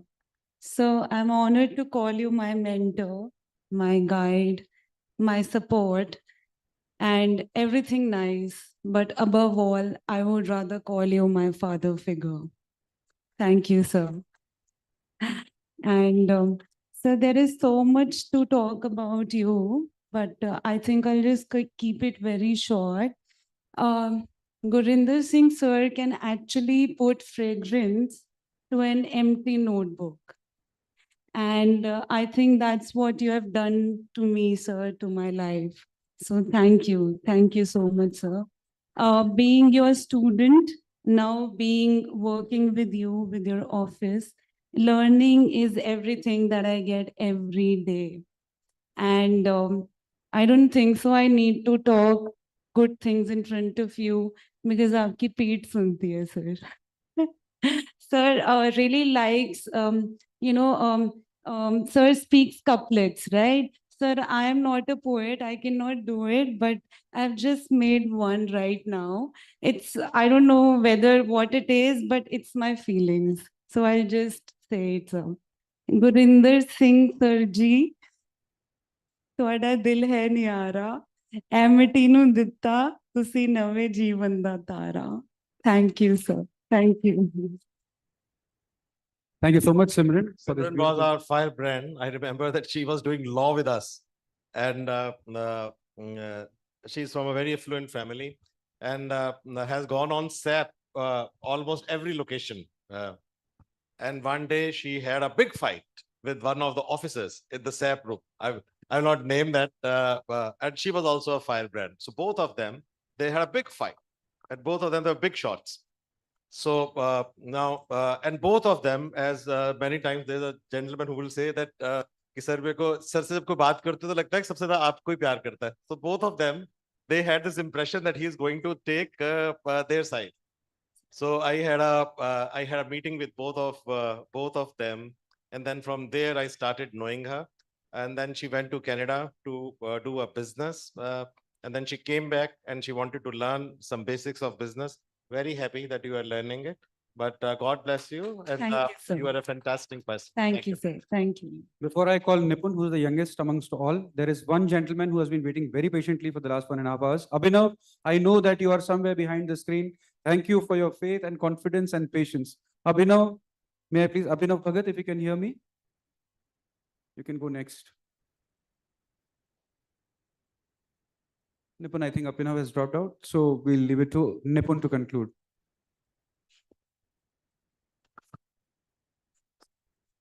Well, my name is Nipun Jain. I know what students are thinking right now.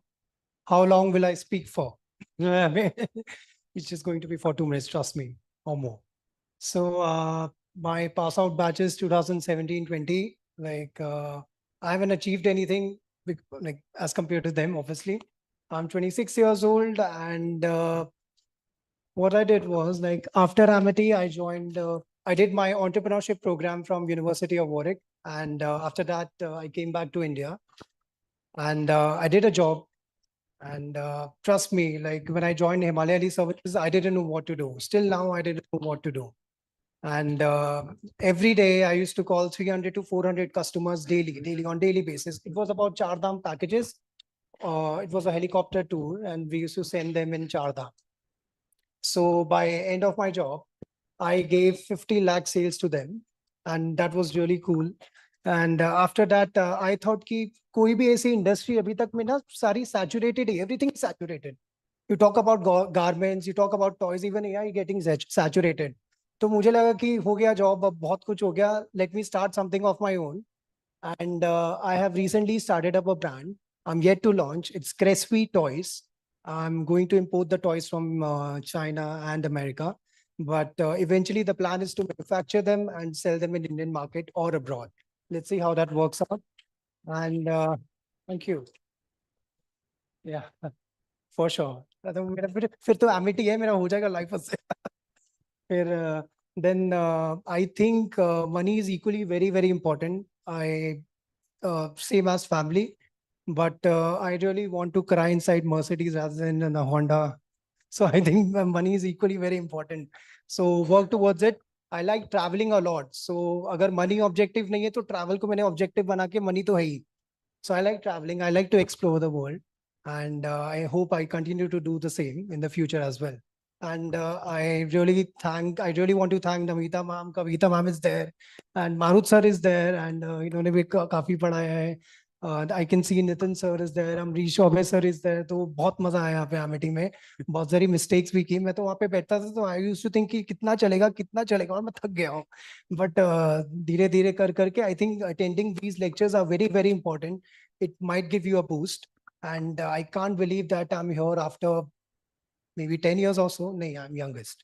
5 years. 5 years के बाद मैं यहाँ पे आया हूँ, and I'm still giving up a speech. I can't believe that, but thank you so much for your help and for the guidance. And I really hope to meet you also very soon. Thank you. Thank you, Nipun. Thank 2 you. minutes. Yes, on time. With this, I call the last alumni, of course, my super senior, and we all used to, because see, Gurinder sir, हमारे भी teacher थे. 2007, I was a student.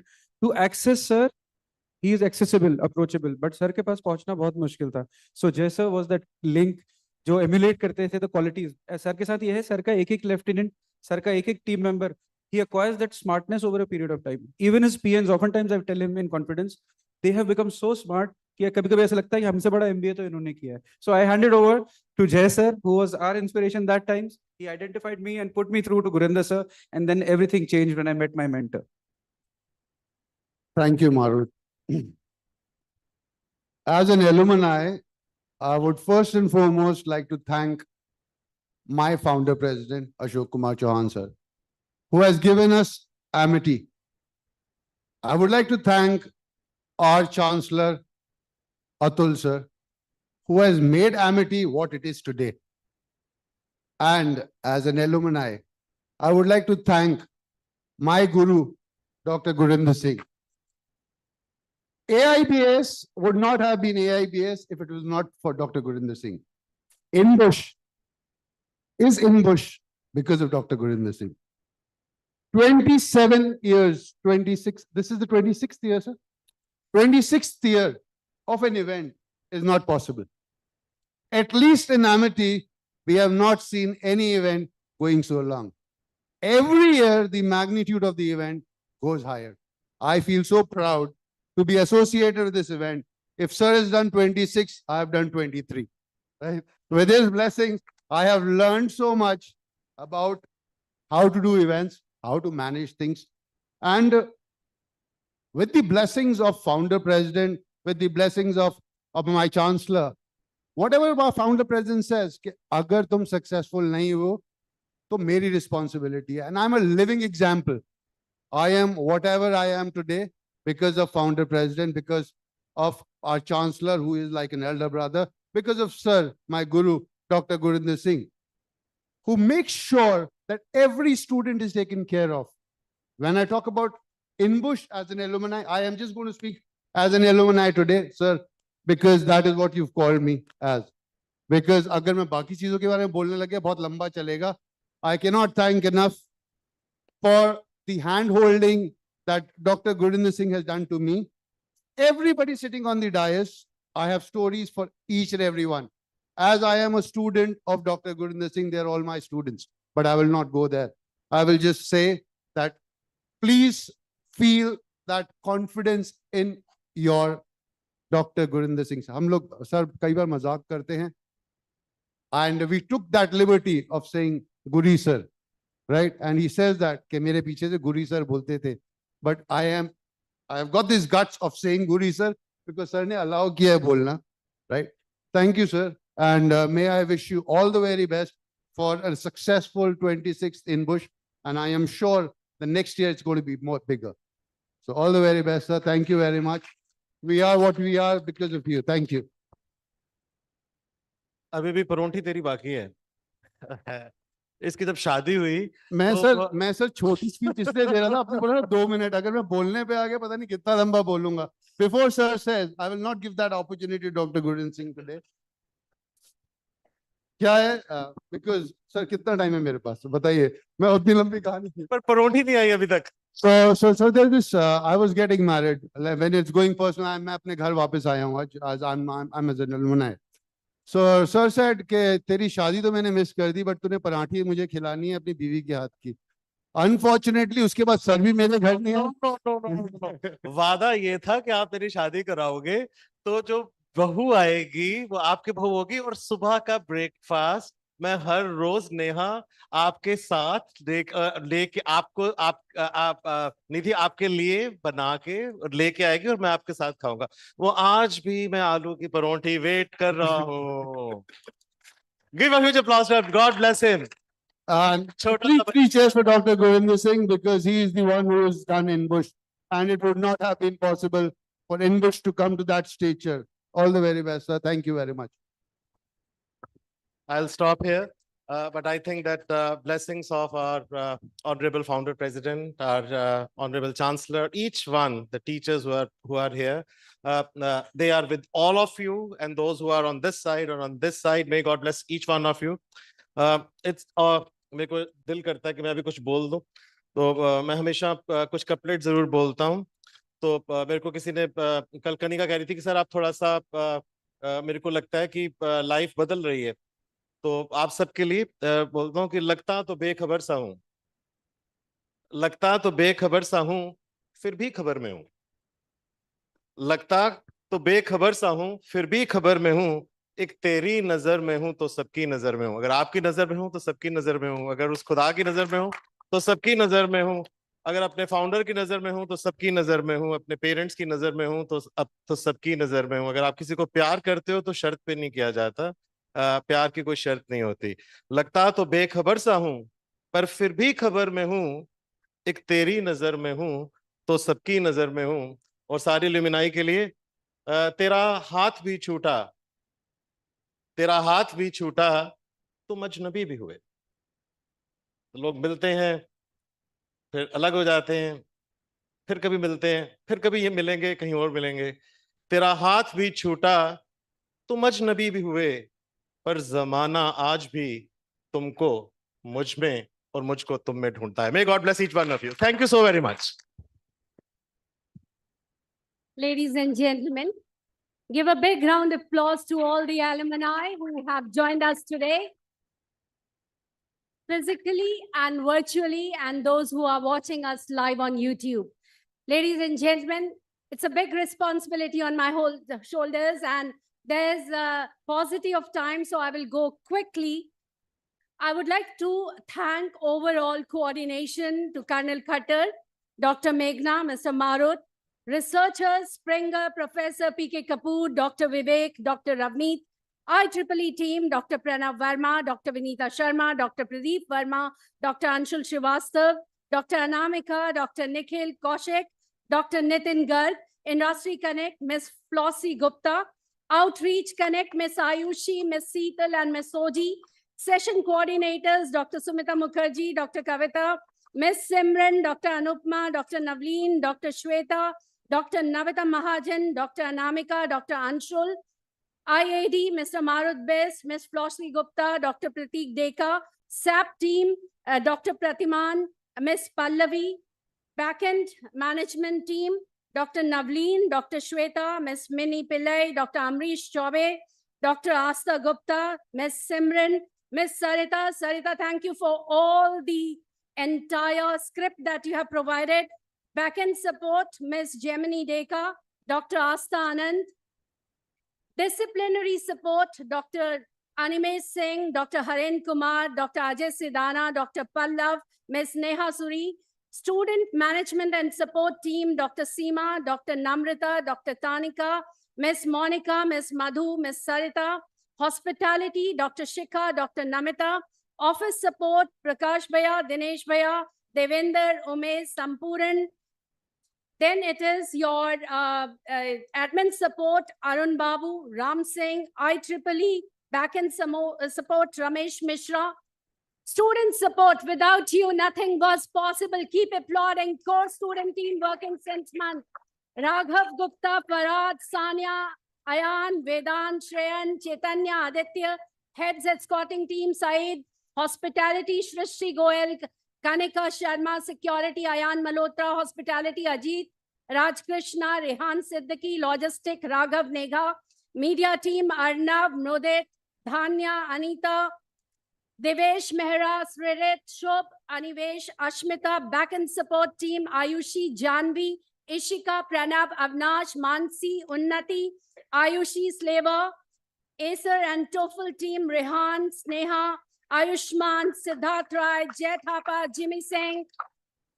Keep applauding, guys. Logistic and marketing team, Rishabh Arman, Piyush, Avinash, Ayushi, Lakshay, Krisha Gupta, Bharat, Yash, Rehan, Arjeet.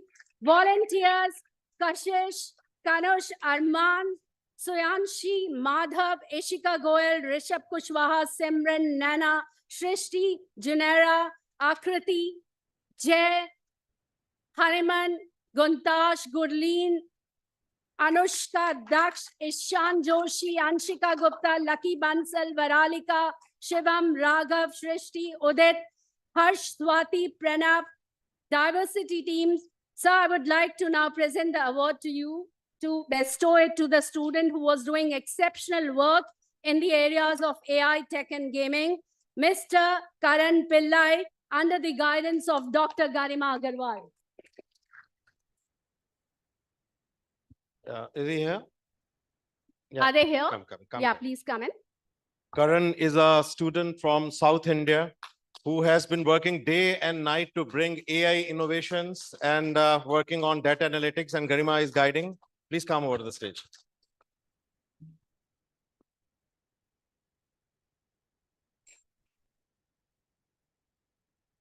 Now I would like to also invite Hackathon team, the phase 1 winners, which were a part of India.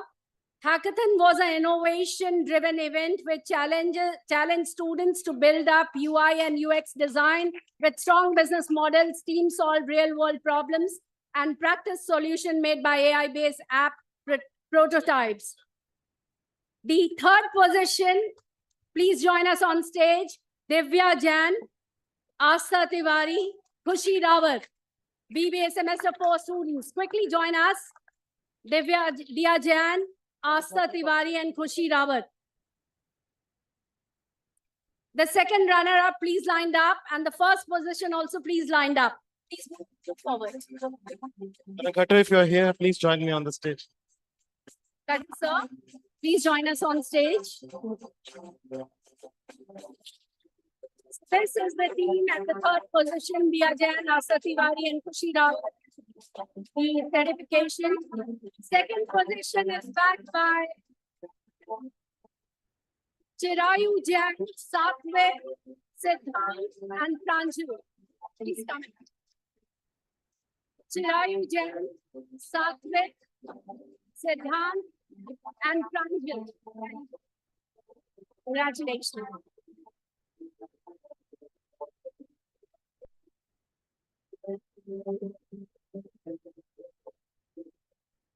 Ladies and gentlemen, now I'm announcing the first position backed by Sambhavi Mishra, Janvi, Sardana, Vinita Singh.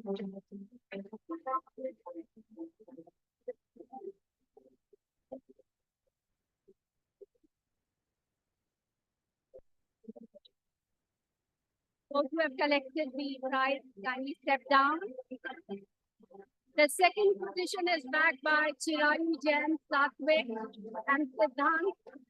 Can I request the PL of the PG program and UG programs also to join us on the stage, please?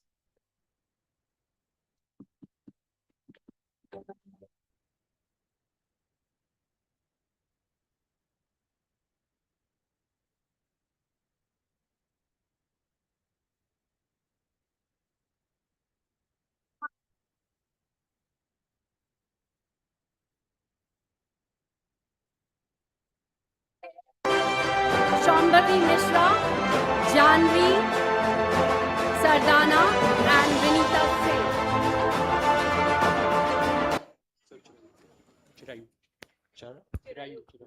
Yeah. Chirayu is one of the biggest app developers which Amity has produced. We are also offering a surprise gift, which is an iPad. Okay. All the best. Yeah. Good luck to you.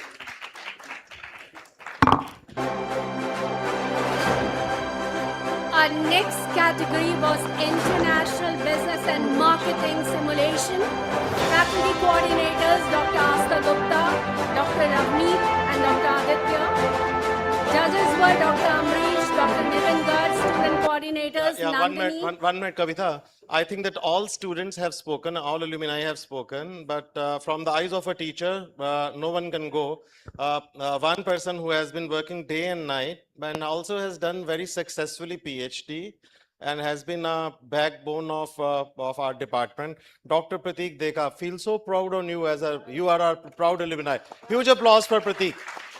Come on the stage. Come on. Jaldi se bhaag ke. Quickly join us on stage. Yeah. No one like you. Give a huge applause to him.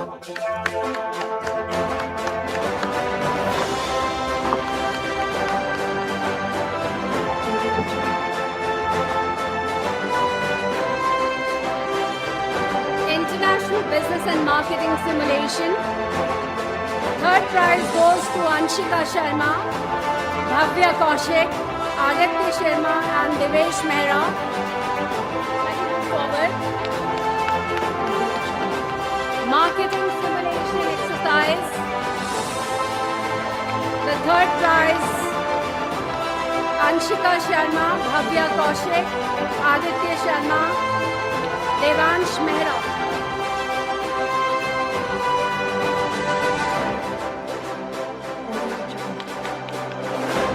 Dr. Asta Gupta, kindly join us on stage. The second prize for the marketing simulation goes to Ushwash, Utsav, Moktek, Anshuman, and Irajan.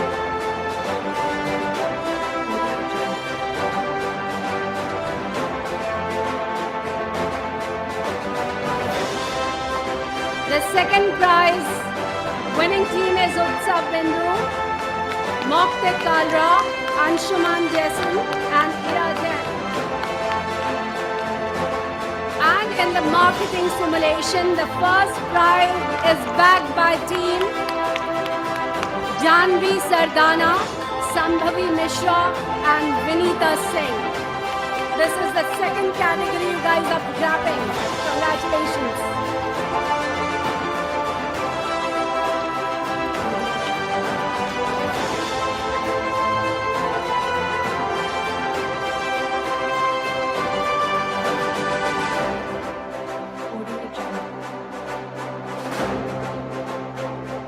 Our next category was stock simulation game, and I would like to invite Dr. Namita Sahai. There were 3 rounds. First round was a screening of stocks to create a portfolio. Second round, online trading with virtual money of rupees 10 lakh from 9 to 13 February. This round went. Final round, presentation of portfolio strategy, online mode on 17th February.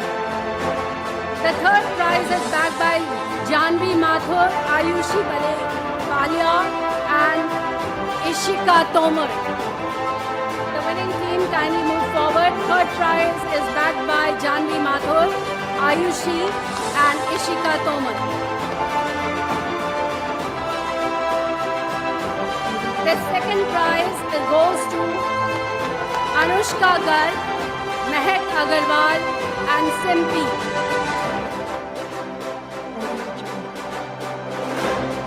The second prize Anshika Garg, Mehak Agarwal and Shimpi quickly come up. And the first prize goes to Sanvit, Pinika and Reyakanti Manvitha. They are from Hyderabad. If these students are here, kindly join us on stage. In the stock exchange, stock simulation game, the first prize winner are Sanvit, Pinika and Reyakanti Manvitha from Hyderabad.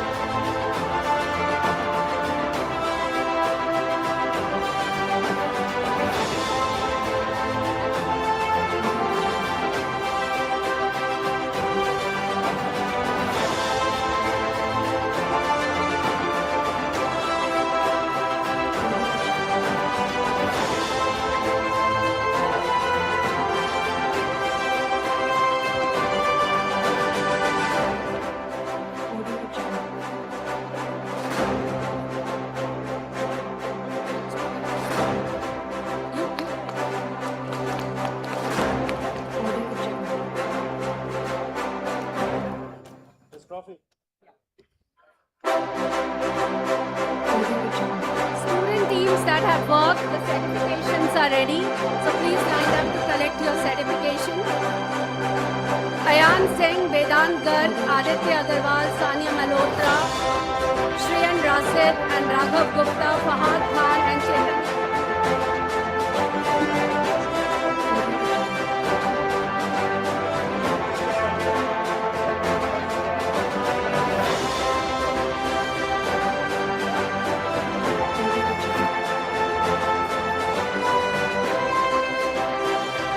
Now I will request all the alumni kindly step forward for the felicitation.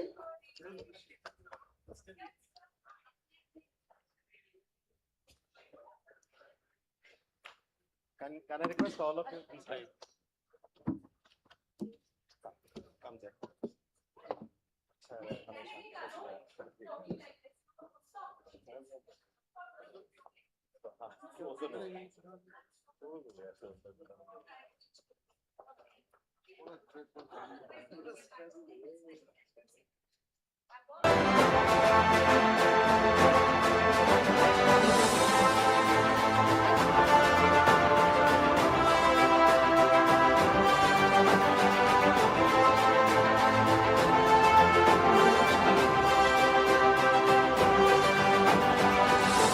It's a proud moment for all of us. Nikhil Sharma, thank you so much for joining us. We are immense proud by the presence of Kartik Rastogi.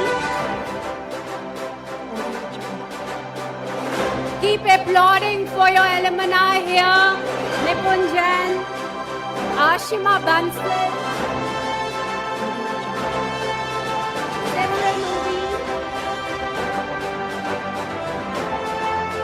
Marut, who is also the master of ceremony with me. Sahil Bedi.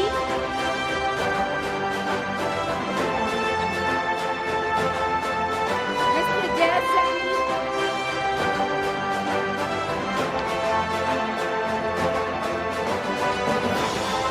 Ankur Gupta.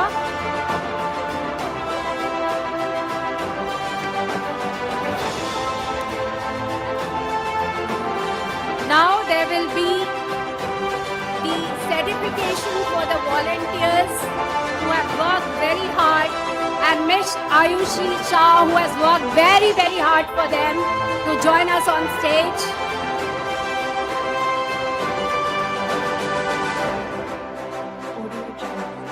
I take the privilege to invite Raghav Gupta, Fahad Khan, Sania Malhotra, Aryan Singh, Vedant Garg, Shreyan Rasid, Chaitanya Kapoor, Aditya Agarwal to join us on stage to collect their certification. Congratulations team, you did very well and you deserve a big applause.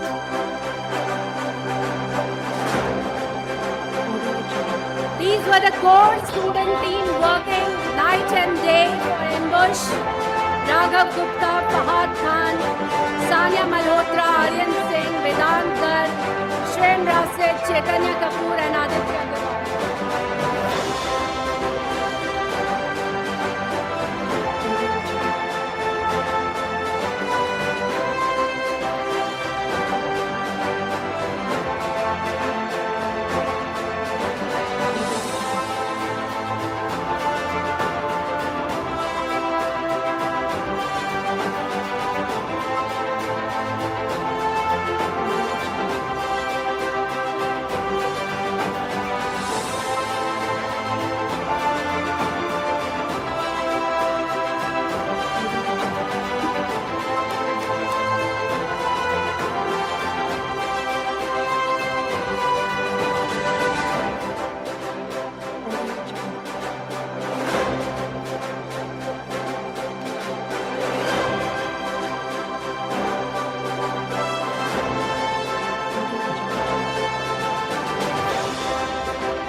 Now heads of the escorting team, Said Sultan,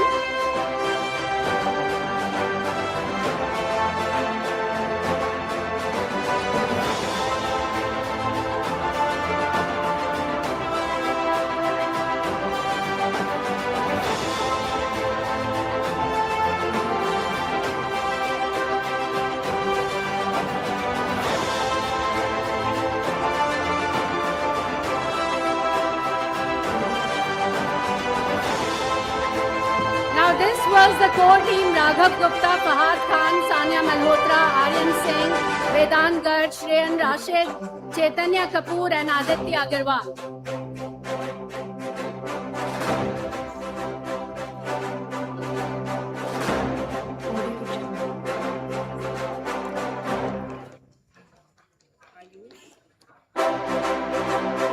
Now I would invite the heads of escorting team. Escorting Said Sultan, Hospitality Shrishti Goyal, Krishna Sharma, for Security Ayan Malhotra, Hospitality Arijit Raj Krishna, Rehan Qureshi, for Logistics Raghav Nehra, Media Team Arnav Bansali, Mridul, Dharya, Ankita, Devansh Mehra, Shrit, Shobh, Anvesha, Ashima, the organizers for Stock Simulation Game, Ayush, Regi, Saurabh, Shrishti, Shubhangi, Dakshita, Parab, Gupta, Parv, Mehak,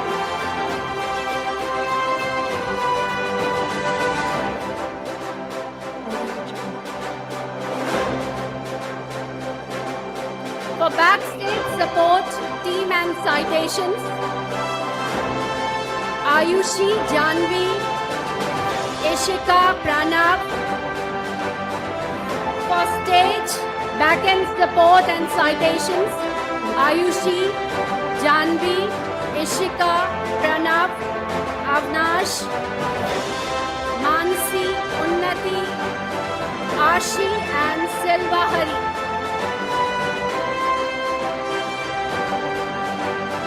For Acer and Topal core team,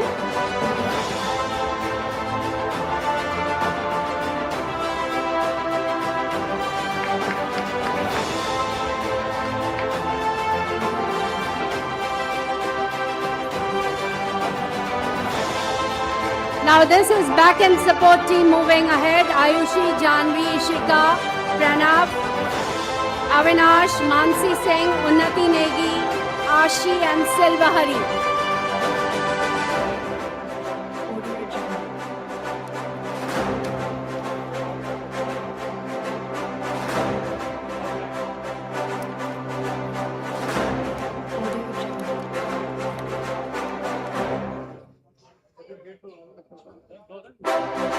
ICER and TOEFL core team, Rehan, Sneha Pundir, Anshuman Bartwal, Siddharth Rai, Jay Thapa, Jimmy Singh. Kindly move forward.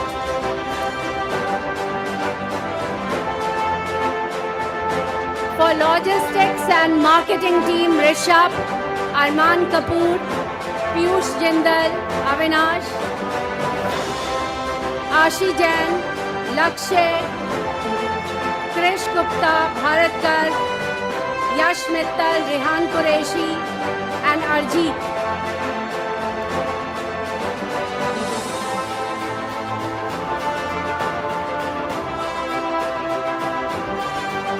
Volunteers for marketing, sponsorship, hospitality, and other verticals, Khwaish, Kunsh, Arman Bharadwaj, Suryansh Soni, Madhav Sharma, Ishita Goyal, Rishabh Kushwaha, Simran, Naina, Shrishti, Junaira, and Akriti.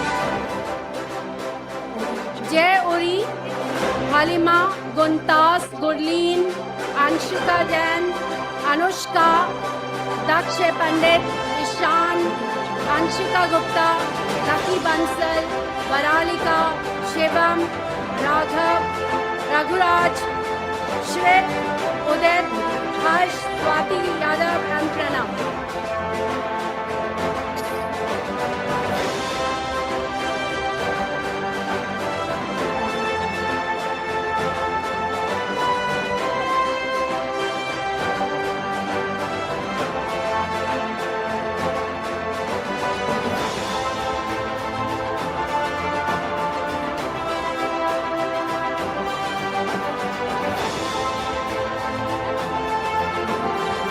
Ladies and gentlemen, a very, very fabulous event. The cultural event is still to start at E Block, which is going to be one of the very, very exciting events. Join us at E Block for the cultural event. With this, ladies and gentlemen, we come to the end of the third day of the valedictory. And I want to thank all the faculty members of AIBS, Group Vice Chancellors team, IAD team, ISC team, all the escorting members, everybody who worked night and day for this event. And a big cheers to our Group Vice Chancellor, Professor Dr. Gurinder Singh, sir. His tireless effort, his energy, his power to make this saga happen for a beautiful outcome, and to our respected founder president, sir, who keep motivating, inspiring us, our chancellor, sir. And ladies and gentlemen, if you feel I have contributed something, you can applaud for me too.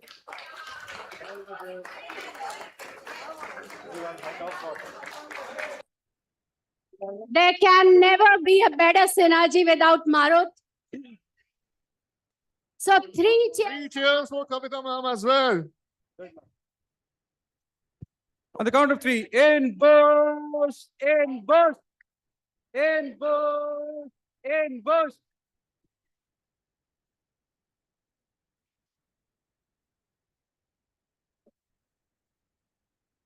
How are you? Good to see you. Come here. Smart boy. Yeah, good. Very nice. Yeah, come here.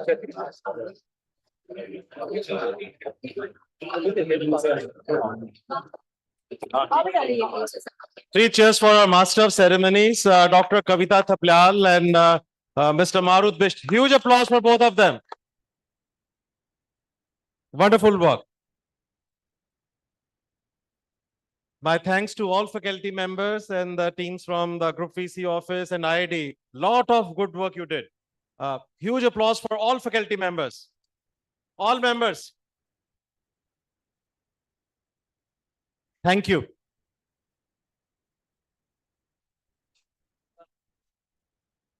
Mubin, may we request you to please close? Thank you, Mubin. Close the session. Thank you.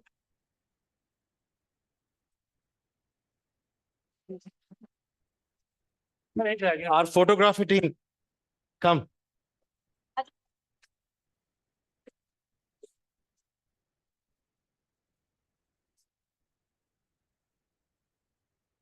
Someone's phone is lying on the chairs. I would request.